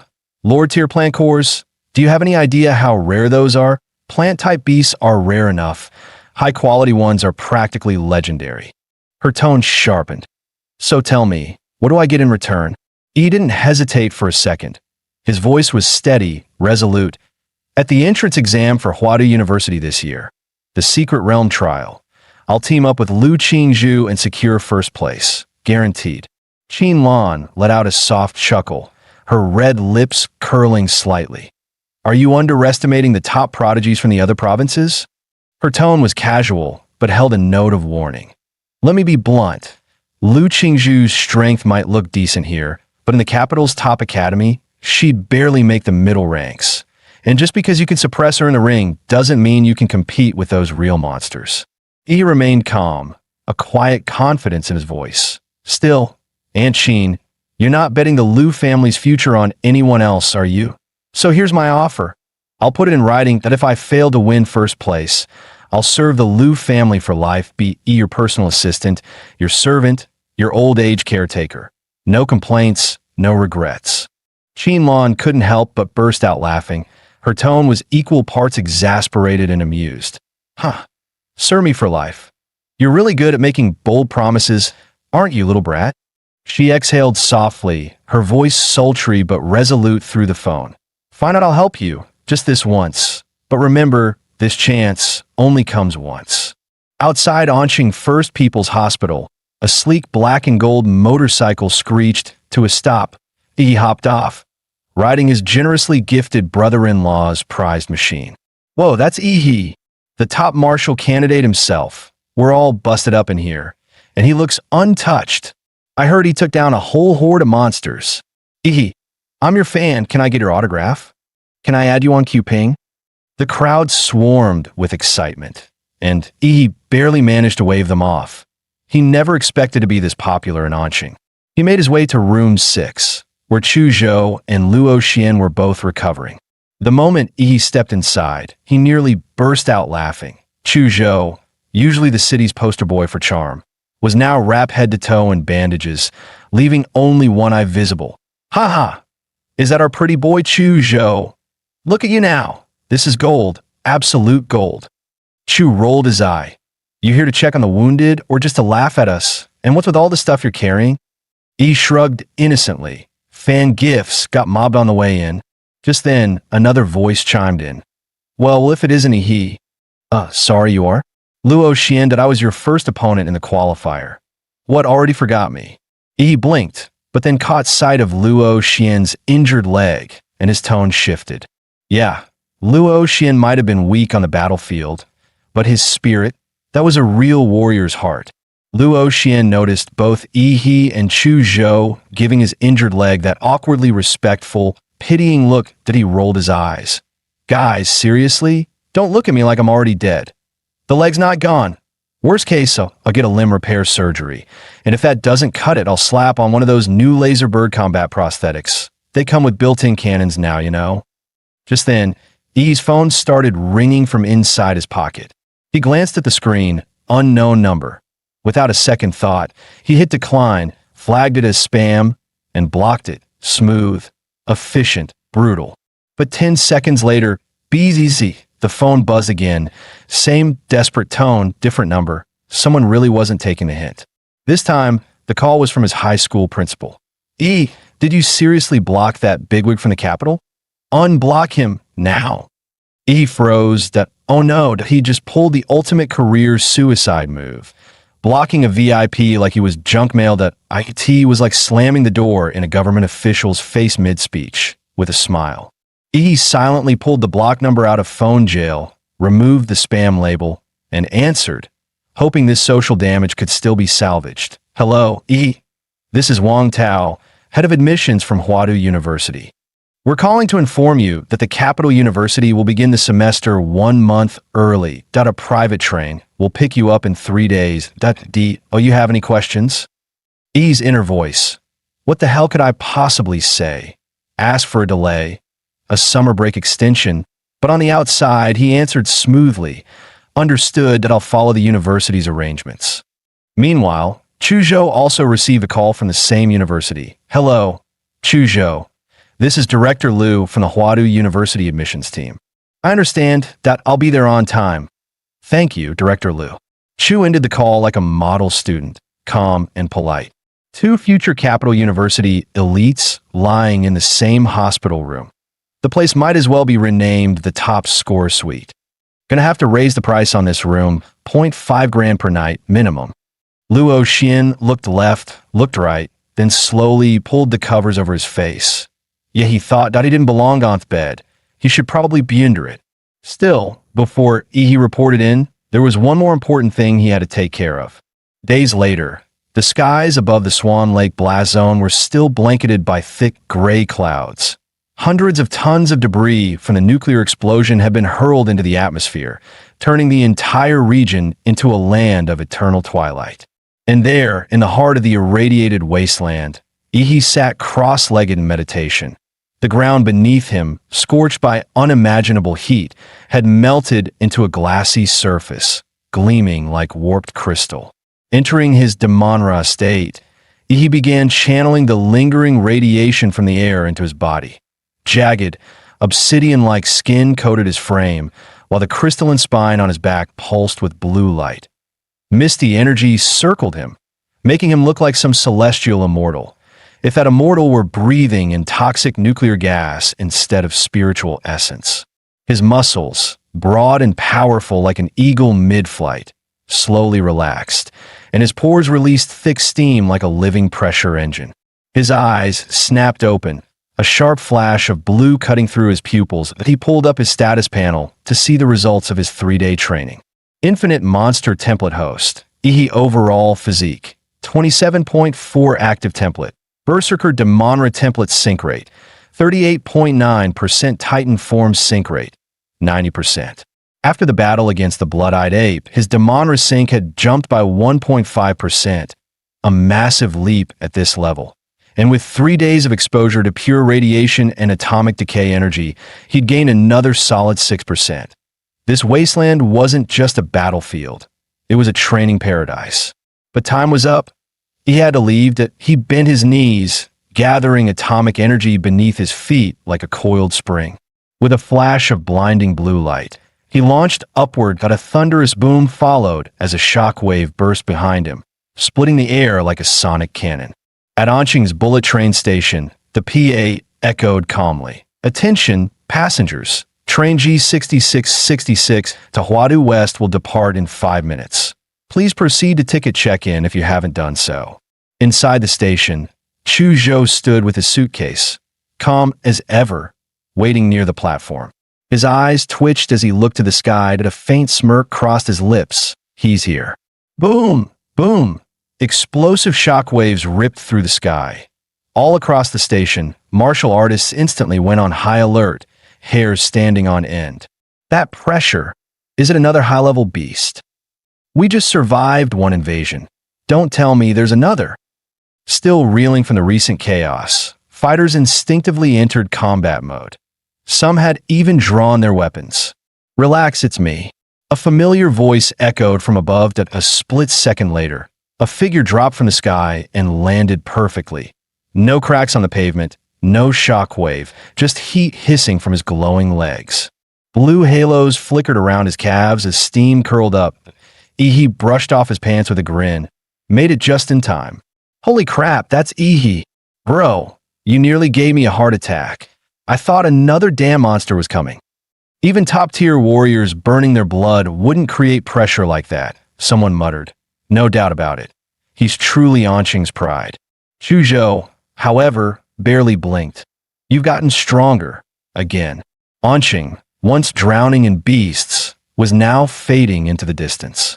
For Ihi, this place was the first stop in his journey through this world. His origin. Farewell, Anqing. He turned toward the horizon, eyes steady. "Let's go Huadu." The special train for Capital University students gleamed in red, black, and gold, its design sleek and intimidating. Constructed from cutting-edge military alloys, the train could withstand impacts from thousands of tons, resilient even against king-tier monsters. Still, for insurance, at least 5 Xuanwu-level warriors have been assigned as escorts. Rumor had it that even grandmasters were stationed on board, quiet, unseen, but always ready. After all, this train carried the nation's most elite students, every single one a provincial champion, each destined to become a pillar of Xia's future defenses. Sitting by the window, Ihi curiously expanded his biofield to scan the train. As expected, a few hidden powerhouses stood out, but after gauging their energy, he estimated no more than 5 could last 3 moves against him. Chu Zhou sighed, side-eyeing him. "Seriously? Can you stop flexing for 5 minutes? We just got on the damn train." Suddenly, a deafening boom rocked the entire train, followed by a piercing alarm blaring from the speakers. "Level 1 alert. Level 1 alert. Capital University train is under unknown enemy attack." The announcement continued. "Professors and security staff are assessing the situation up front. All students must evacuate their carriages immediately. Don't engage with the enemy under any circumstance." The cabin, which had been calm seconds ago, erupted into chaos. No way. Who'd dare attack this train? Could this be a simulation? A test for us freshmen? Not necessarily. Xia's national defense is at its weakest point right now. Our Patriot-tier warriors are still in recovery. Grandmaster Du Jingming is missing. Dozens of grandmasters and Xuanwu elites died in the beast tide across multiple cities, with major powers eyeing the cracks. Yeah, this could be very real. What do we do? Evacuate or stay put? Tension filled the cabin as the nation's top freshmen debated their next move. Chu Zhou turned to Ihi with a sharp gaze. "What's your take?" Yi groaned from his seat, rubbing his temples. "So annoying. I just wanted a nap after 3 days of non-stop training." But before the words fully left his mouth, he was already on his feet. "Screw it, let's go check it out." Action always spoke louder than waiting. Their carriage was located near the rear. He and Chu Zhou moved forward, alert and silent, eyes scanning for clues. When they reached the fifth car, a blood-covered freshman stumbled toward them. Pale and shaking, he rushed forward, catching him before he collapsed. "Hey, hold on. What happened up there?" The blood-covered freshman panted heavily, eyes wide with fear. "They've already taken the first 3 cars. The enemy uses some kind of domain ability, pulls people into a separate space where no one outside could detect the battle. Our Schwanwell-level escorts, they're almost all dead. They joined forces to push me out of that space, told me to warn the rest. This isn't a drill, it's real. My name's Zhou Jingxian. I'm a freshman, just like you. Please, you have to run." His desperate warning sent a shockwave through the students. Many who had been preparing to move forward immediately froze. Uncertainty, fear, and doubt crept across their faces. Then, a loud and impatient voice broke the silence. "Danger, prove it." A burly student with a wild lion-like mane stepped forward. His gaze was sharp, domineering, like a walking tank. "Where's the token your teachers supposedly gave you? Where are the other survivors? Why is it just you who made it out?" His eyes narrowed. "I've got a friend in those front cars. He's strong enough to be the freshman top rank. And you expect me to believe he escaped and hadn't?" With that, he turned and marched toward the front of the train. Several other freshmen, clearly in favor of the trial by fire mindset, followed him without hesitation.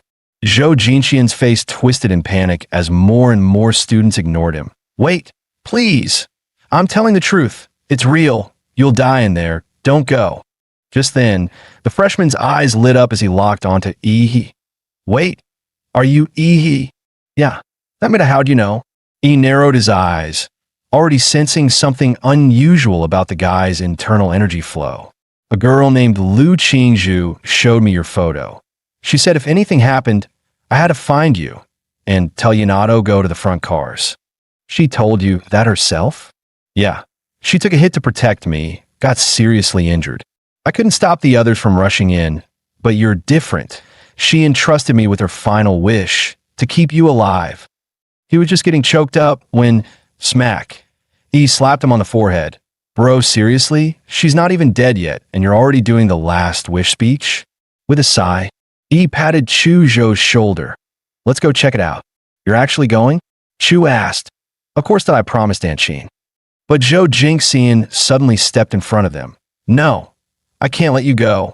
He blinked, completely deadpan. "Dude, with that level of stubbornness, how the hell did you even get accepted into Huadu?" Chu Zhou, at Yi's sharp command, the legendary #1 enforcer didn't hesitate. 2 fingers sliced through the air. An arc of sword energy shot straight toward Zhou Jingxian. Zhou Jingxian's eyes narrowed. "Really? Straight to violence?" He sneered. "A refined girl like Lu Qingzhu would never hang out with thugs like you." As Crane City's top scholar, he casually dispersed the attack with a flick of his wrist. But the moment he dropped his guard, BM, Yi's fist drove straight in his gut with crushing force. An O flash, an O technique. "Just power. Shut up," Yi muttered, pulling his fist back as Zhou doubled over. Zhou was seeing stars, nearly coughing up blood, until he stuffed a blood recovery pill into his palm. "Keep that, or on a tight schedule."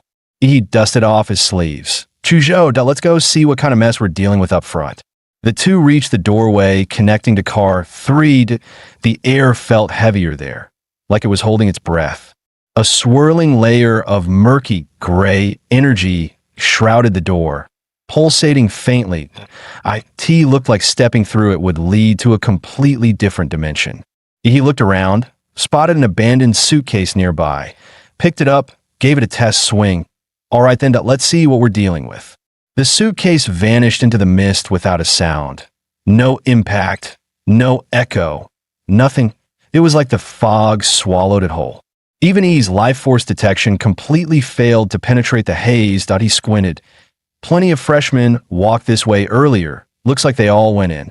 His eyes gleamed with interest. "Fine, let's follow the crowd." Without another word, he and Chu Zhou stepped into the swirling mist. Their figures twisted unnaturally, then dissolved into the haze like ink in water. He blinked as he emerged on the other side, only to find Chu Zhou gone. They entered together, shoulder to shoulder. Now, not a trace. A wave of dizziness hit. He scowled. Someone's messing with us. A faint light flickered ahead. He steadied himself and moved toward it. Let's see what's out there first. As he crossed the threshold, cold wind slammed into him. No train and no carriage. Just an unfamiliar, desolate landscape. The sky was a dull gray, like a dying breath. All around him stood crumbling ruins of forgotten buildings. For once, E's expression turned grim. His life force sense, gone. Not just suppressed, erased, or worse, completely blocked by the strange dimension he'd just entered. When faced with unknown territory, he went with his go-to move, find a high ground. He bent his knees and launched himself into the air like a missile. Moments later, he landed atop a crumbling skyscraper, scanning the eerie horizon. Without wasting a second, he summoned his inner force. Dense martial energy surged through his arms. He shaped his hands into a sphere, pulling in volatile atomic energy. Even though his life force sense was jammed, he could still feel it. A hostile gaze, watching him like prey. He sneered, "You think hiding makes you safe?" Boom! A deafening explosion erupted from his hands, blasting searing heat into the air. The gray cloud shattered, and the still, silent city was finally jolted awake by the thunderous blast.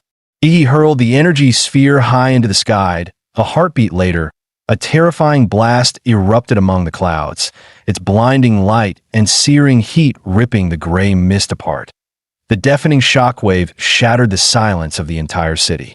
Across the city, freshmen who had been scrambling to escape some unknown threat froze in place, staring wide-eyed at the massive explosion overhead. What the hell? Another huge blast. Damn, which powerhouse is this? Making an entrance this flashy. Some looked on without a shred of worry about the trouble it might bring. Some shouted in admiration, and others remained cold and indifferent. But to Chu Zhou, this was unmistakably He's signal. Sword in hand, he surged forward, racing toward the source of the explosion.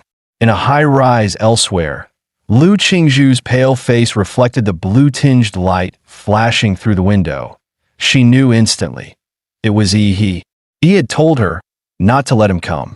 Standing atop a rooftop, he scanned the restless city below. He knew this move had drawn in both allies and enemies alike. Then came the heavy thud of footsteps behind him. From the silhouette alone, he could tell it wasn't human. It was a bizarre figure clad in black, wearing a white pig-headed mask. In its hand, a rusty chain dragged along the ground, the other end bound to a blood-stained dagger. One look at the bizarre outfit, and he knew this guy was trouble and testing the waters. Blue flames erupted under his feet, scorching a deep mark into the ground as he shot forward, swinging a fist straight at the pig mask. "Playing creepy? I'll rip that mask right off your head," he snarled. But just as his punch was about to land, the pig-headed man's dagger shot out like lightning, even faster, completely bypassing He's protective energy field.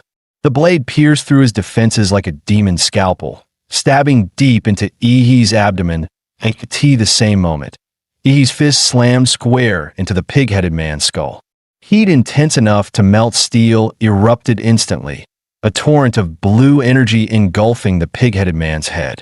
Yet, even after taking He's nuclear punch head-on, the guy's skull remained completely intact. The pig-headed man tightened his grip on the dagger buried in He's gut, muscles straining as he tried to split He open in one savage pull. But no matter how hard he yanked, the blade wouldn't budge, locked in place. The realization flickered across his eyes. He grinned, his voice low and taunting. "Didn't expect my regeneration to be this fast, huh? My muscles alone can clamp your blade that you're not that strong, but this weapon of yours, it can bypass defenses. What the hell are you?" He clamped both hands on the pig-headed man's mask, prying open those snarling jaws with a wicked grin. "Open wide, pal. Time for a little dental work. mouth-to-mouth atomic breath. Boom! A blazing blue beam roared forth, flooding straight into the pig's gaping maw. The scent of charred flesh filled the air as the pig-headed man's struggle ceased. His mouth blown clean through, his neck severed by the searing heat. He hoisted the severed pig head, locking eyes with the hollow mask in a silent stare down. He smirked. Told you I'd rip it off. Guess I'm a man of my word, huh? What's this inside? Digging through the mask, he pulled out a pendant, his lips curling upward. Figures. Huada's trial. Beat the boss, get the loot, right? Inwardly, he deduced the masked man's weapon had been infused with a high-level warrior's aura, giving it its deadly sharpness. Once that aura faded, it was nothing more than scrap metal. But this pendant, what was it for? Could it be he had to hunt down every masked enemy and claim the pendants hidden in their masks? Just then, whoosh, a sharp whistle split the air. He felt a vicious wind rush toward him.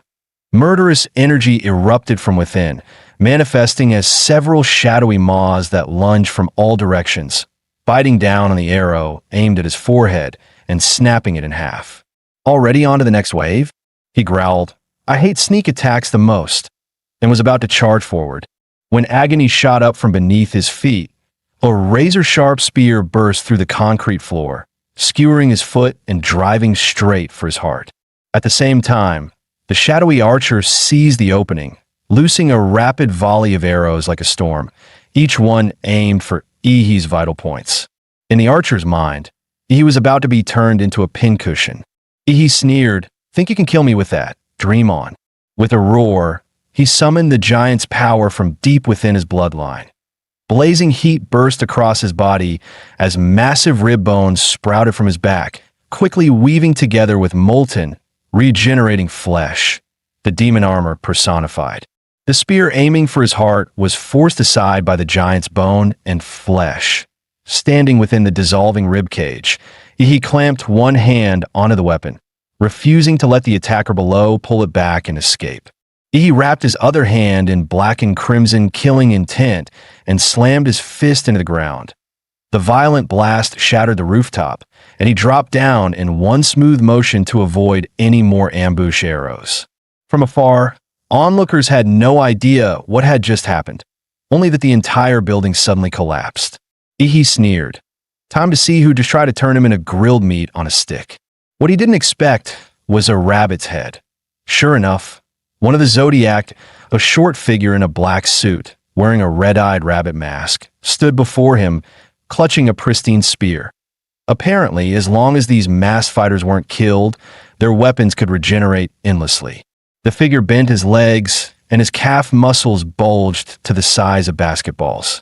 In the next instant, he launched forward with explosive force, shooting through the air like a cannonball. He twisted his waist and swung his leg in a horizontal kick, striking the rabbit-headed man in the torso. But the enemy's body was unervingly flexible. He spun several times midair, effortlessly dispersing the force of the blow. What the hell? He knows martial arts. A flash of cold steel followed, thrusting straight at Ihida. He frowned. This one was going to be tricky. At that moment, a familiar chill swept across the battlefield. An ice wall. The rabbit-headed man's thrusting spear froze mid-motion, locked in place by solid frost. Chuzhou's sudden arrival not only broke Ihi free from danger, but also trapped the rabbit-headed man within an ever-tightening maze of ice walls. That was close. This rabbit's mine, Chuzhou called, leaping forward with his sword. His blade sliced straight for the rabbit-headed man's neck, but the nimble opponent twisted away in an instant. The masked fighter was clearly annoyed now. Sword and spear clashed in a blur, sparks flaring with every strike in mere seconds, they traded dozens of blows. Even with the spear's reach advantage, the rabbit-headed man found no opening against Chuzhou's relentless swordplay. In one fierce bind, Chuzhou suddenly unleashed a burst of icy power, freezing the spear solid in the rabbit-headed man's grip. The instant the weapon was sealed, Chuzhou drove his palm hard into the rabbit-headed man's chest. Fortunately for the masked fighter, he managed to bring his spear up just in time to absorb most of the impact. But the next moment, a wave of dread hit him. Two massive hands, lying in wait all along, suddenly lunged out from the darkness. They clamped around him with crushing force, a mocking voice rumbling, "Finally caught you, little cutie." At the same instant, a massive stream of blue energy ripped through the sky, cleaving the gray heavens clean in two.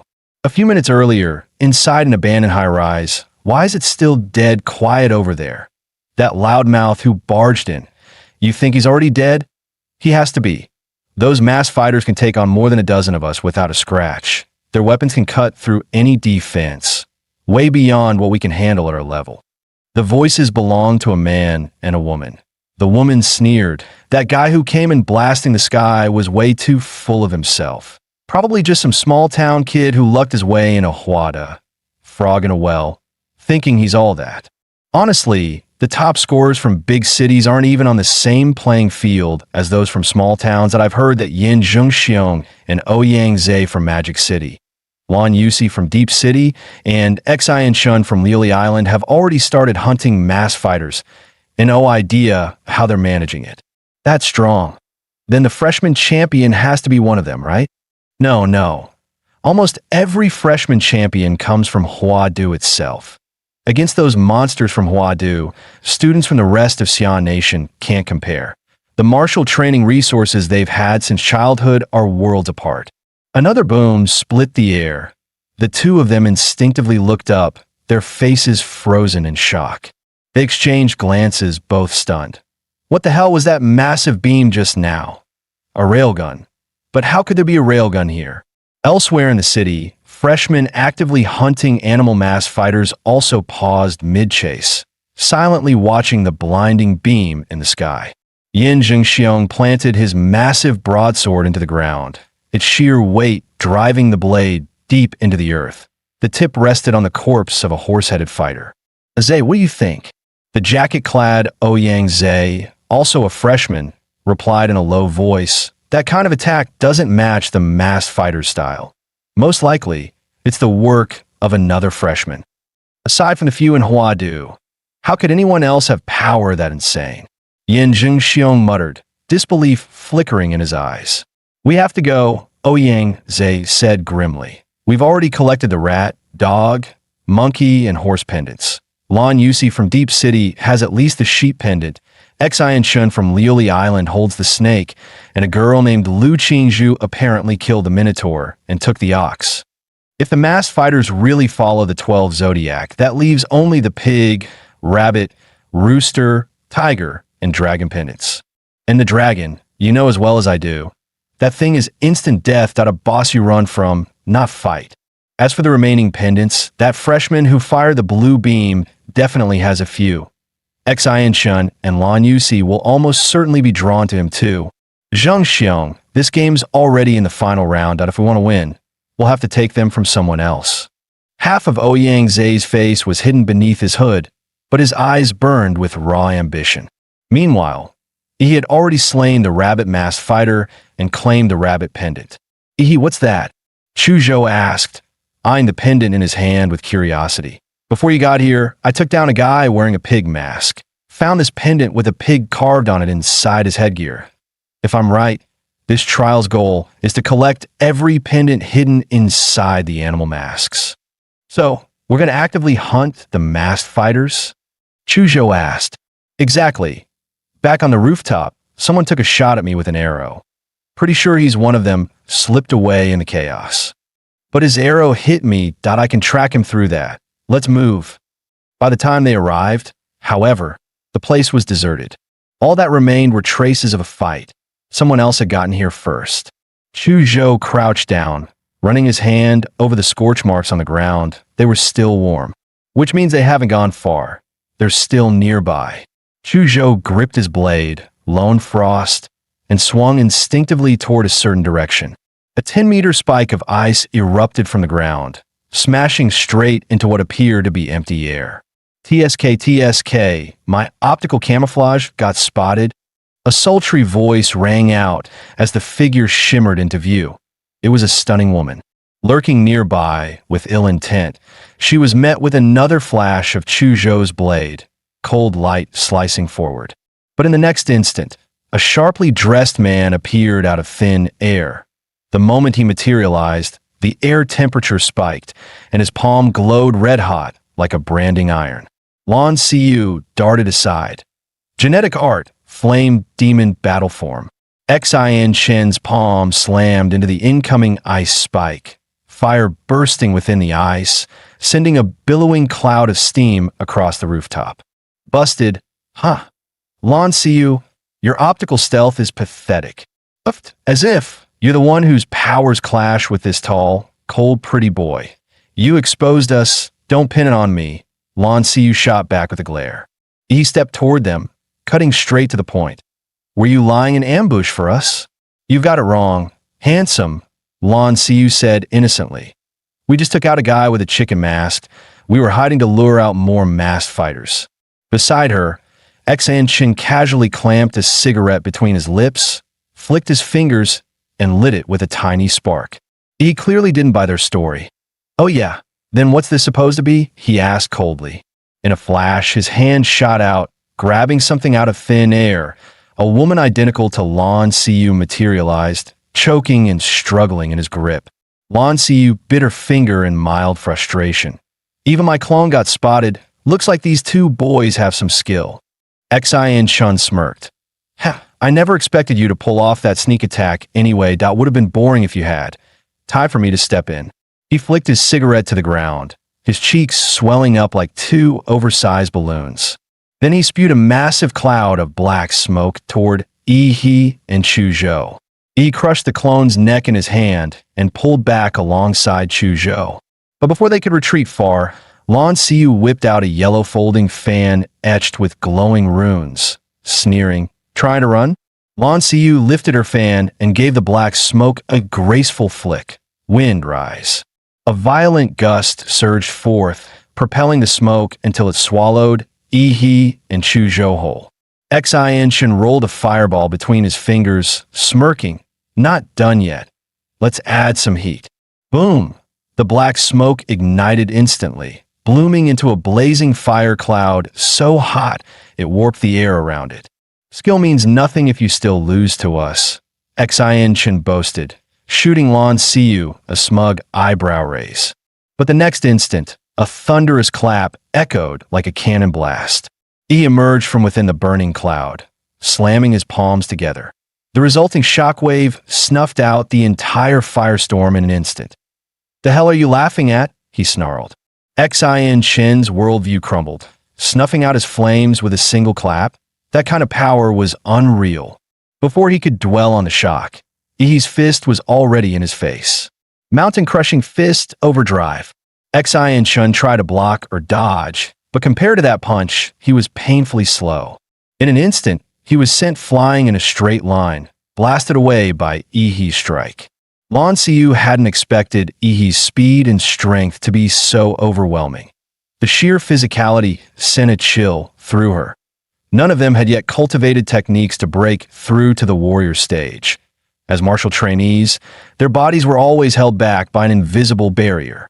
Even with Hwada freshmen having a higher ceiling at this stage, they still couldn't surpass that limit. But Yi's physique was far beyond any first years.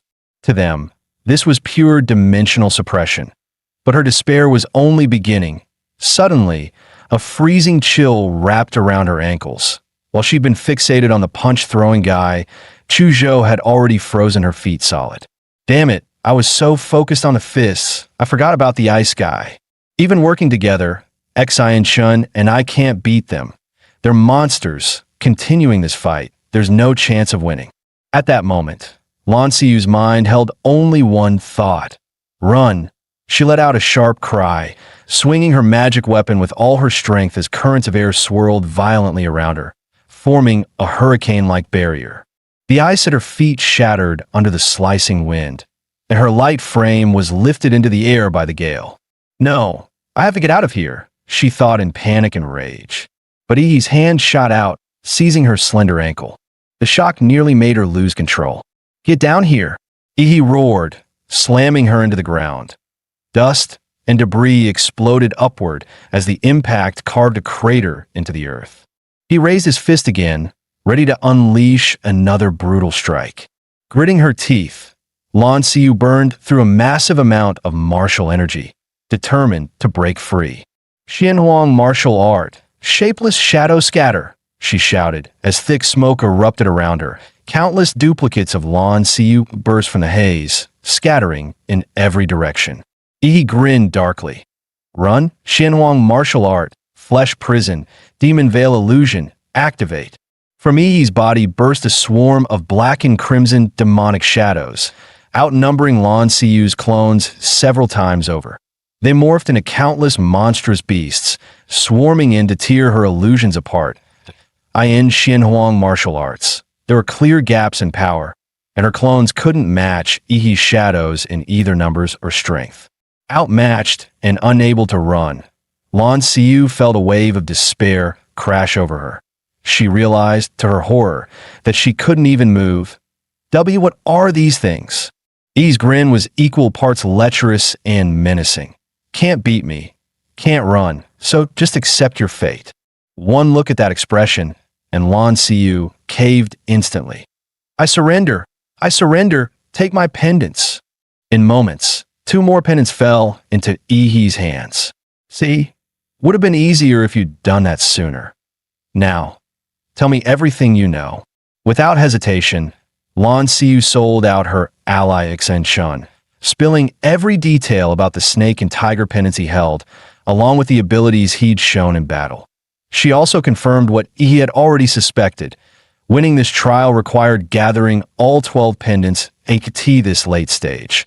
Even if you didn't hunt others, they'd come hunting for you. Ouyang Zhe and Yin Zhengxiong from Evil City are among the top freshmen, and I bet they've already snatched plenty of pendants. Want to take you to them?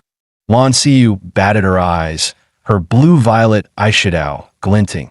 I've got no hope of winning anyway. So why not stir the pot? Pit you all against each other. Let the tigers fight while I watch. Unfortunately for her, he just chuckled. You don't need to worry about that. But I do like your fan. At those words, a bad premonition surged through Lan Xiu's mind. Meanwhile, on another deserted street, Yin Zhengxiong and Ouyang Zhe were leaping swiftly through the steel jungle. By now, Xen Chun and Lan Xiu have probably already made their move. Ouyang Zhe said coldly.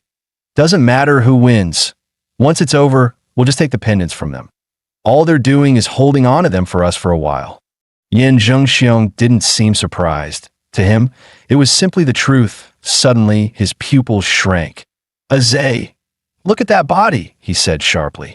Ouyang Zhe halted, narrowing his eyes toward the grisly sight ahead. A corpse cleanly severed at the waist, tossed carelessly into the middle of the street like a dead dog. The face still bore an expression of anger, frozen in time. As if the killing blade had been so fast, Xen Chun never even had the chance to feel fear before death claimed him. Minutes earlier, sent flying by a single punch, Xen Chun tumbled dozens of meters before crashing into a street. That guy's a monster. Lan Xiu's probably done for too. Feels like he marked me. I'm sure he'll come after me. He thought bitterly. He hadn't expected to meet such an absurdly strong opponent so early. Maybe it was time to join forces with Ouyang Zhe and those two from Magic City. Then it came, a piercing screech of metal dragging across pavement. The sound made his skin crawl. He turned and saw, some 30 meters away, a figure advancing with a long tang blade in hand. The man wore a dragon mask forged from cold, black steel. Majestic yet hideous, he stood over 2 meters tall, his frame gaunt and wiry. But what drew the eye and chilled the soul were his pupils. Double pupils, both blood red, squeezed into a single eyeball that was a sight both otherworldly and deeply unsettling. Xen Chun's face twisted in terror. Hey, it's the dragon. SEST. The streetlights between them flickered erratically, as if the current was being disrupted. Xen Chun blinked, and in that instant, the dragon-masked swordsman seemed to vanish. Reappearing past him, he strode forward another dozen meters, and every streetlight behind him went black. Once the lights went out, everything vanished into darkness. When the lamps flared back to life, a corpse lay in the street, severed cleanly in two, the dragon-masked man, scooped up a snake pendant, then melted into the misty streets. Why would Xianchen die here? In this cut, Ouyang Zhe knelt to inspect the wound. This was the work of the Qianlong .1 strike, clean and fatal, absolute dominance. The only one capable of that is the dragon among the 12 zodiac masks. Yin Zhengxiong frowned. But wasn't the dragon supposed to be confined to that underground parking garage? I even led over 20 followers there to find you. And we ran straight into him. Only the two of us made it out alive. That I still can't believe that thing actually kills people. I thought this was supposed to be a trial, but that boiling hot blood? That was no illusion. At those words, cold sweat ran down Ouyang Zhe's back. The memory it dredged up was one he'd rather forget. So what now? Looks like Xianchen's pendants are gone too. Yin Zhengxiong's voice snapped Ouyang Zhe back to reality. The reason the Qianlong left the underground garage, Ouyang Zhe said gravely, might be that we freshmen triggered some condition, like eliminating all the other mass fighters. That would free the final boss from its restrictions, letting it roam freely. Just like the other Zodiac mass hunt freshmen on their own, the Qianlong may now actively target those of us holding pendants. There's no way to fight the Qianlong head-on that we have to move before he does. Take the remaining pendants from everyone else and make sure none of them fall into his hands. Determination hardened Ouyang Zhe's tone. He would broadcast a signal, draw all the pendant holders to him, and settle this in one decisive battle. Bloodline Awakening, Golden-Winged Dragon Rock, 4th tier, King-class bloodline. With a sharp cry, golden radiance erupted from Ouyang Zhe's body. Feathers sprouted along his cheeks, platinum dragon horns curled from his brow, and a pair of massive golden wings, over 4 meters wide and laced with dragon scales, unfurled with domineering force. Ouyang Zhe's golden wings beat once, launching him high into the air as a sharp, taunting cry tore from his throat. Wrapped in golden martial energy, the cry echoed across the entire city, a clear summons for challengers. Elsewhere in the dead city, Lu Qingzhu sat slumped amid the ruins. She'd only been on her way to Huada when she was inexplicably dragged into this eerie, lifeless place where countless freshmen had already been slain by the man in the dragon mask. I was with another survivor when we met a teacher. He said he could only take one of us out. I couldn't go. Not yet. In that moment of crisis, only one thought filled her mind. She had to warn that fool, Ihi, not to get involved. She didn't know if the classmate who escaped had reached him, but when she saw the blue explosion burst in the sky, she knew Ihi had come anyway. Unfortunately, she didn't have the strength to go to him. With his brute force, as long as he didn't face the dragon mass head-on, he shouldn't come to harm. Lu Qingzhu focused on healing until she could at least move again. Then a piercing, aggressive cry hit her ears. It was the call of a fellow high-tier bloodline. Her heart clenched. She'd been found, in her current state. There was no way to run. He'd locked on her aura, and he would be coming for the pendant in her hands. Lu Qingzhu didn't care much for the pendant herself, but she had a feeling he would need it in her current state. She couldn't possibly fight them head-on, so her only option was to lure them somewhere else. High above, Ouyang Zhe felt the faint pull of a shared bloodline and turned his gaze in a certain direction. Lu Qingzhu. Back during the college entrance exams, he'd heard rumors about the fallen Lu family producing someone who had awakened the Nether Sparrow bloodline. As a fellow high-tier divine, bird bloodline holder, he had looked at her. If memory served, she also held the ox pendant, an unexpected bonus. And now, she was moving toward a certain place, clearly trying to lead him to the Qianlong's underground parking garage. How adorably naive. The Qianlong's already out with his blade. The parking garage will be empty. Zhengxiong, I'll go catch someone. You wait here. Ouyang Zhe unleashed his golden martial aura, stirring a violent storm through the underground parking lot. The sheer pressure crashed down like a tidal wave. Lu Qingzhu, there's no escape, he growled, his killing intent palpable in the air. Suddenly, a chilling sound cut through the wind. A blade dragging along the ground, it pierced straight into Ouyang Zhe's ears. His spine stiffened. Cold sweat broke out instantly. That sound, he could never forget it. From the depths of the darkness, a pair of glowing, blood-red vertical pupils locked onto him like a beast sizing up its prey. Qianlong. No, that's impossible. That wasn't he supposed to be hunting the pennant holders? A dreadful realization hit Ouyang Zhe like lightning. If Qianlong was truly hunting for zodiac pendants, then with four already in his possession, it made sense he'd be drawn to the one place that held the most here. Staring into Qianlong's dual pupils felt like having death itself gaze back. Ouyang Zhe's entire body froze under the overwhelming pressure. Just locking eyes was enough to make him suffocate. He wanted to run, but his legs felt like they were made of lead, and no matter how hard he tried, he couldn't move an inch. Ouyang Zhe suspected that Qianlong possessed something terrifying, an aura field that activated during one-on-one encounters. The moment their eyes met, he was forcefully pulled into it. There were only two ways out: meet the unknown condition, or take down the caster himself. He clenched his fists, cursing under his breath. How did he get pushed this far? His golden pupils narrowed sharply. He caught the subtle motion. Qianlong leaning forward, hand reaching for his blade that it was coming. The lights vanished. In total darkness, silence fell over the entire parking lot. Qianlong made his move. Ouyang Zhe burst forward, wings flaring, turning into a streak of golden light. He barely dodged, but the chill of that blade still grazed his back. His glow flickered. He couldn't even fight back. Even though he'd predicted the attack, he still got clipped, and Qianlong's strikes, they only got faster, deadlier. Ouyang Zhe could feel it. Next time, he wouldn't be able to dodge, that he had to take it head on. Yin Jingxiong had never met anyone more arrogant than himself. But today, fate threw two of them at him, back to back. He looked down at Yin Jingxiong with the swagger of a man who ruled the world. Seriously? You really had the nerve to open global chat just to trash talk? Xuzhou stepped forward, sword drawn, and pointed at Yin Jingxiong. Leave him to me, that I want to test my strength. Yin Jingxiong hoisted his massive broadsword, a violent aura surged around him, forming a phantom tiger that circled his body. You think you've got me cornered? That's rich. You punks got cocky too early. Xuzhou's eyes narrowed. He could feel the deadly intent radiating from the blade, as if just looking at it could slice deep into his flesh. Yin Jingxiong clearly wielded a dominant blade aura. In that case, Xuzhou had no choice but to go all out. Ice Vein, activate. The broadsword slashed through the air like a vicious crescent moon.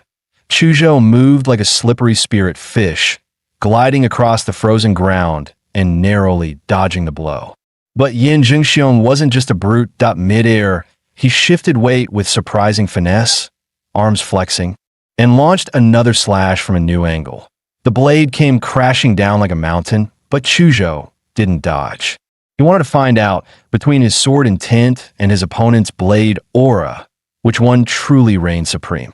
Xuzhou instantly shut off all five senses, stepping into a trance-like state where man and sword became one.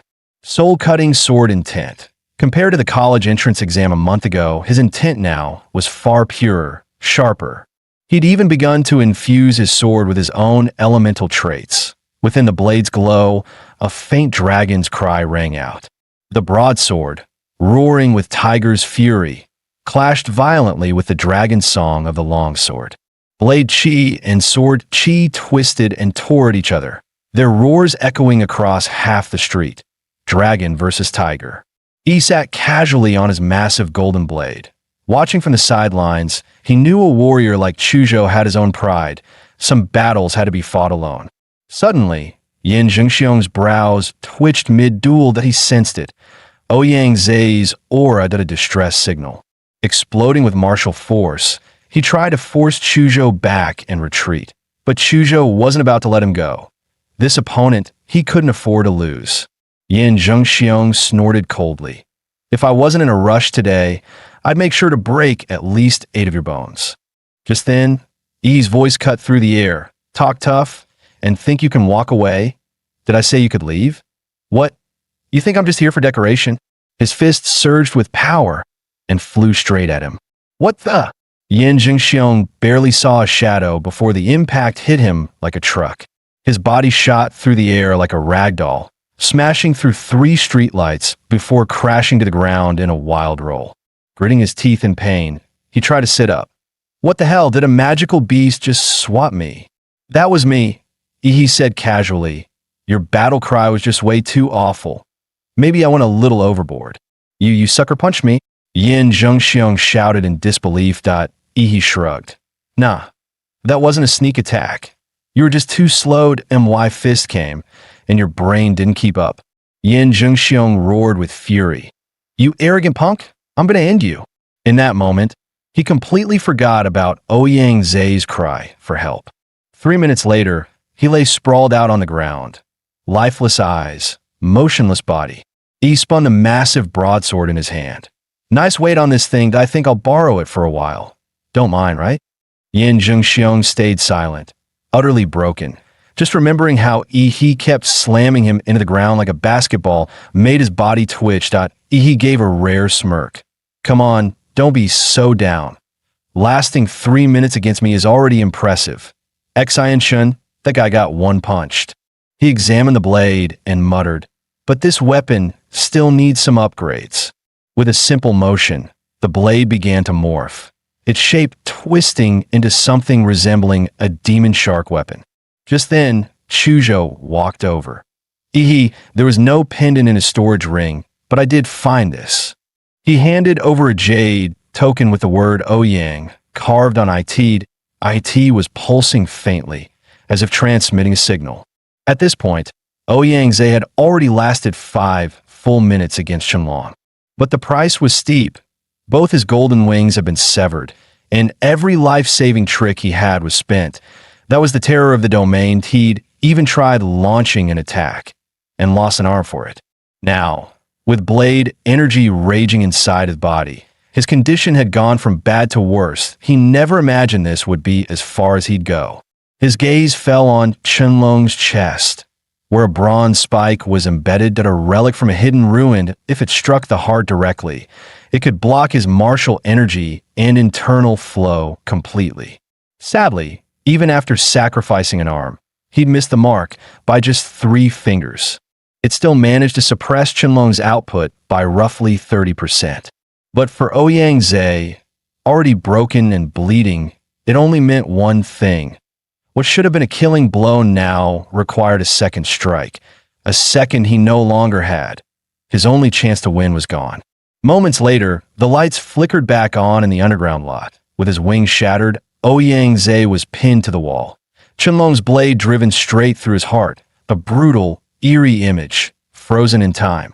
Lu Qingzhu's heart trembled as she watched the darkness around Qianlong devour Ouyang Zai. Without a second thought, she turned and sprinted out of the underground lot. But she knew Ouyang Zai wouldn't last much longer, and she herself had no strength left to flee far. Just a bit more. She was almost at the rooftop. That monster Qianlong was terrifying. Compared to him, that ox brute was nothing. She was next, his next target, that if she wanted to survive, her only chance was to somehow draw Yi to her and escape together. This was the tallest building in the area. Yi had drawn them in earlier with a signal flare. Now, it was her turn to send a flare of her own. Gritting her teeth through the searing pain in her back, Lu Qingzhu forced herself onto the rooftop. Bloodline awakening. Nether sparrow, strange, glowing markings crawled across her face as violet black tail feathers spread out around her like a fan. Mustering the last of her strength, she let out a piercing cry. Then, with a heavy thud, she collapsed. The pain almost made her black out. Sweat beaded on her forehead as she silently begged, please get the signal. But just then, her eyes flew open in shock. She heard it. That unmistakable, chilling sound of blades scraping slowly across the ground. Lu Qingzhu stared down from the rooftop in disbelief, only to see Qianlong already making his way up the stairs. She hadn't expected him to find her so fast, and yet her first instinct wasn't fear for her own life. It was dread. She had to send the signal. He had to get away. But in that exact moment, Qianlong's domain activated. The instant her eyes locked with those blood-red pupils, she was already caught inside. A one-on-one domain closed in around her. The world dimmed, like someone had turned down the brightness of reality itself. The grinding sound of the blade against the concrete grew louder and louder, until Qianlong stepped into view, sword raised. As he slowly lifted the blade, time itself seemed to slow. All she could see was the gleaming edge of that weapon, drawing closer and closer to her eyes. Death was now only inches away. But in the very next instant, a sharp crystal-like shatter echoed through the air. The domain cracked. A figure bathed in blazing blue light burst in like a battering ram. "I promise your parents I protect you, and I keep my word." Qianlong was stunned, completely blindsided. Tears welled up in Lu Qingzhu's eyes. "Yi," Yi roared, fury in his voice. "You dare lay a hand on my woman? You tired of living? What even are you?" He raised the broadsword high, dark energy and atom-powered martial force flooding the blade. A massive black-red arc burst out like a moon slash, over 10 meters wide. He didn't know a thing about blade intent or sword principles, but with enough raw power and energy, the result spoke for itself. Qianlong tried to block it, but the impact force of the moon slash was overwhelming. He was sent flying off the rooftop, forced down by sheer power. The building beneath them cracked and split in half, collapsing in a thunderous roar. Qingzhu, Chuzhou, and my new recruit are waiting in an alley to the east. Go find them. I've still got unfinished business with Dragon Face over here. He didn't wait for a reply. He launched himself like a blue meteor, crashing down toward Qianlong's position, leaving Lu Qingzhu no time to speak. 1781. He landed with explosive force, sending waves of dust and debris flying in all directions. 1782. The sound of a blade scraping against the ground echoed once again. 1783. He turned his head. There he was, a shadowy figure holding a blade stepped out of the dust, barely scratched. Qianlong stood shirtless now, his clothes shredded by the earlier moon slash. And once again, that same cursed domain surrounded them. He narrowed his eyes. "So this is your little game, huh? Is this all you've got? Hiding your fancy domain? You seriously think you're untouchable?" Then Yi's sharp gaze locked onto something. Protruding from Qianlong's chest was a bronze spike. Could that be it? The same relic Yin Zhengxiong mentioned, the key to taking Qianlong down? But before he could finish the thought, Qianlong blurred forward, covering 20 meters in a flash. No, it wasn't teleportation, that he was just that fast, too fast for the eye to track. Yi's instinct screamed. All those sparring matches with Chuzhou had sharpened his senses. He knew that bone-deep chill when a cold weapon was closing in. Instantly, he raised his broadsword to block left. Sparks exploded as the blades clashed, glowing red from the sheer friction. The impact surged through Yi's arms, forcing his brows to lift. That scrawny body could produce this kind of power. He grinned. "Good. That'll make beating you down even more satisfying." Their battle tore through everything in their path. One towering skyscraper was sliced clean into pieces, crashing down in a thunderous collapse. As the debris rained below, Yi and Qianlong launched back into the air, clashing once more mid-sky. Dozens of fierce exchanges followed, each one faster and heavier than the last. Frustrated by his failure to break through, Qianlong let out a roar that shook the sky. Yi stared at the massive arc of blade, energy sweeping over dozens of meters. Even he had to admit, it was impressive. No wonder they call you the toughest boss yet. The force behind the strike sent Yi crashing to the ground like a meteor. But in that very moment, his Damonra armor snapped into place. His atomic core ignited. Blue light exploded outward, piercing through the dust like a rising star. The entire battlefield turned blue. Even Qianlong's face reflected the chilling glow. This was the first time since arriving here that Yi entered his true Damonra state. After all, no one else had been strong enough to force him into Phase 2. A blue blur shot upward like a beam of light, tearing through several buildings on its way into the sky. Its target clear, Qianlong. He's strong, a worthy opponent, he muttered, and I know he won't go down that easy. Just as expected, a withered arm pushed aside chunks of rubble and broken stone. Qianlong emerged, his dragon mask partially shattered, exposing those strange, piercing dual pupils. Blood streamed down his arm. He chuckled coldly. Now that's more like it. The unbeatable boss, taken down that easily. Please. Qianlong's body blurred, leaving several afterimages as he charged forward again. He braced himself, no longer underestimating the threat. He couldn't afford to slip up now. Blades collided once more, sending out a shower of sparks as power clashed against power. Faster, he thought. With that mask broken, Qianlong wasn't just quicker, he was stronger too. Qianlong's dual pupils flared open, scarlet light burst from his eyes. In that instant, Yi's broadsword snapped in half with a loud crack. The sudden break caught he completely off guard. At the exact moment the blade shattered, Qianlong surged forward like a bullet. His sword shot straight toward Yi's heart. But Yi reacted with pure instinct. His jaw clamped down and bit the blade midair. With the sword between his teeth, he smirked. Got you. A heavy black and blue claw shot out and clamped around Qianlong's wrist like a vice. The sudden grab startled Qianlong. His expression shifted for the first time. Then came the blow. A thunderous uppercut surged with black-red lightning, slamming straight into Qianlong's jaw. The air cracked with arcs of killing intent and energy.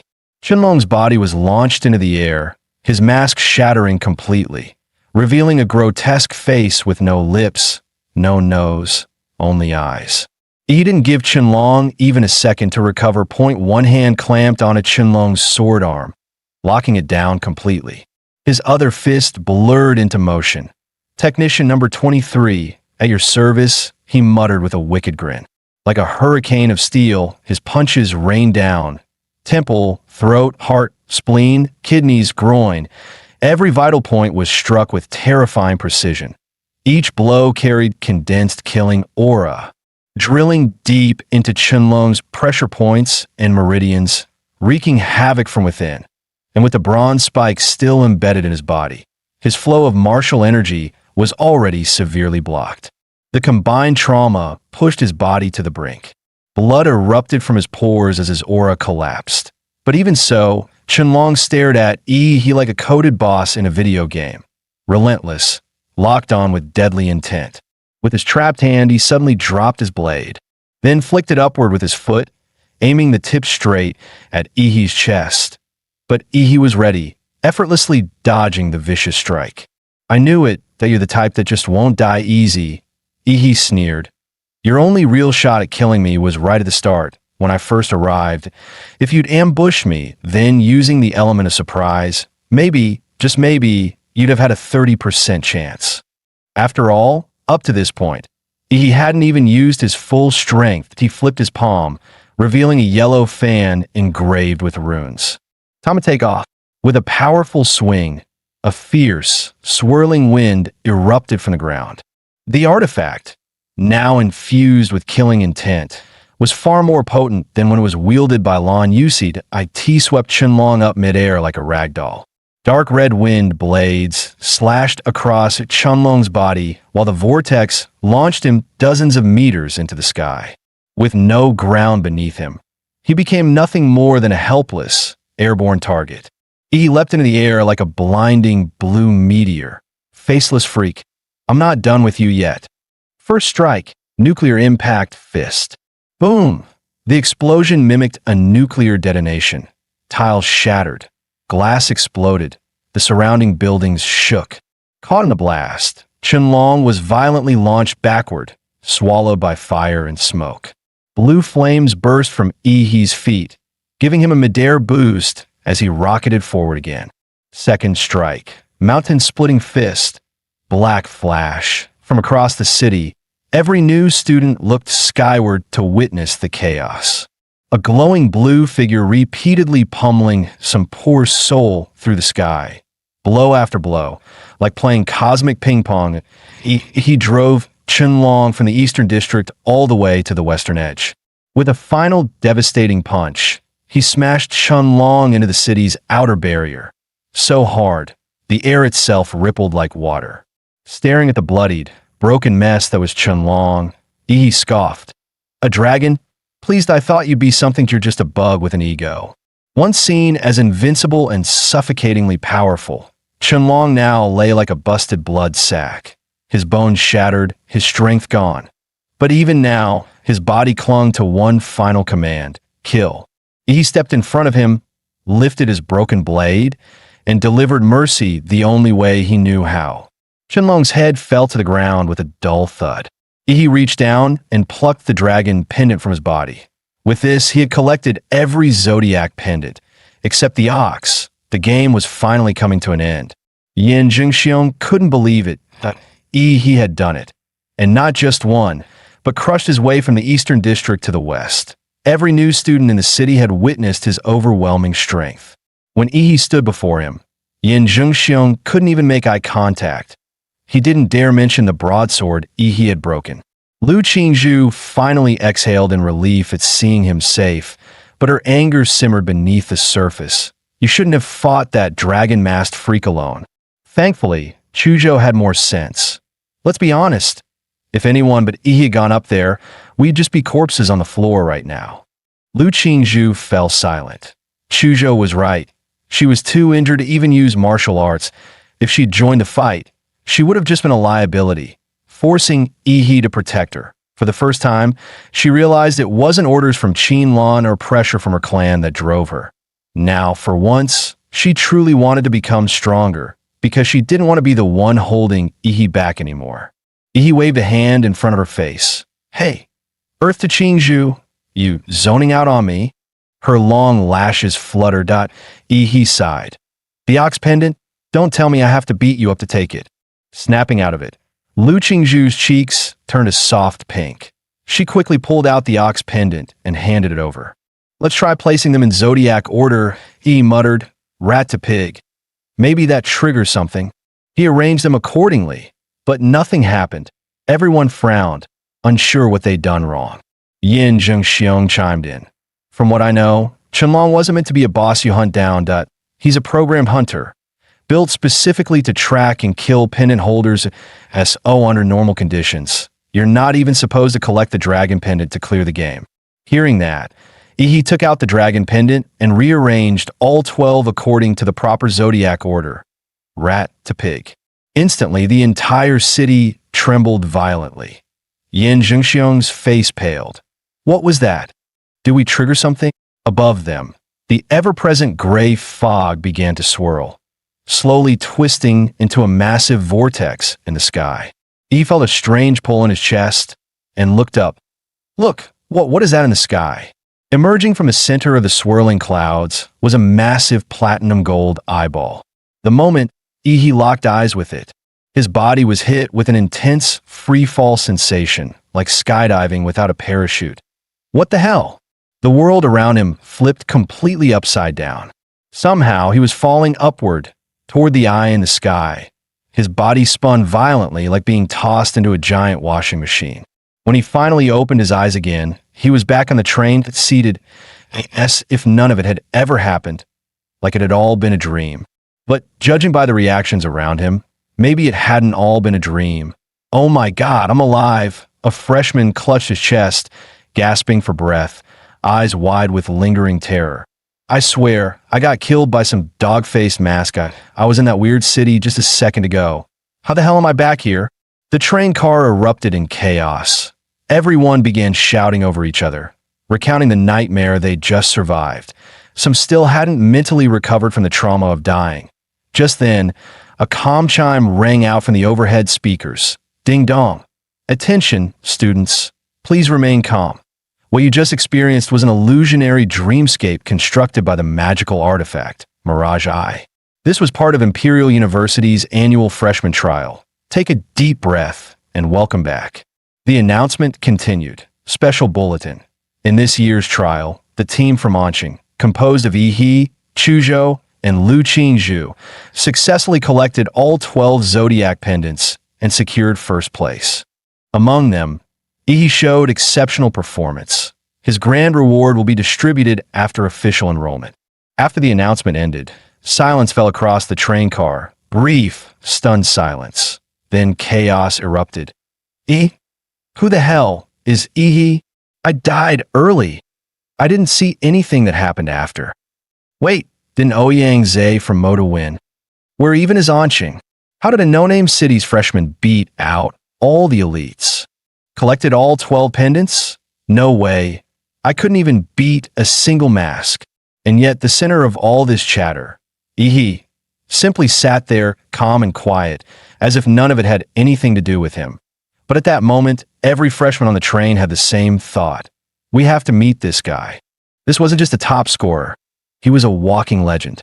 Meanwhile, the system's reward finally dropped frowny face congratulations. In the Mirage Eye trial, you surpassed all other freshmen. Reward, template draw ×1. He casually asked Chuzhou for a tissue and wiped his hands in his mind, he muttered, this time, no trash luck, please. Begin draw. The interface began to spin, faster and faster. Inside, the shrieks of countless, unnameable monsters echoed like a twisted symphony. Then came the sound, one mad, domineering laugh that drowned out all else. Draw complete. Template acquired. Grade 3D plus vampire. Raked. 1874. Bloodline abilities. Corpse infection, blood manipulation, immortality compatibility. 1% evolution form. Raked. Zerudo. At that moment, the Huada train rumbled steadily onward. When he first saw the words D-rank template, his heart sank. But the moment his eyes landed on the name Raked, they lit up. Inside, he grinned. He'd pulled an SR gold card. The bloodline itself wasn't much, but its advanced form had a time-stop ability that was broken beyond belief. Just then, a voice came from behind him. You're Ihi, right? Yin Zhengxiong instantly tensed. Worried his proud friend Ouyang Zhe would pick a fight with Ihi if it came to blows, he was ready to haul Ouyang Zhe straight to the hospital. Except there was no hospital on this train. Ouyang Zhe asked bluntly, You beat the Qinlong? He turned his head toward him and corrected flatly, Not beat, killed. At the word killed, a bead of cold sweat slid down Ouyang Zhe's face. Beating and killing were two entirely different levels, and having faced the Qinlong twice himself, he understood exactly how much weight that word carried. He drew in a deep breath and looked at Ihi seriously. I'm planning to start a new club at Huada. One completely separate from the student council that I want you to join, and I'll make you the president. For years, the freshman champion and the council president have always been locked down by Huadu locals. Ihi, your strength shows me a real chance to break that tradition. Join us. Ouyang Zhe's voice was firm, his gaze earnest as he extended his hand. The entire carriage erupted in chatter. Many felt they were witnessing the birth of a legendary organization at Huada, a historic moment. The famously proud Ouyang Zhe, inviting Ihi and even offering him the position of president. But Ihi simply shook his head. Sorry, I'm not interested in fighting for power with the student council or building organizations that I prefer to act alone. He turned him down. Gasps rippled through the crowd. Who is this Ihi to reject Ouyang Zhe? What a waste. Ihi's refusal didn't draw the slightest displeasure from Ouyang Zhe. Instead, he smiled and handed over a business card. That's fine, here's my card. We'll always be looking forward to working with you. The train rolled on, the rest of the journey passing without incident until they reached their destination safely. Night had already fallen when Chuzhou spoke up. We're here. He glanced out the window and froze in awe. A futuristic cityscape unfurled before his eyes like a living painting. Neon lights wove a kaleidoscope of colors, while skyscrapers stood sharp and three-dimensional under the glow. This is Huadu, truly a big city. The Huada train pulled smoothly into Huadu high-speed rail station. A guide stepped forward. All new students of Huada University, please proceed through this passage to the campus.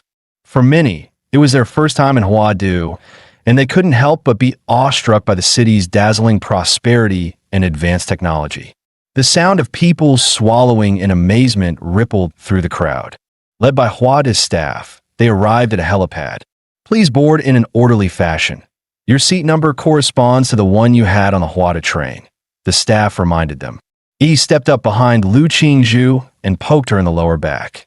The unexpected touch made her jolt, her ears turning visibly red. Xiao Zhuzhu, what are you doing? We're in public, she blurted, her mind flashing back to Qinlan's warning. Qingzhu, remember, even though you and Yi are engaged in name, you're not married yet. Don't act too close in public, and don't let him take advantage of you. Protect yourself, understand? He looked genuinely puzzled. In public? What are you talking about? I just wanted to ask. Why are we taking a plane? Lu Qingzhu couldn't help feeling a little cheated. How could Mama promise me to this country bumpkin? Because Hua Da's in the sky. In the sky, he tilted his head upward. Just then, a patch of clouds drifted apart, revealing the tip of a colossal structure. The Sky City that on Blue Star, technology in many fields was at least a generation ahead of Earth's. The Huada aircraft they were riding, for instance, could lift off vertically without a runway, a marvel of engineering. And the massive floating city suspended above the imperial capital was a man-made wonder Earth science couldn't hope to match. Its full name, Huada Aerial Academy City, a campus spanning nearly a quarter of Huadu's land area. The city was shrouded by a constant electromagnetic shield as the Huada passenger craft approached. The shield automatically scanned and verified their identities, then opened a circular gate to let the aircraft glide smoothly inside. Once inside the Academy City, he could clearly feel his life force field being disrupted. His detection range was cut to about 100 meters. Truly, this was Huadu University. Upon disembarking, each student was issued a Huada student card. From now on, every aspect of training and daily life at Huada would revolve around that card. Next, the freshmen were escorted to their respective dormitories. Yi and Chu Zhou boarded an on-campus hover car, gliding through the bustling city until they reached a skyscraper over 100 stories tall. This is Huada's student dormitory, the highest in the world. Guys, I just dropped a joke no one on Blue Star would get. What's he talking about? Who's this idiot? Must be something wrong with his head. Yi's dorm was on the 42nd floor, Unit A3, while Chu Zhou's was on the 45th floor, Unit B7. They parted ways at the 42nd floor. 100 square meters single dorm. Huada really treated its students well. Yi took in the fully furnished room, complete with the latest model computer. There was even a massage bathtub, something he'd never experienced in either of his 2 lifetimes. He was definitely trying it later. The place felt no worse than a 5-star hotel. Sprawling out on the bed, arms and legs wide, he relaxed for a moment. But then he remembered the real task, maxing out the Vampire Rakud template. Back on the hover car, he had already figured out how to use the student card. By scanning the unique barcode on the card with his phone, he could log into Huada's exclusive app, Huada Pass. The Academy City's marketplace, their only accepted Academy points. Huada's own digital currency. He immediately converted the remaining 30+ million Xia Nation dollars in his account into points. Ding! 322.43 Academy points credited 0.10 million Xia dollars for just 1 point. Outrageous. Still, the marketplace carried goods you couldn't find anywhere else, all perfectly legal here. That privilege alone made being a Huada student worth it. He spent it all on blood attribute magic cores. More than enough to max out the Rakud template, he figured. After all, his ultra-giant humanoid template had hit over 90% compatibility with less than 10 million invested. Delivery in Academy City was lightning fast. In less than 10 minutes, a drone hovered outside Yi's window with a package. Student Yi, thank you for your purchase. Wishing you smooth progress in your cultivation. Please remember to leave a 5-star review. The sweet electronic voice faded as the drone zipped away. Yi tore open the package, revealing rows of neatly packed blue and green magic boxes. All right, bottoms up. A surge of energy poured into him, instantly converting into nutrients and reflecting as compatibility on his status panel. The overwhelming rush made his body strain under the pressure. Template, Vampire Rakud, compatibility 100%, unlocked. Overall physique, 29. staring into the mirror. He saw his complexion grow even paler. His two fangs were now sharper, and faint blood grooves had formed along their backs. Once they pierced an enemy's flesh, he could drink their blood as easily as sipping bubble tea. He spread his fingers, watching his nails grow visibly longer in seconds. At that moment, a daring thought flashed through his mind, one you'd never see coming. The next second, he drove his hand straight into his own throat. Blood surged out, but hadn't even hit the floor before. The wound sealed itself completely, as if nothing had happened. So the vampire's regeneration really works. Still, he knew these physical mutations were nothing compared to his new power, the world. He stepped into the private training room built inside his dorm and couldn't help but marvel at Hua University's extravagance in a world where martial strength reigned supreme. Even student dorms came with training rooms reinforced to withstand a warrior's raw power, perfect for testing the world. In JoJo's Bizarre Adventure, certain unique individuals could awaken an extraordinary power. Stands. Stands are manifestations of a user's spiritual energy, each with its own unique form and reality-bending abilities. Now, he was ready to summon his own. He took a deep breath, focusing his mind as the outline of a stand began to take shape in the in the original world. Raikid's the world could shatter the sound barrier with a single punch. But now, his physical strength had already surpassed Raikid's. Just how powerful would his own the world be? Come on, hit me with your best shot. In the next instant, a fierce gust howled through the room, and a blur of gray streaked into view. Towering gray muscles, golden steel armor, and a cold, inhuman face. Half floating behind, he like some shikigami from Japanese folklore. Before he could even finish speaking, the world's gray gauntlet fist shot forward, breaking the sound barrier as it drove straight toward him. Feeling the violent wind pressure slam against him, he instinctively crossed his arms to shield himself. And with a deafening boom, crimson light erupted in all directions. Every bone in his arms snapped in an instant, and his body was sent hurtling back, smashing into the wall with brutal force.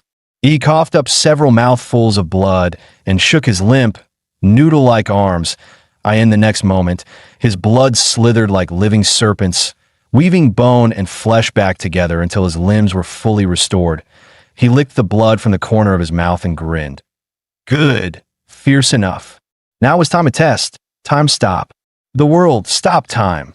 A gray spherical field burst outward from him, draining all color from everything it touched, turning the world into black and white. Even the flow of light itself seemed to freeze. 1 second, 2 seconds. By the time it reached the 5th second, fine cracks began to spread across the surface of the gray domain. Only 5 seconds? Not good enough, he snarled, forcing the breaking field to hold together. His temples bulged, pain surging through his skull like fired. To shatter the template's limits. He had to pit his body against itself, just as an Olympic runner would risk it all for a fraction of a second more. At 5.1 seconds, sweat poured down his face, his eyes bloodshot. At 5.3 seconds, blood trickled from his nose, and vessels in his eyes burst under the pressure. At 5.5 seconds, the stand behind him began to fade and flicker, the gray domain trembling on the verge of collapse. Still, he clenched his teeth and held on. Finally, at 5.7 seconds, the black and white world crumbled apart, dissolving into nothingness. He knelt on one knee, wiping the blood from his nose before curling his lips into a smirk. 5 seconds might have been the original owner's limit, but it was far from his limit. The next morning, he walked alongside Chu Zhou on the campus path, noticing how the latter's gaze lingered on him more than usual. The sunlight's a bit harsh today. Is it? Yeah, a little. Ever since merging with the vampire template, he had developed an odd aversion to sunlight. It wasn't lethal like in the legends, but compared to the immense power he'd gained, this minor side effect was barely worth mentioning. Chu Zhou suddenly asked, "Have you read about Huadu University's new academic reforms this year?" "Nope, what?" He had spent the entire night sparring with the world and hadn't paid attention to anything else. They've scrapped the old class-based system and switched to a mentor group model. Basically, each academic year you follow a main instructor, and you can also take on secondary mentors if you wish. So, we're going to pick a mentor? Chu Zhou shook his head. Not we. I need to pick one that you don't. He raised a brow. And what's that supposed to mean? The freshman group announced it last night. You, as the collector of all 12 zodiac pendants, have a right to choose any mentor you want, and they can't refuse. Chu Zhou paused, smirking. They even made a special post about it in the group. Don't you think that's a bit high profile? The two walked together to the gymnasium, where a long line of students was already waiting outside. Normally, groups of 3 would enter the gym for testing, after which the mentors would light up a panel to select their candidates. You go ahead, Chu Zhou. I'll wander around. Since I can pick any mentor I want, it doesn't matter when I go in. He waved him off casually. After leaving the gym, he muttered to himself, picking a mentor, what a boring process. That was when he caught a faint trace of blood in the air. Normally, it wouldn't have been worth noting. But this scent carried a hidden, yet surging killing intent and a wave of guilt-ridden malice, like a deep-sea undercurrent, and it stirred the killing urge buried deep within him. Drawn in by the aura, he followed the scent through winding streets, heading into a quieter alley where the crowd thinned. When he finally saw the source, he froze in surprise. The girl took a huge bite of a steaming sweet potato, nearly devouring half of it in one go. What the white-haired, red-eyed lowly? Did she just walk out an anime? She sat there like a kitten, savoring every bite, and E's eyelids twitched.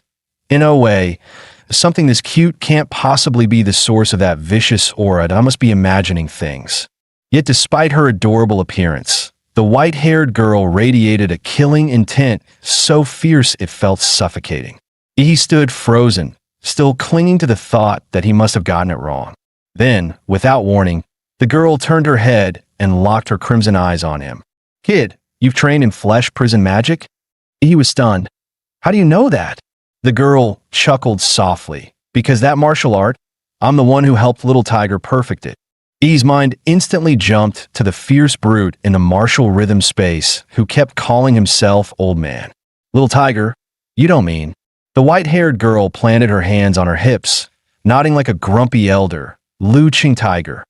Over 90 years ago, he was my disciple. He raised a brow, incredulous. You've got to be joking. Sure, martial artists could live far beyond normal human limits, and a grandmaster in his 80s or 90s could still be in his prime.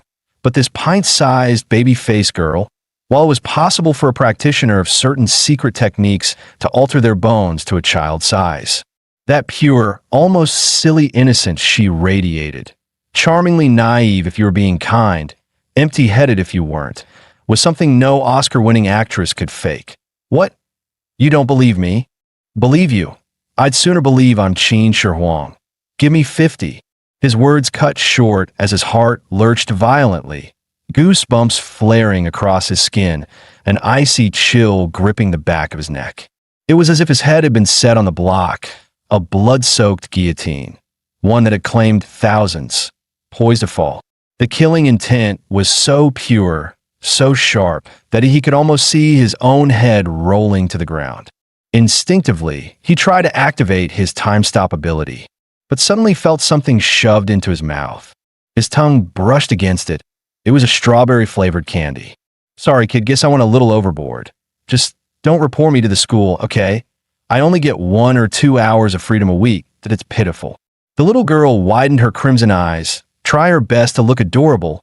He ignored her dangerously deceptive cuteness, staring straight into her eyes. Who are you? She flashed a grin, revealing tiny tiger-like fangs. My name's Gong Cadet. I'm a very powerful grandmaster, and between you and me, that principal of Hua University, Shi Jingwen. When he was a kid, I made him cry. E's heart skipped a beat. If Gong Ku had perfected the Xianwang martial art, she could definitely help him break through his bottleneck, that a grandmaster specializing in killing intent. Perfect synergy with him. Definitely worth investing in. With that thought, he dropped to his knees with a thud, his voice solemn yet eager. I've wandered half my life without meeting a worthy master. Ahem. I wish to take Master Gongku as my teacher. Please, grant me this honor. Gongku blinked at him, a puzzled look on her face. Meanwhile, inside the gymnasium, the atmosphere was tense. 5 deans from Hua University sat at the front table, their presence drawing countless furtive glances from the freshmen undergoing their assessments.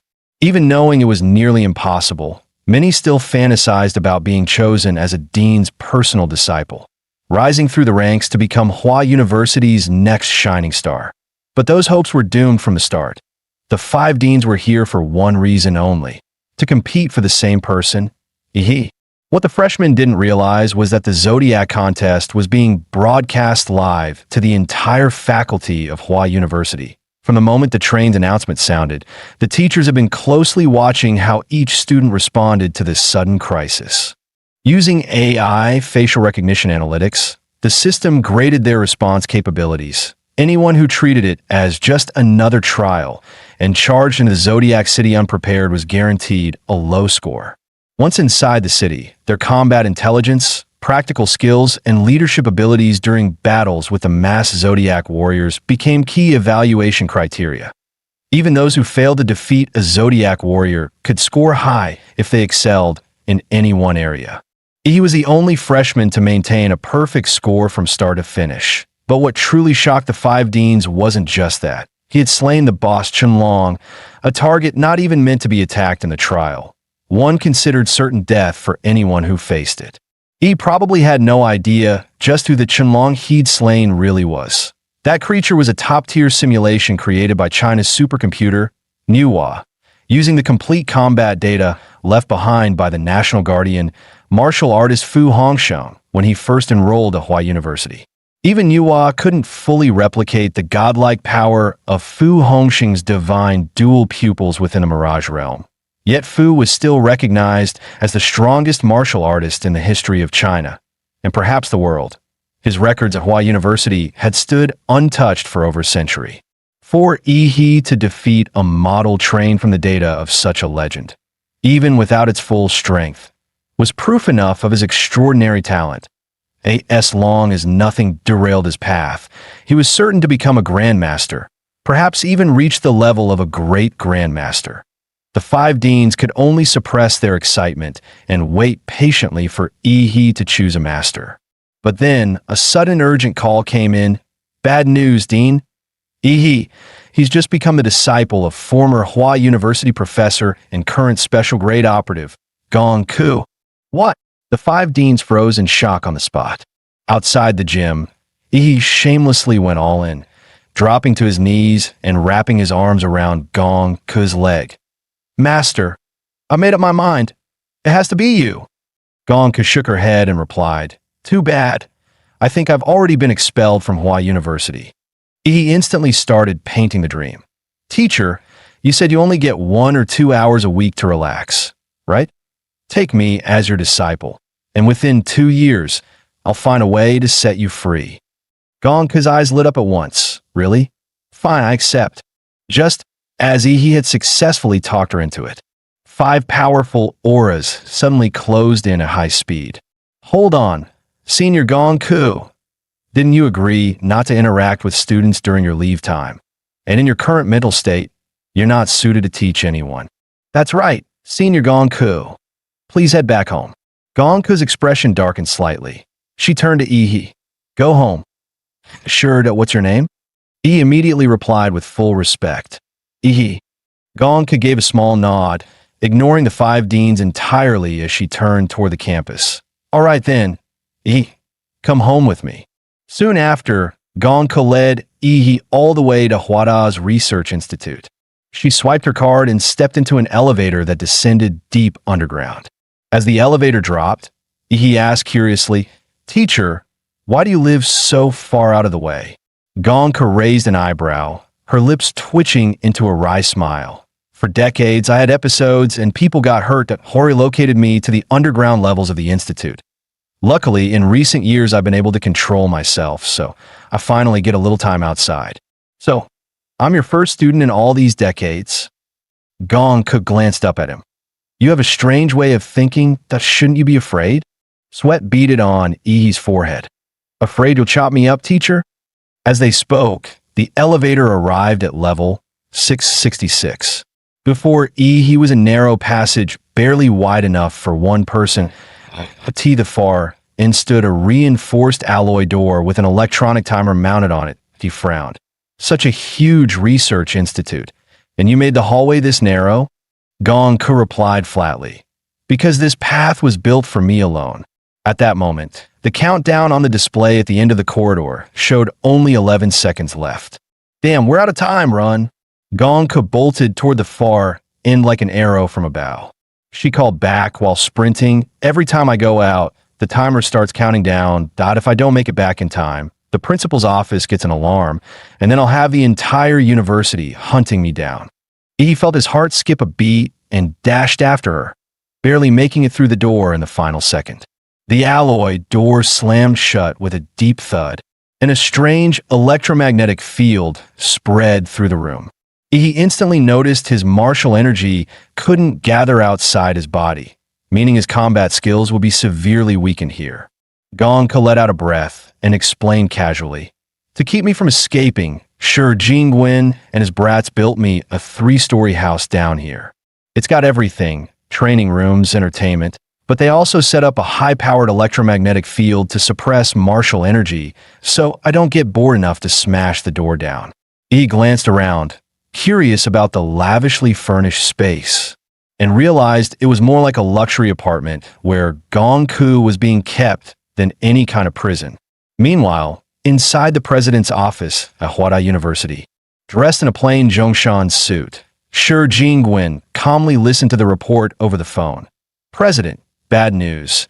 He has just become Gong Ke's apprentice. Shi Jingwen paused for a moment, then spoke evenly. Leave it be.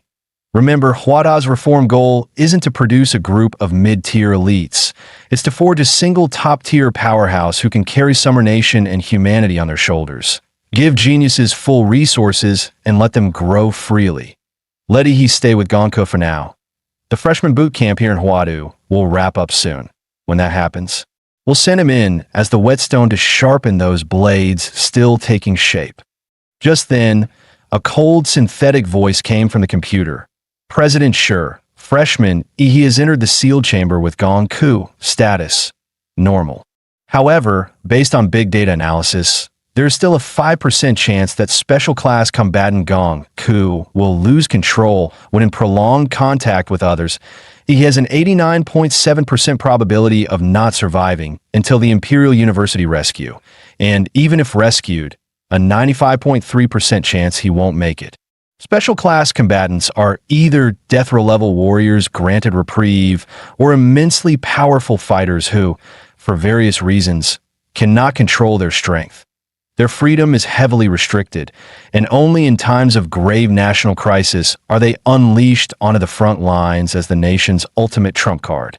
Shi Jingwen stepped up to the floor-to-ceiling window, gazing out over the glittering imperial capital beneath the floating academy city. After a moment's thought, he said slowly, "No problem, that I believe Ihi is prepared. Without the resolve to face death, how can one walk far down the path of slaughter?" His gaze darkened. Summer Nation doesn't have much time left. The fools in the Northern Berdon Federation and those lunatics from the Divine Descent Kingdom who worship ancient secret realm civilizations, they're all making their moves. The young generation must grow faster. Meanwhile, in the training hall of Gong Ke's quarters, she grinned. Well, it's been decades since I last taught a student. Now let's have a spar and see what you've got. Just recalling the guillotine trial he had just endured made cold sweat prickle the back of Ihi's neck. Teacher, you'll suppress your cultivation to the warrior trainee stage before sparring with me, right? He asked quickly. Gong Ke stuck out her tongue playfully, twisting her waist as she began to warm up. If you hadn't said that, I really might have forgotten to suppress my strength. Let's go. I'm ready, Teacher Gong Ke. Almost the instant the words left his mouth, the white-haired lowly's body twisted into an elusive arc, striking out with a snake-like, vicious hand chop, straight for his throat. With his sharp reflexes and dynamic vision, he caught the deadly move instantly. In less than a second, he attempted to dodge in at least 5 different directions. Yet every time, Gongke's hand strike was already there, cutting off his escape before it began. Realizing there was no way to dodge, he decided to meet her head-on. He instantly unleashed his core light battle form, a burst of blue energy erupting from his body as his speed surged to a new level. One hand shielded his throat while the other gathered killing intent, blasting toward the small figure before him. Trying to use Bloodline Awakening to boost your speed, defend, and counterattack me at the same time? Gongke let out a soft chuckle. The hand chop aimed at his throat withdrew almost without pause, and then she did something he never expected. Her slender arm coiled around his strike like a boneless serpent. In the same motion, she sprang behind him and gave a sudden, vicious yank. Agonizing pain shot through Ihi's entire body before he could even react, knocking him completely off balance. The searing pain shattered his bloodline awakening, forcing his power back to its dormant state. The scent of fresh blood seemed to ignite Gongke's battle lust. Her crimson eyes gleamed brighter with excitement as she murmured, "It's been a long time since I've tasted blood." He grinned back, just as excited. "You really don't hold back, do you? When it comes to hand-to-hand combat, I'm no match for you at all, so I guess I'll have to break out some unfair techniques. Please, teach me well." First form, Titan's power. With a deep roar, blinding blue lightning exploded outward, engulfing the entire training ground. The template for the Colossal Titan had already been maxed out last night, and now, unleashing it again, its power was several times stronger than before. Facing the raging wave of blue light and heat, Gongke raised her arm, her expression turning serious. Golden light flickered in her crimson eyes as she muttered, "A move like this from a mere martial novice. Looks like I've taken in a monster for a student. In that case, your teacher will show some real skill." Heaven's Doomblade slash. Her hand chopped downward, releasing a crimson sword aura that sliced straight toward the weakest point in the lightning storm. Seeing this, he immediately halted the Colossal Titan transformation, switching instead to the primordial anthropomorph split form, Armored Anthropomorph. Based on a Godzilla skin, the Armor Titan's flesh and steel plating was dozens of times tougher than anything from the original Titan world. The moment the transformation completed, he raised his massive, black steel-clad fist and drove it toward Gongke. The enormous shadow descended, wind roaring from the sheer force of the strike. Gongke, however, showed no intention of dodging. Her cherry lips drew in a sharp breath. Facing the incoming fist like a runaway truck, Gongke's arm flashed, unleashing a lightning-fast hand strike, Calamity Spiral Nail. The moment they collided, the armor on Ihi's arm shattered instantly, followed by the sickening sound of torn flesh. The sight froze him in place. He hadn't expected her to break through his defense so easily. Seizing the moment of his distraction, Gongke's petite figure leapt and climbed up the giant's body like an agile ape, heading straight for its head. "Ihi, hiding inside this armored mouth. Get out here, boy." Just as her hand strike was about to fall, he instantly fired a barrage of bone spikes from the giant's faceplate. Her advance came to a sudden halt. Waiting for her was a gaping maw glowing with eerie blue light. "Master, since your slashes are so powerful, let's see if you can cut through this." As Ihi spoke, he began charging the energy for his atomic breath. Blue light flaring from the base of his spine, racing upward along his backbone toward his neck. But before the breath could be unleashed, he was stunned to find himself no longer in the training ground, but bound by countless massive chains that pierced his body, locking him to a 100-meter-tall guillotine. This was Gongke's killing intent domain. Not reality, but a mental illusion forged from pure killing intent. To break free, he would have to fight it with his own mental power. The guillotine's blade came screaming down. He instantly summoned his stand. In the next instant, time froze. A towering muscle-bound warrior emerged. At Ihi's command, the stand unleashed hundreds of punches per second, hammering the killing intent guillotine. Perhaps it was the stand's overwhelming spiritual force. Or perhaps Gong could never intended to keep him trapped here forever. Under the relentless golden barrage, the killing intent domain and its guillotine shattered to pieces. The illusion dissolved, and Ihi slowly opened his eyes. Gong looked at him with amusement. Awake? That turtle shell of yours is ridiculously tough. He glanced at the diamond-like crystal shards scattered across the ground, then at the giant's remains not far away, which were slowly vaporizing into nothing. He could already guess what had happened. He'd probably been violently yanked out from the nape of the giant's neck, and the hardened crystal armor he'd formed to protect his real body had been shattered in the process. That's not something a martial novice should be able to pull off. Teacher, you cheated, didn't you? Gong could turn her head away, feigning innocence. Cheated? Pleased that I beat you fair and square. No cheating involved. He raised an eyebrow, his tone dry. Really? Realizing she couldn't fool him, Gong pouted, putting on an almost pitiful expression. Thought I might have used a little more strength than I should have. You know how strong your teacher is. Sometimes I just can't hold back in one or two strikes. She blinked at him, her voice softening. Next time I won't cheat. Don't be mad, okay? Please don't leave. I haven't had anyone to play with in decades. He couldn't help but feel conflicted. It was hard to imagine what kind of life a 100-year-old monster had lived to end up like this. Don't cry, I'm not leaving. Took me long enough to find a teacher like you. Why would I go? Hearing this, Gong quickly regained her usual composure, though her cheeks were still slightly flushed. Ahem, I wasn't crying just now, all right? She hurriedly changed the subject. Anyway, I've got a pretty good grasp of your strength now. Not quite as good as I was back in my day, but compared to most people, you're exceptional. Oh, what do you want to learn? E's mind instantly went to the techniques she'd just used in their spar, the kind of skills suited for an advanced martial artist, and how she'd managed to slice through lightning and pierce his manifested arm. Gong nodded.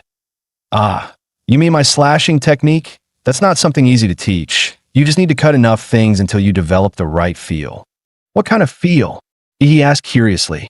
Gong answered with a single, serious word. Line. Whether it's a human body, a magical beast, or any other object, there's always a perfect entry point, and a line where it can be cut effortlessly. I call it the killing line. Hearing this, Ihi finally understood. The killing line. So his master was nothing like Chun Long, another master of the blade. If Chun Long's slashes were all about overwhelming force and razor-sharp power, then his master's cuts were the precision of a butcher carving meat, every strike guided by flawless technique. Gong continued. Learning this will be troublesome. I suggest you first break through to the warrior realm. Without that level of martial cultivation, you won't even have the foundation to learn most of my techniques. Do you know the difference between a warrior and a martial disciple? It's not just about physical improvement, it's about the mind. Compared to a martial disciple, a warrior gains one crucial ability, inner vision. With inner vision, a warrior shifts from training on a broad, external level to refining their body on a microscopic scale. They can see their own meridians, acupoints, and even their internal organs, reinforcing them with martial energy to push the limits of the body to, in other words, strengthen the mind first, then the body. E's eyes lit up in sudden realization. He hadn't expected Gongku's teaching to be this profound. She truly lived up to her title as an Imperial University professor. Even if her personality was a bit odd, her knowledge was solid. And when it came to mental strength, after merging with the vampire template and awakening Baruto's power, his spiritual attributes had already seen a huge boost. That could give him a massive edge when advancing to the warrior realm. So, is there a difference in the cultivation techniques used to advance to warrior? He asked. Gongku explained. The mirror-breaking techniques and martial skills are ranked in 4 tiers. Heavenly Gang, Earth Fiend, Mystic Yellow, and No Grade. For students in regular colleges or low-tier academies, when they advance from martial disciple to warrior, the school can usually only provide a no-grade mirror-breaking technique. The advantage of a no-grade mirror-breaking technique, Gong Ku explained, is that it is almost no threshold. As long as your blood energy and martial energy are built up enough, you can break through. Over 80% of warriors advance using no-grade techniques. But for students at Hawaii University, our starting point is mystic yellow-grade techniques. What about the Heavenly Gang and Earth Fiend Tears? He naturally wanted the very best. Gong Ku smirked. Heavenly Gang-grade techniques and skills are almost all rare relics brought back from secret realms. You could count the ones in the entire world on 2 hands, if that. Our Imperial University does have one in its archives, but with your current strength and clearance, you won't be able to touch it. However, you can learn Earth Fiend grade mirror-breaking technique. The one I've mastered is called the Killer's Bodhi Heart Sutra. Xiaohu's flesh prison of demons was actually inspired by this very method. Yi's eyes instantly lit up, sparkling with curiosity and determination. Without hesitation, he declared that he wanted to learn it. All right, let's begin. Feel the killing intent I've created for you. The moment Gong could finish speaking, he was once again dragged into the slaughter-filled illusion she had conjured. Seriously? Again? He thought, staring at the thick, sticky blood soaking the ground. He couldn't help but grumble inwardly. Gongku was way too impatient, not even giving him a moment to breathe. Night soon fell, and the entire academy lit up with dazzling, golden lights, bathing the campus in a luxurious glow. After finishing his day of classes, Chuzhou headed back to the dorms. That was when he spotted Yi in the distance. He was about to walk over and greet him, but as he got closer, a sudden chill crept up his neck, as if a butcher's blade had been pressed right against it. The sheer, overwhelming killing intent made him instinctively draw his sword. The sound of the sword snapping him back to reality, he finally came to his senses. Sorry, Chuzhou, guess I overreacted just now. Chuzhou's eyes were filled with shock and confusion. What on earth happened to you today? It wasn't just a casual question. He looked perfectly clean, yet Chuzhou could almost smell the thick stench of blood, as if he had just waded through a mountain of corpses. And in truth, he had, just a few hours earlier, Gongku had filled her killing illusion with countless undead and walking corpses, forcing Yi to fight them with nothing but a blade, no powers allowed. So he spent the entire day swinging a battered knife. After severing thousands upon thousands of heads, he had grown accustomed to the sensation of steel slicing through flesh and bone, slowly sinking into the rhythm of slaughter. It wasn't until Gongku called him back that he finally snapped out of it. He realized he'd almost fallen into chi deviation just now, a stark reminder of how dangerous the Dishatir techniques could be. Even with mental fortitude far beyond that of normal people, he still couldn't stop the killing intent from seeping in. For an ordinary martial apprentice, stepping into Gong Ku's killing illusion would mean either a complete mental breakdown or becoming nothing more than a puppet of slaughter. After saying goodbye to Chuzhou, he returned to his dorm and took a long, cold shower. It was only the first day, and he was already exhausted to the bone. The nation's top university truly lived up to its reputation. Just then, Lu Qingzhu called. Normally dressed with perfect elegance, she was now sprawled on her bed in a bright yellow cartoon chicken pajamas set. My mom dropped off the stuff you wanted. It's right here with me. She also told me to thank you for helping me take first place in the freshman trial. Her long, pale legs swayed lazily, toes as smooth as pearls wiggling playfully. He replied that he'd swing by her dorm to pick it up. But she quickly refused, flustered. No need. You don't have to come out. I'll just send it over with a drone. He nodded, too tired to argue after such a long day. All right then, so you found your mentor today, right? Who is it? Dean Bai. Lu Qingzhu answered with a faint pride in her tone. She said I have great talent and decided to take me in as her student on the spot. It was, after all, an honor few could dream of, being personally taught by an Imperial University dean. What about you, Yi? Which dean took you? Yi thought for a moment, but chose not to answer. He wasn't about to tell her he'd turned down offers from 5 different deans. Otherwise, someone wouldn't be sleeping tonight. In the blink of an eye, Nearly half a year had passed, and the first semester of freshman year was coming to an end. For the new students of Hwada University, it had been an eventful term. Early on, Ouyang Zhe had joined forces with top talent from several provinces to form the Dragon Blood Society. As expected, they soon clashed with the local freshmen of Hwadu. The tension escalated into formal duels in the martial arena. Yet the Dragon Blood Society lost far more than they won, and their influence quickly declined. The most famous freshman now was Xiang Jianwei. In fact, most famous in Hwada was an understatement. His name carried weight across the entire country. After all, he was the top scorer in Hwadu's college entrance exams. During the live broadcast of the exams, viewers were awed by his strength, and rumors claimed even Fu Hongsheng had praised him as the next national guardian level warrior. As for Yi, who had once stolen the spotlight at the start of the semester, hardly anyone mentioned him anymore. He'd been absent from the public eye for over 3 months.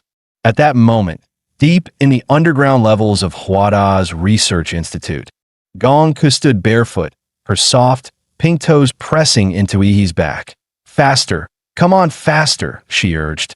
Each dainty step she took infused his body with her refined martial chi, laced with her insights into the killing heart Bodhi Sutra, reinforcing the martial realm he had just broken into. With his own martial chi sealed, he could only keep doing push-ups, feeling as though the petite lowly on his back weighed as much as a mountain. Oh, what's wrong, little minnow? Already giving up? You haven't even hit 10,000 yet, Gong Ku taunted. Gritting his teeth at her mockery, Yi summoned the strength to keep going. Seeing his determination, she stopped merely pressing her foot into his back. She began bouncing on it instead, sending an even more intense surge of martial chi through his limbs and bones. He let out a muffled groan, swallowing the metallic taste rising in his throat, and stubbornly pushed through. Finally, as the 10,000th push-up was completed, Gong Ku seemed to sense something and quickly hopped off his back. In the next instant, a cloud of blood mist burst from Yi's skin. His old, weathered skin peeled away, replaced by tender, fresh flesh that rapidly spread over his body, hardening as it met the air. It was like an insect molting, casting off the old, worn flesh to reveal a brand new body beneath. His clothes were gone in the process. Gong Ku quickly covered her eyes, flustered. Yi, exasperated, muttered, "When you cover your eyes, close your fingers too. Stop peeking." After 3 long months in seclusion, Yi decided it was time to step outside and feel the sun again. Gong Ku asked softly, "Will you come back?" Yi chuckled, "Of course that you're terrible at games. Better practice before I come back next time." After bidding Gong Ku farewell, he stepped into the elevator headed for the surface. He wasn't particularly fond of sunlight anymore, but after 3 months without it, he couldn't help but miss it. Walking along the streets gave him a strange, almost surreal feeling. He didn't linger or wander around. Instead, he headed straight for the Student Activity Center at Hwada University. One of the most critical parts of a student semester grade, there was the off-campus mission.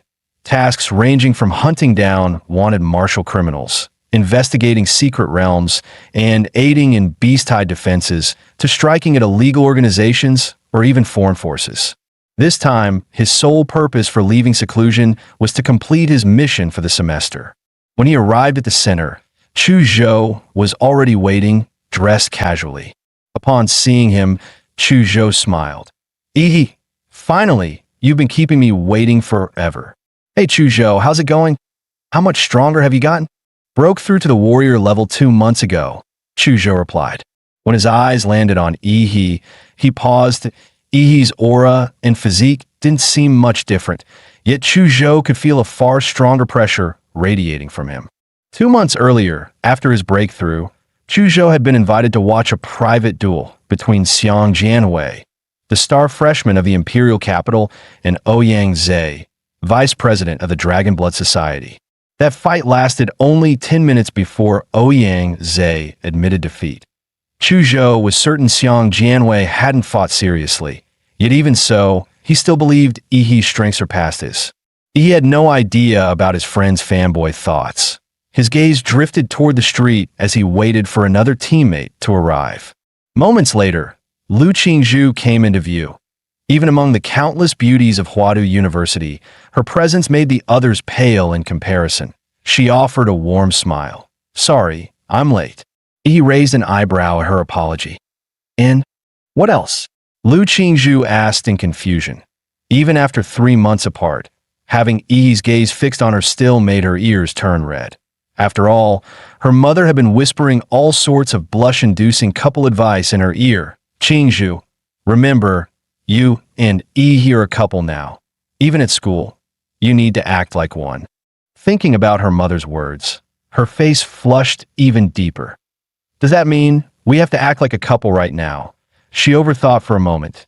Then, mustering her courage, pouted and leaned toward him. He froze. "What are you doing?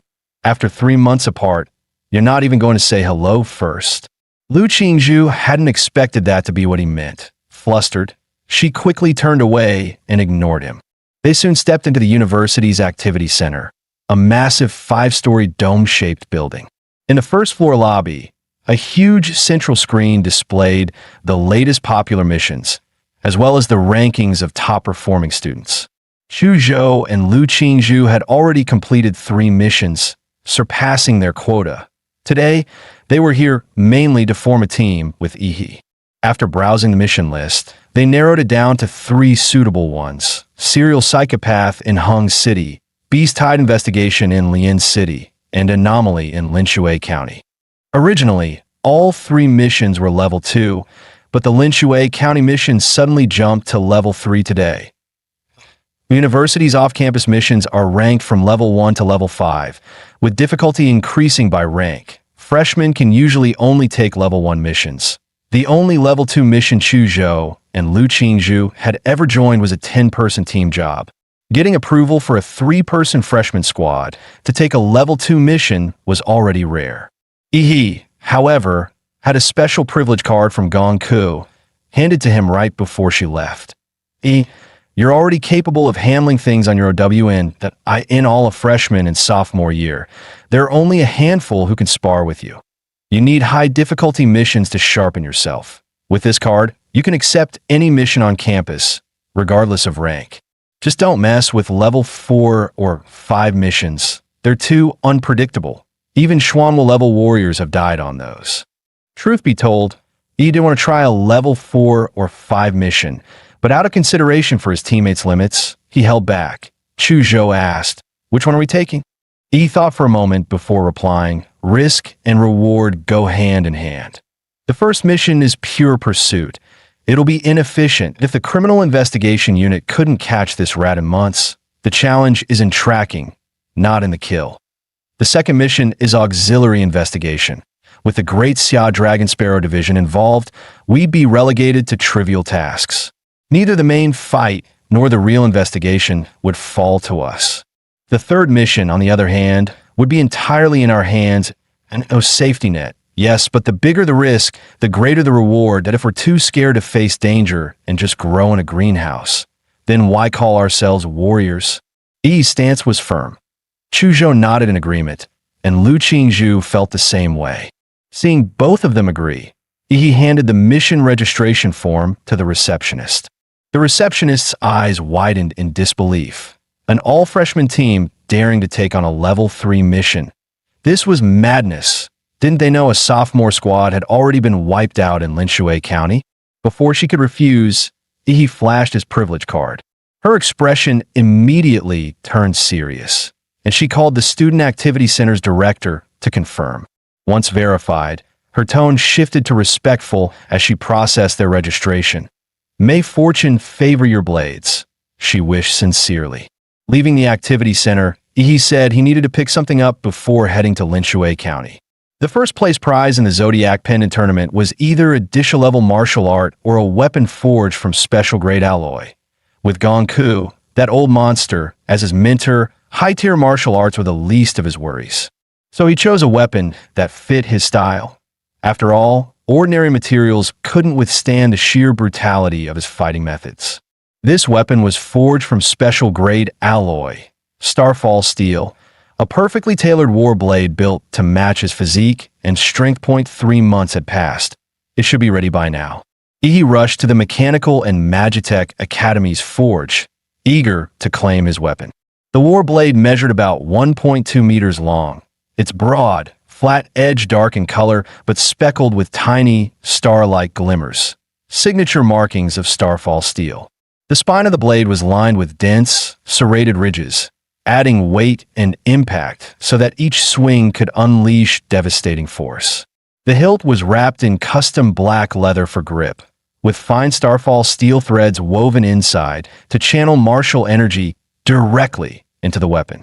When he drew the blade and swung it, the air itself seemed to split apart. Each strike came with a sharp whoosh and a flash of light that sent chills down the spine. Perfect, just the right weight, in a hollow feel. Fits like a glove, he thought, impressed.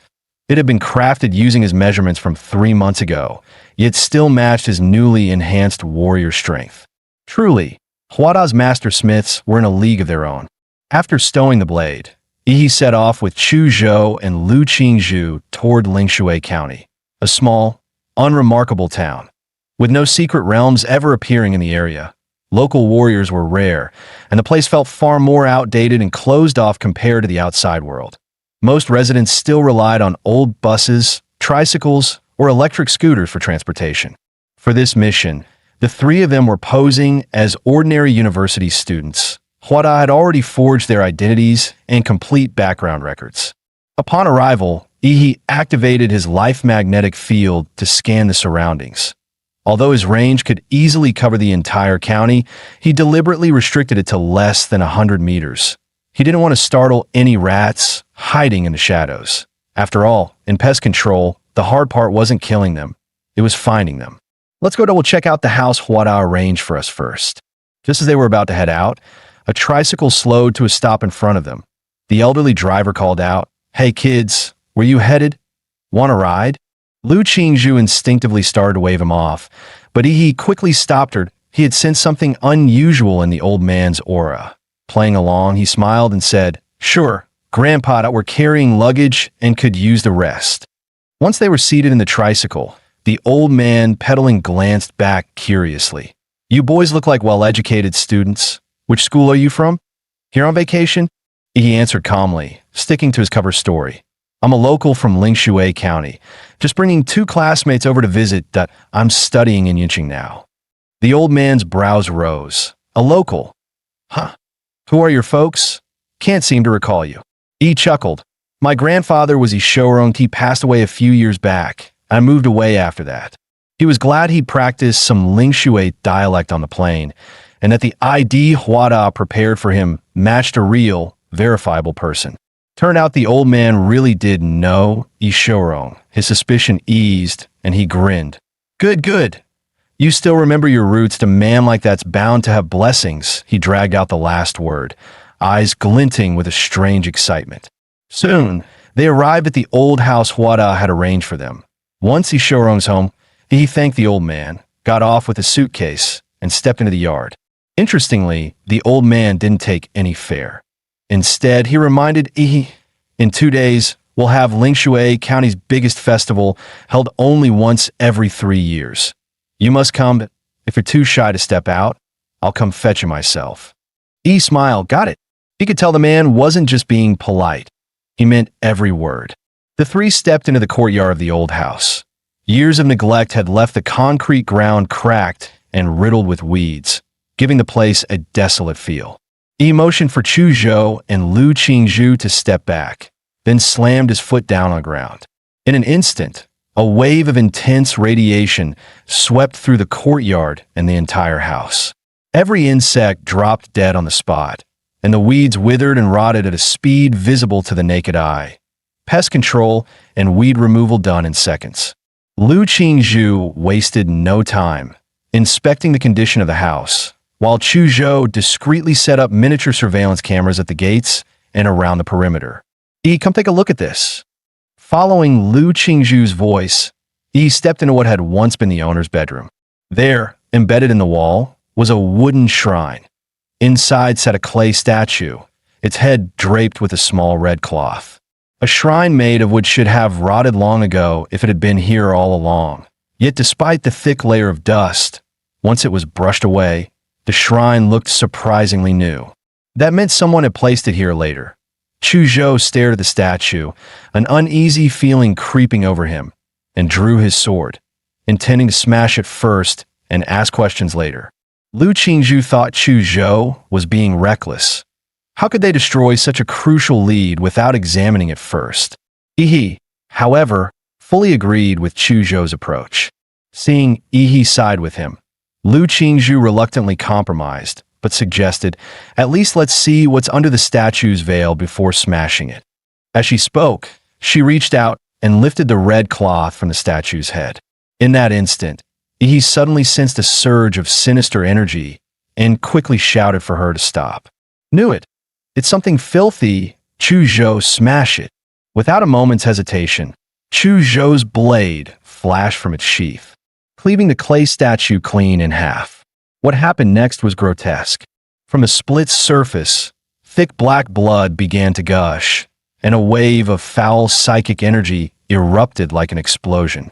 He immediately summoned his stand, seizing the formless, corrupted spirit in his grasp. Chu Zhou and Lu Qingzhu couldn't see Yi's stand in their eyes. What poured out of the statue was a twisted lump of flesh, still writhing, still alive. With a single sweeping motion, Chu Zhou froze the grotesque mass solid in an instant. "What the hell is that?" A chill crept up Lu Qingzhu's spine. She had never seen anything this unsettling before. It was like a human who could easily crush a cockroach, yet instinctively recoils from touching it. She knew she could destroy the thing with a flick of her hand, but the filthy, unnatural aura it radiated still made her uneasy. He stepped forward, patting her shoulder, and infused her with a surge of pure psychic energy. Warmth spread through her body, chasing away all traces of feared. It was now clear. The strange happenings in Linxue County were tied to this bizarre clay idol, and their investigation had just taken a critical step forward. Yi's lips curved into a faint smile as he told them to stay put. He had something to take care of. Earlier, he had left a radiation marker on the old tricycle driver that by his calculation. Now was the perfect time to reel him in. "No need for you to come find me, old man. This time, I'm coming to you." Meanwhile, in Linxue County's Jinshan Buddhist Temple, a 1,000-year-old sanctuary and the most magnificent, prosperous site in the county, nearly every resident was a devoted follower. Day and night, incense smoke curled into the air as worshippers came to pay their respects around the clock. Lu Jinsheng pedaled his tricycle up the mountain road, heading for the temple's rear slope. A rosy-cheeked young monk greeted him with a polite bow. "Benefactor, the abbot is waiting for you inside." Good. Lu Jinsheng rubbed his calloused hands together, unable to hide his excitement at the thought of the blessing he was about to receive. The two entered a hidden passage carved into the rock wall. After a series of twists and turns through the winding tunnel, they finally arrived at their destination. Towering before them stood two 20-meter-tall, wrath-faced bodhisattvas, their 4 arms wielding demon-subduing staffs. Swords and great blades one guarded each side of a crimson gate, its surface engraved with intricate golden Buddhist patterns. The young monk stepped forward, bowing deeply. "Abbot, the benefactor Lu Jinsheng, who has met the blessing standard, has been brought. He also says there's a matter he wishes to report." The young monk was about to push the door open when he suddenly froze, his brows knitting tightly as he glared into the void behind him. "Stranger, what brings you here at this hour? What's your true intent?" Before his words could settle, black muscles surged across his body, shredding his robe apart. The fair and handsome face twisted, replaced by a hideous lizard-like visage. Lu Jinsheng was so horrified he collapsed to his knees, trembling as he cried out, "A living god!" But in the next instant, he dropped from the sky, stomping directly onto the monster's skull. The head, harder than a steel helmet, collapsed instantly, and the neck shattered into fragments under the crushing force. In one continuous motion, he stomped the creature from head to toe into pulp. Blood and gore exploded outward, yet all of it was blocked by the protective barrier. He sneered in disgust, shaking his foot. "Filthy! Good thing my stand keeps this trash out. If it got on my clothes, cleaning it off would have been a nightmare. The moment Lu Jinsheng recognized Yi, his whole body trembled uncontrollably. Yi, however, had no time to spare him a glance. For in front of him, the two wrath-faced bodhisattvas began to move. Their eyes blazed red, and their towering, gold-painted bodies started to stir. One brandished a demon-subduing cudgel, the other a demon-slaying sword, both charging at Yi with overwhelming fury. Yet Yi stood his ground, motionless. Behind him, his stand raised its massive, muscular hands, catching both strikes that carried the weight of dozens of tons. Each bodhisattva had an arm seized, held so tightly that escape was impossible. Abandoning the struggle, they made a ruthless choice. 6 remaining arms swung at once, bringing down 6 colossal weapons, all aimed straight at Yi. Yi rubbed the ring on his finger, and in the next breath drew out the Starfall blade. A crescent-shaped flash of icy light burst forth in his hand, with just a single casual swing. All 6 colossal weapons shattered on contact, their edges crumpling and breaking apart. The strike carried through into the bodhisattva's arms, exploding joint by joint like firecrackers, reducing both weapons and bones to fragments. Their crimson eyes blazed brighter, warping the very air around them. From within burst forth scarlet beams saturated with destructive power, all aiming to annihilate Yi. But Yi moved faster than their laser eyes. In the blink of an eye, his figure soared above the 2 statues. A flash of cold steel, and both wrath-faced bodhisattvas were decapitated. Their scarlet beams spiraled wildly out of control in midair. Lu Jinsheng hadn't even reacted before one of the stray beams sliced him clean in half. Boom! The 2 massive bodhisattvas collapsed, exposing sparking cables and mechanical structures within. So they weren't living beings after all, Yi thought. From the start, he hadn't sensed a single trace of life force within them. But how could a backward little town like Linshui County possess such advanced technology? Was the answer waiting behind that door? Yi gave a command, and his stand unleashed its full might, slamming straight into the gate. Golden fists rained down like a meteor shower, hundreds of blows landing within just 3 seconds. The vermilion gate warped and buckled under the onslaught. At last, it exploded apart, reduced to a heap of twisted scrap iron. He stepped through the vermilion gate and found himself inside a vast underground palace. Crimson pillars held up the chamber, while lotus lamps lined the walls, flooding the space with light. At the center towered a colossal golden Buddha, 70 to 80 meters high. The sheer size of it inspired instinctive awe and reverence. But he was unmoved. His cold voice echoed through the cavernous hall. "Since the guest has already arrived, little rat, how long do you plan on hiding?" Moments later, a monk draped in a purple gold kasaya slowly stepped out from behind the giant Buddha. With a weary sigh, he said, "Our temple bears no grudge against you, traveler. Why come here to bring offense?" He sneered, drawing the Starfall blade. In an instant, his slash split the monk clean in half. He spat in disgust. "Damn it, you just a robot? What, addicted to playing dress-up as a fake monk?"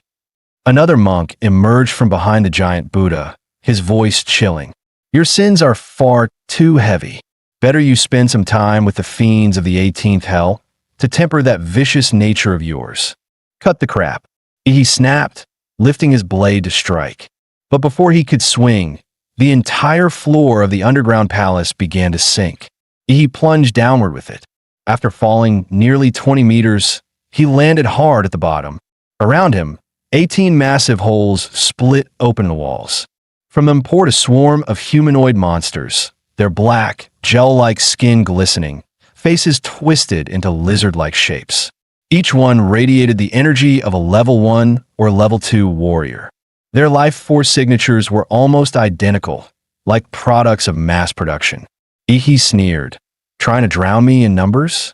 The last fools who tried that are long buried with weeds over their graves." He roared, pouring a surge of murderous chi into the starfall blade. The weapon swelled under its power, its blade extending to 30 meters in length. Xianlong blade art, Shura's 3 slashes. First slash, 1,000 miles of carnage. With a single sweep, Yi swung the colossal blade. A crimson arc of blade energy erupted, engulfing the entire hall. Within 30 meters of Yi, every lizard-like creature caught in its path was cleaved clean in half. The strike didn't stop there. The energy wave spread outward. Though slower in speed, the swarm of bioengineered soldiers packed like ants had no room to escape. They were cut down like fields of grass, harvested in one brutal sweep. Even as the 18 tunnels kept spewing more creatures, Yi's slaughter made their numbers meaningless. 10 minutes later, only corpses and rivers of blood remained at his feet. Not a single living thing was left. Standing atop the mountain of bodies, Yi climbed out of the pit. With one casual stroke, he severed the head of the monk from earlier. Even decapitated, the synthetic husk still repeated its pre-recorded line. "Your sins are too heavy." He narrowed his eyes at the glowing red optics, his voice cold. "I'm already tired of killing. Stop hiding, get out here." No sooner had Yi spoken than laughter echoed through the vast hall. "So, we've drawn the attention of a formidable foe. Impressive, but that's all you are." As the voice resonated, the giant Buddha seated in the center suddenly began to move. The grinding roar of gears thundered from within its body. The prayer beads hanging from its neck floated upward, transforming into hovering cannons. Its shoulders split open, revealing rocket thrusters within. In the blink of an eye, the golden Buddha had reconfigured itself into a towering mecha. "Sinner, your fate is sealed. Return to the cycle of rebirth."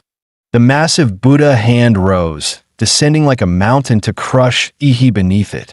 Turbines at its joints roared to full throttle, driving the strike with overwhelming force, intent on grinding Yi in a paste. Yet instead of fear, Yi's fighting spirit ignited, his gaze burning with defiance. As the colossal palm fell, he unleashed his transformation, awakening his titan form. Godzilla! In the next instant, the temperature in the chamber spiked to terrifying levels.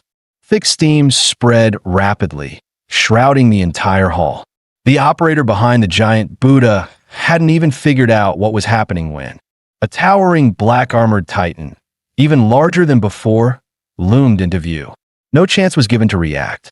"Amit Ba," Yi sneered, mockingly chanting the Buddha's name before using his biological body's superior agility to hurl a massive punch straight into its face.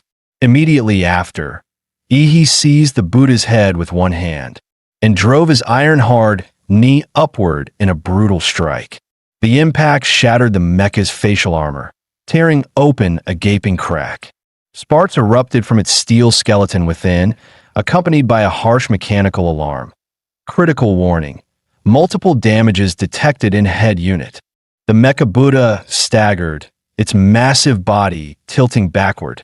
The floating prayer bead cannons crossed their fire, unleashing a torrential rain of lasers that hammered into Yi's titan form. Yet the beams, powerful enough to pierce military-grade armored vehicles, left nothing but a few scorch marks on the black-armored titan. Not a scratch beyond that. The next moment, the Buddha's chest split open, revealing a cluster of crimson-tipped missiles. They launched in unison, slamming into Yi's body. The detonations rocked the entire underground palace, shaking it to its core. But when the smoke cleared, the black-armored giant still stood tall, flames licking across his body. He sneered, his gaze sharp. "All your toys are just heat-based weapons. Against a warrior, they're useless." With that, he invoked the power of the Warhammer Titan. The ground split open, and countless hardened bone spikes erupted upward, skewering the Mecha Buddha and suspending it in midair. He opened his massive jaws and unleashed a blazing atomic breath straight into the Buddha's chest. The mecha, already critically damaged, could no longer rely on its electromagnetic shields for protection. In the end, the atomic breath tore it apart, reducing it to a heap of wreckage. He reverted to human form, landing firmly on the ground. There, beneath the lotus throne where the Buddha once sat, he spotted a hidden passage leading deep underground. Half an hour earlier, inside a pristine, futuristic research facility, a researcher, eyes fixed on the surveillance feed of Ihi, spoke confidently to the elderly man beside him. "Doctor, the man has taken down the mechanical bodhisattvas. But rest assured, the gate built with our newest materials and structural designs is unbreakable." Moments later, on the screen, he didn't even raise his hand. The vermilion gate exploded in a twisted scrap, blasted aside by some unseen force. The researcher stiffened, forcing calm. "No problem, doctor. We still have our army of bio soldiers. Tens of thousands of them, enough to wear down even a Grand Marshal Master. Perfect chance to clear out some inventory." But soon after, the feed showed Ihi wielding a 30-meter blade, cutting through them like fields of wheat. One sweep, and entire hordes fell. The researcher's face turned pale. Drawing a sharp breath, he muttered, "Doctor, but it's fine. We still have our trump card. Trust in our design.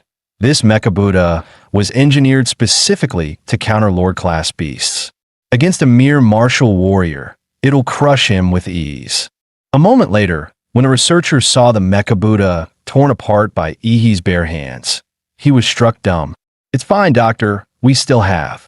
Before he could finish, the short old man beside him snapped in fury. "Shut the hell up. Enough with your cursed optimism. The enemy's already tearing through our front door, and you're still saying it's fine?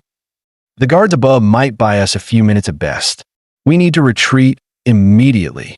Once we're out, trigger the base's self-destruct protocol. We cannot allow any of this information to leak." The old man was known as Dr. Fong, once a level 3 researcher for Prometheus. After Prometheus was disbanded, he was secretly recruited by Laserbird. 10 years ago, Laserbird set its sights on the unremarkable Linshui County, quietly replacing all the monks of Jinshan Temple. Using the townsfolk's devotion to the temple, Laserbird began brainwashing them under the guise of bestowing blessings. One by one, the residents were lured into undergoing human modification, turned into free test subjects to fuel the organization's biotech research with endless materials and clinical data. But now, this facility had to be abandoned. Just as the core researchers were heading toward the escape tunnel, a beam of blue light suddenly sliced open the ceiling above. "Abbott, where exactly do you think you're running?" E's mocking laughter echoed through the hall. Several guards rushed forward, intent on killing him. But before they could even get close, Ihi's stand appeared, instantly snapping their limbs like twigs. Ihi strode up to Dr. Fong with a cold sneer, his gaze sharp as blades. "What do you want? We can negotiate," Dr. Fong stammered, even as his hand slipped into his pocket to trigger the base's self-destruct. 4 Laserbird had implanted micro-bombs into every key researcher and leader. Their families and friends were kept under strict watch as well, ensuring absolute obedience and preventing any leaks. But he had already caught the old man's trick. Before he could press the switch, Ihi crushed his arm in an instant. Dr. Fong flailed in agony, his throat clamped shut, choking like a fish dragged onto land. His short legs kicked wildly in the air, powerless. Only when he was on the verge of passing out did Ihi finally release him, tossing him to the ground like trash. Dr. Fang's lungs finally drew in fresh air again. When he looked back at Ihi, his eyes were filled with raw terror. Seeing him subdued, Ihi began his interrogation.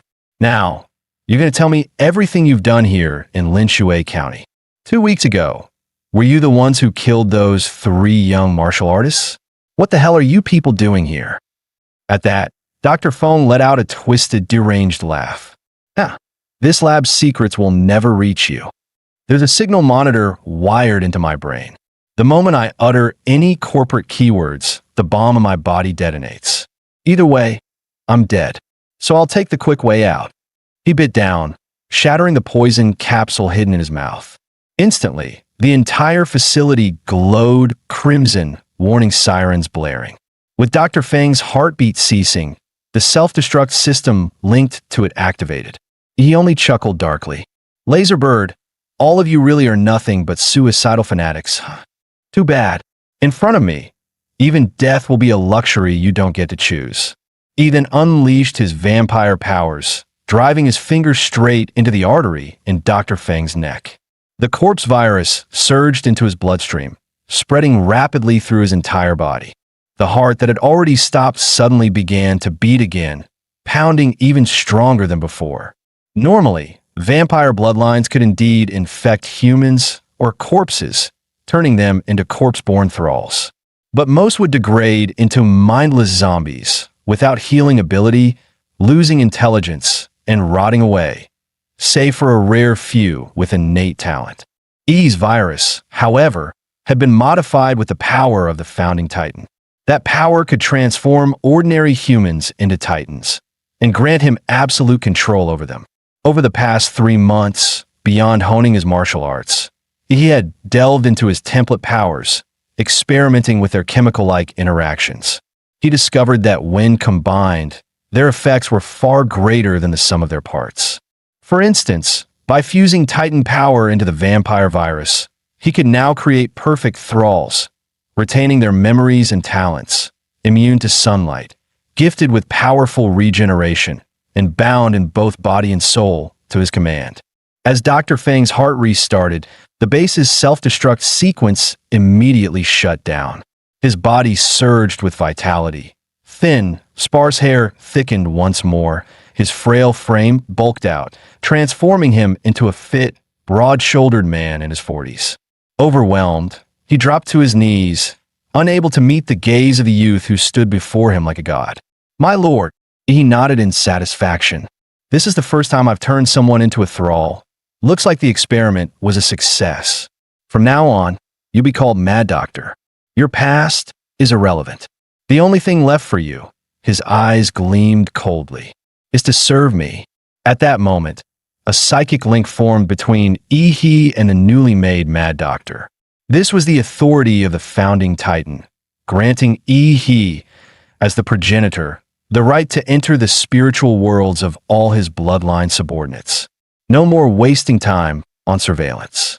With a single thought, He broke into the Mad Doctor's mind, rifling through his memories of Linshui County to uncover when the city had first been compromised. Through those memories, He discovered that 8 years ago, Dr. Feng's team had been dispatched to Linshui by the Laserbird Corporation. There, they secretly used the villagers as subjects in experiments with biosoldiers and mechanical constructs. But just as their research began to succeed, an insidious cult called Xinjiang Heaven infiltrated the region without anyone realizing. With bizarre methods, they subtly rewrote the perceptions of the villagers and even the research team itself. Over time, symptoms began to show: eating raw flesh, constant lethargy, worshipping clay idols, and even sleepwalking en masse. Eating raw flesh marked the first stage of corruption, physical mutation triggered by that alien will. Lethargy indicated a deeper level of spiritual distortion. Worshipping clay idols meant the mind and body had been almost completely corrupted beyond salvation. And mass sleepwalking, that was the final sign. Their souls had already become food for that twisted will. The investigation revealed that in the past 2 years, the maximum lifespan of Linshui's residents had dropped to just 50 to 55 years. Anyone older than that had already been devoured by the alien will. In the end, the entire city was destined to become its food. This organization, calling itself Xinjiang Heaven, was in truth an anti-human cult, worshipping knowledge from ancient ruins and seeking the destruction of mankind. Dr. Feng speculated that the source corrupting the minds of Lin Shui's people and feeding on their life force was a demon fetus brought out from a secret ruin. According to his calculations, the fetus would fully mature 2 nights from now. Having pieced together the truth, he withdrew from the mental link. He suddenly recalled the old tricycle man's words, that in 2 days, Lin Shui would host a so-called blooming festival. By then, the entire city's population would be gathered. He finished reading all of Mad Doctor's memories. To his surprise, he uncovered an unexpected gift. Before his death, Mad Doctor had not only taken part in the research of the golden gene, but also understood its usage and effects. However, that knowledge could only be put to use after the mission was complete. As for the plan of the Divine Descent Kingdom, he already had a mad solution in mind. Technically, all he needed to do was uncover the truth and claim Hua University's reward. But what he wanted now was far greater. He aimed to snatch the Divine Descent Kingdom's prize for himself. He then ordered Mad Doctor, "You'll hide inside Linshui County. I'll provide you with my blood. Find a way to release it into the county's water supply. Make sure the infection spreads to the maximum extent." Mad Doctor instantly grasped Ihi's plan, his face twisting with excitement. "My lord, you intend to fight the Divine Descent Kingdom's demon fetus for believers? Madness. This is utterly insane." He nodded and said, "By now, all the residents of Linshui County have entered the 4th stage of contamination. There's no way for them to return to normal. I admit I have my own motives in transforming them, but once this storm is over, I'll do my best to let them resume their old lives. At the very least, under my control, they won't harm society." After parting with Mad Doctor, he returned to the old residence to regroup with Chu Zhou and Lu Qingzhu. The two were eating combat rations prepared by Hua University at that moment. Clearly, they had also learned that the townsfolk were eating raw meat and even human flesh, so they dared not touch the local food. Chu Zhou then revealed what he and Lu Qingzhu had discovered. Restaurants served only raw dishes, and every household worshipped a clay idol. He suspected the entire city was enslaved by some kind of cognitive distortion. Hearing this, he couldn't help but look at Chu Zhou with newfound respect. This killer had guessed nearly spot on. He then recounted their trip to Jinshan Temple, though he deliberately left out the part about assimilating Mad Doctor and his plan to steal the Divine Descent Kingdom's prize. Lu Qingzhu's eyes widened in shock. She never expected such chaos in a small county. Chu Zhou was just as stunned that even a powerful biotech organization had been swallowed up by Lin Shui's anomalies. This has already gone beyond a level 3 mission, hasn't it? Should we call Hua University for backup? Lu Qingzhu asked nervously. He shook his head repeatedly. Are you kidding? If Hua University steps in, how am I supposed to intercept the prize? Don't worry. This task is strange, yes, but it doesn't pose any real threat to our safety. Stop scaring yourselves. If your first thought is to run for reinforcements at the first sign of danger, what can we ever accomplish? For now, we wait until nightfall, he said firmly. So far, we've seen the anomalies of eating raw flesh and worshipping clay idols. There's still one left we haven't experienced: mass sleepwalking. Perhaps only at night will this heavily twisted city reveal its true face. Meanwhile, at Laserbird headquarters, the board of directors convened an emergency meeting to address the sudden blackout of the Jinshan Temple base. Just 30 minutes earlier, headquarters had received a signal that the base's self-destruct sequence in Linshui County had been activated, only to be aborted within seconds. This immediately raised alarms in the information department. They tried contacting the base, but no one answered. Realizing the severity, the department head escalated the matter to the board. Following their ruthless doctrine of better to kill by mistake than let one slip away, the board ordered all implanted heart bombs within the base's researchers to be detonated, ensuring no survivors. At the same time, they dispatched a special squad to Linshui County to investigate the situation firsthand. Moments later, inside Linshui's central water plant, Mad Doctor, who had been standing tall, suddenly felt his pupils contract. Without warning, he drove his hand into his chest and ripped his heart straight out. He hurled it away, and the organ exploded like fireworks, spraying blood in every direction. Even as an undead, losing such a vital organ left Mad Doctor weakened. While his heart slowly regenerated, he sent a message to Ihi. My lord, Laserbird just detonated the bomb inside me. Knowing their methods, they'll send a special squad to Linshui any moment now. Ihi read the message and calmly replied, no matter. Continue the plan. Night fell as a train slowly pulled into Linshui County Station. 5 passengers stepped off the carriage. One seemingly ordinary middle-aged man spoke up. "So remote. No wonder the company chose this place for a secret base." A woman dragging a suitcase with a baby in her arms replied. The company already confirmed that Daxia's Dragon Sparrow wasn't involved with the Jinshan Temple base. So who did it? The company has far too many enemies. The man in glasses, clearly the leader, issued his command coldly. "Head to the base first. Destroy every piece of equipment and data we can." This young man, who looked no different from an ordinary programmer, was in fact the captain of Laserbird's 3rd Squad, once known across the entire underworld as the King of Assassins. Their assignments were set.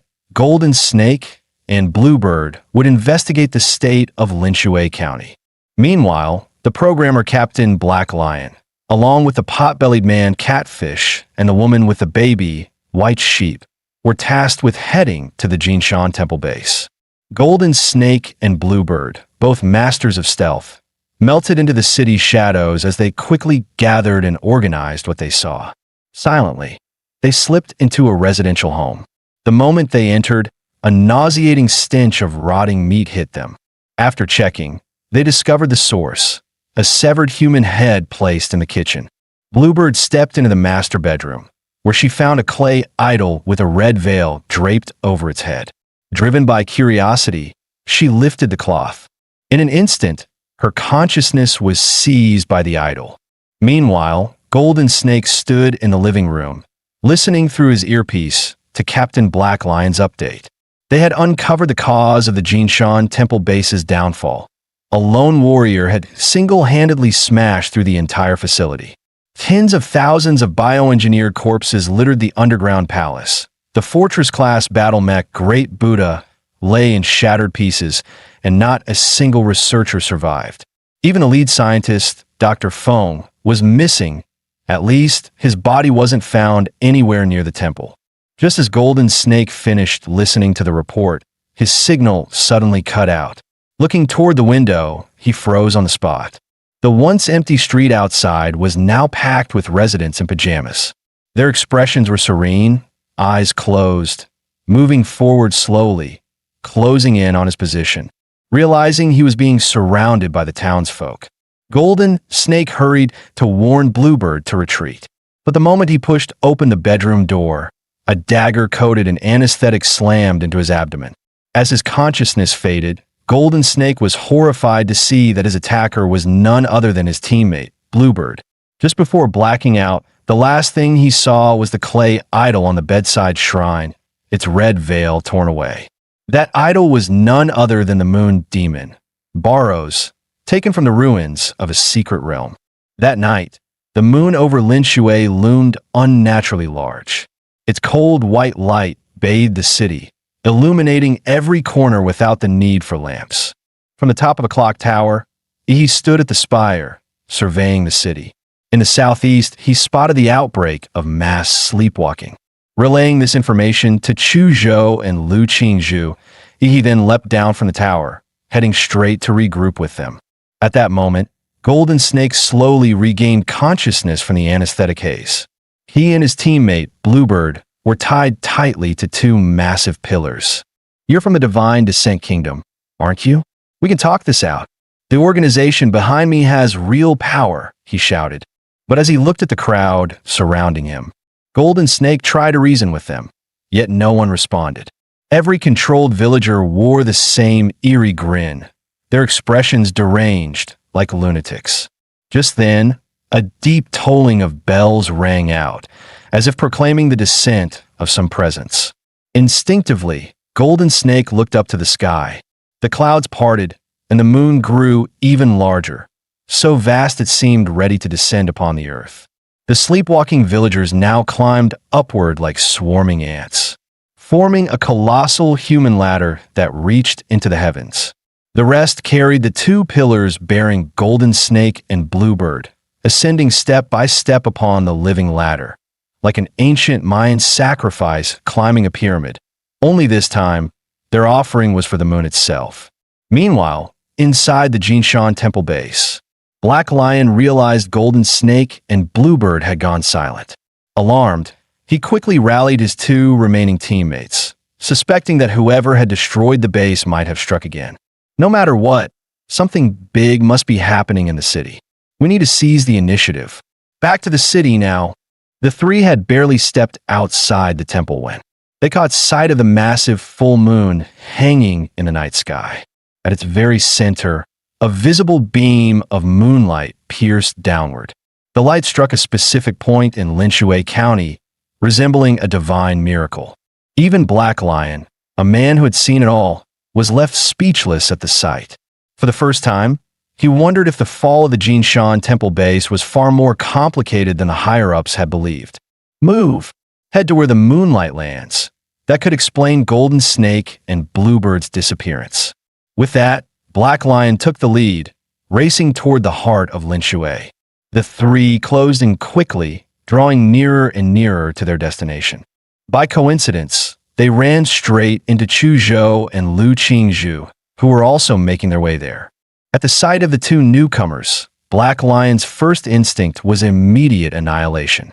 With a flick of his wrist, he hurled a dagger at lightning speed, so fast it outpaced the shriek of air it tore through. Sensing the killing intent, Lu Qingzhu instantly summoned a massive blue umbrella to shield them. A haze of azure light rippled from its surface, enveloping both her and Chu Zhou. A thunderous bang rang out as the dagger, deadlier than a heavy sniper round, clashed against the umbrella. The seemingly delicate weapon quivered once, then deflected the blade outright. The rebounded dagger tore through two entire buildings before finally losing its momentum. Black Lion was stunned. He never imagined a mere martial artist could possess such a treasure-level magi weapon. Lowering the umbrella, Lu Qingzhu fixed him with a wary gaze. She demanded coldly, "Who are you? And why did you attack us?" Black Lion sneered at her words. "Judging by your clothes, you're not locals. So you're the vermin who destroyed the Jinshan Temple base." With his ambush failed, Black Lion knew his team of three was now fully exposed. 3 seconds, crush these pests, he barked. On command, Catfish and White Sheep lunged straight at Lu Qingzhu and Chu Zhou. Lu Qingzhu and Chu Zhou pressed back to back, forming a tight defensive stance.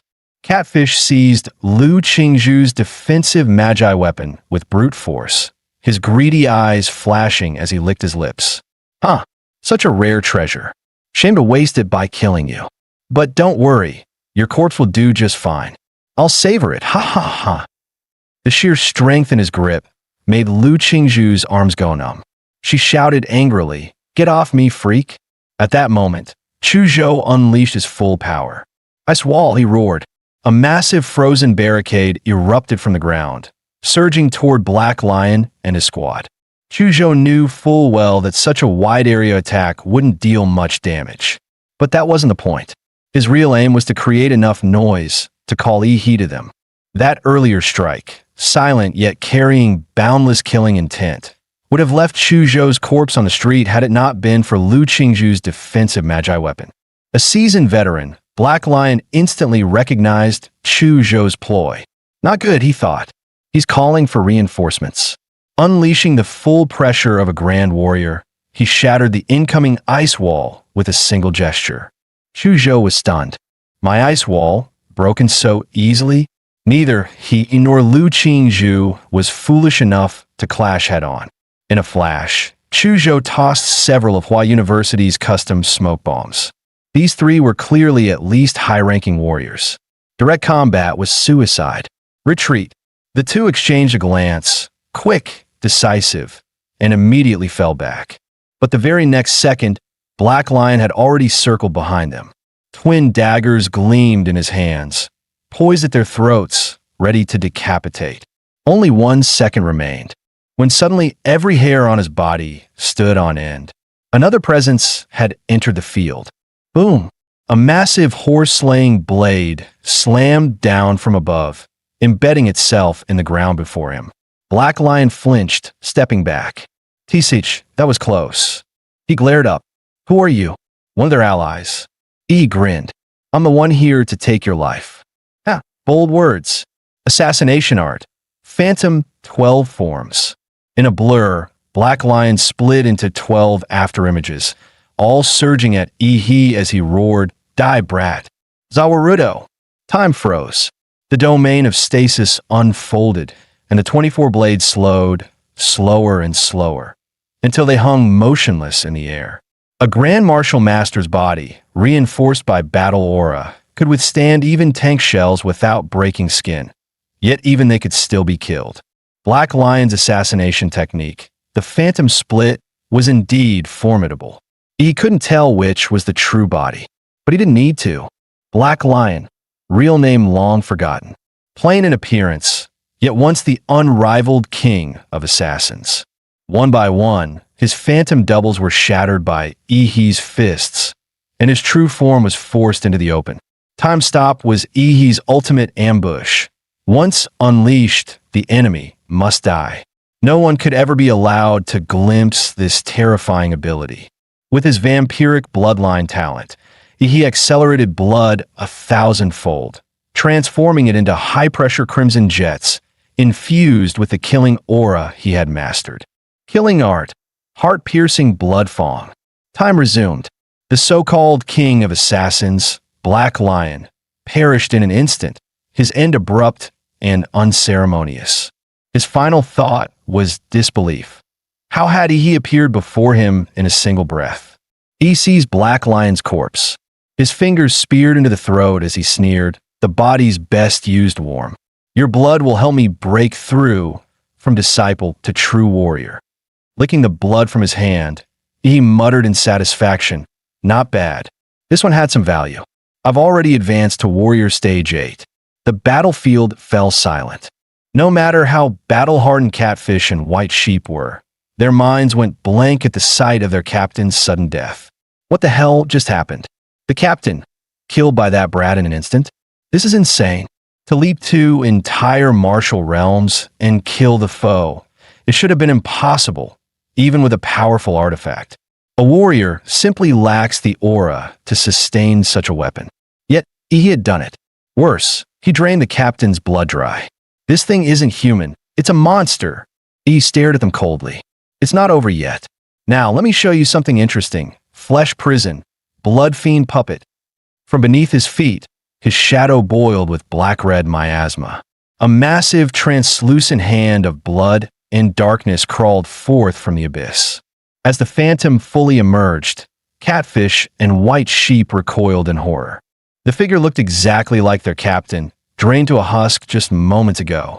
Damn it, what kind of monsters are these? Each one's worse than the last. Is that really just a warrior? White Sheep muttered through gritted teeth. Then she said firmly, "Leave it to me." Her face hardened as she hurled the baby in her arms into the air. Before their eyes, the infant began to grow at terrifying speed, transforming in seconds into a 3-meter-tall, muscle-bound monstrosity.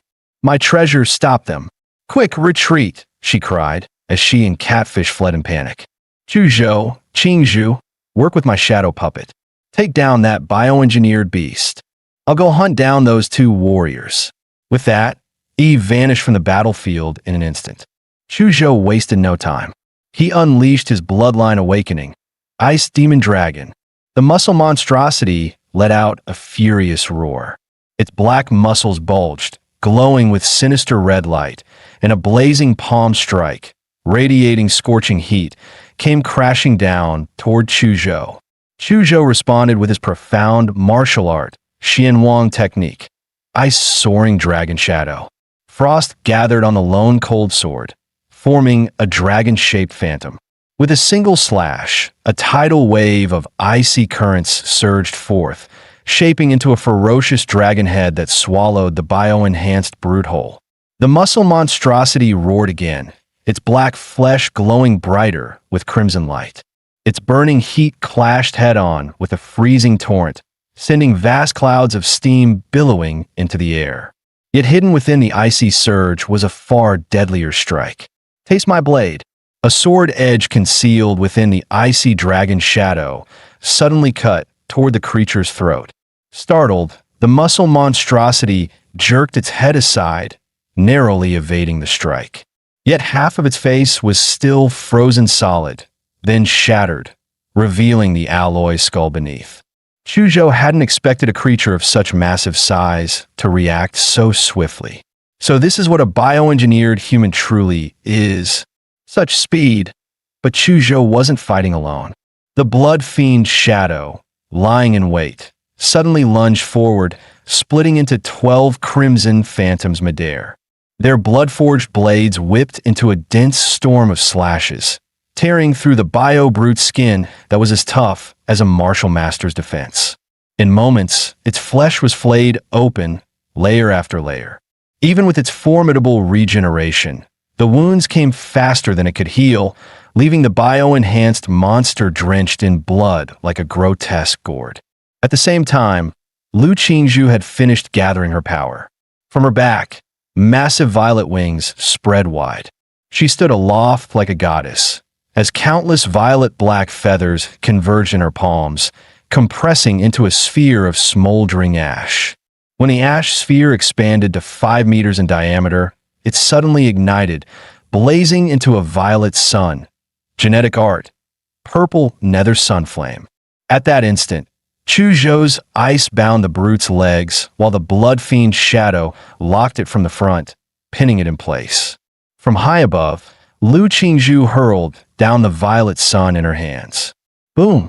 A thunderous explosion shook the city as a colossal pillar of fire erupted skyward.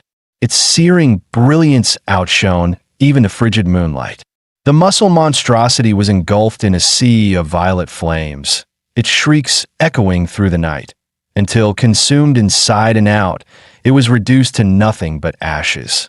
The city fell into a deathly silence once more. Meanwhile, Catfish was fleeing frantically through the sewers. The last time he had run in such desperation was on the war-torn battlefields of the Black Triangle, hunted by drug lords and warlords alike. Suddenly, his eyes widened in horror.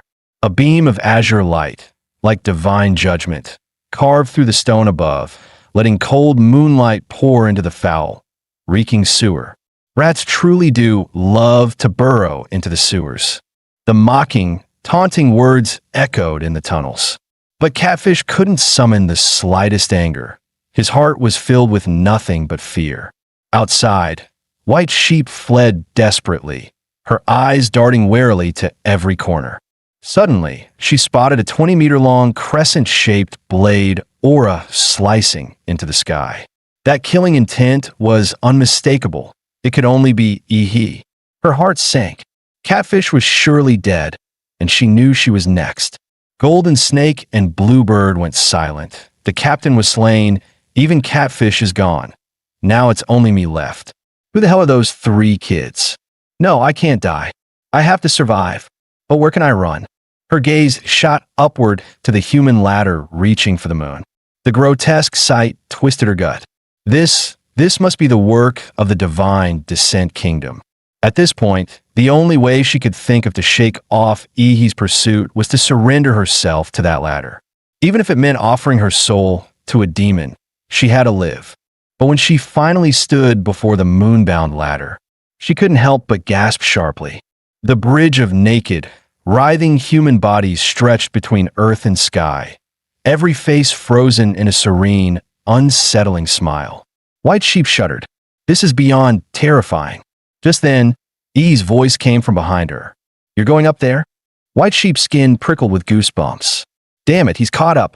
She turned to see Yi, a living Shura, one hand gripping Catfish's severed, terrified head, the other resting on the starfall blade, his gaze cold and merciless. White Sheep could no longer think rationally. She scrambled madly up the moonbound ladder. Though the ladder looked endless, once she climbed it felt terrifyingly fast. In moments, she reached what appeared to be the surface of the moon. Shock coursed through her entire being. There, she saw an ornate gate adorned with exquisite white jade carvings. In a daze, she watched as the gate slowly opened. Inside, she seemed to see her parents, standing there and waving to her. Mom, Dad, I missed you so much. White Sheep's face broke into a blissful smile.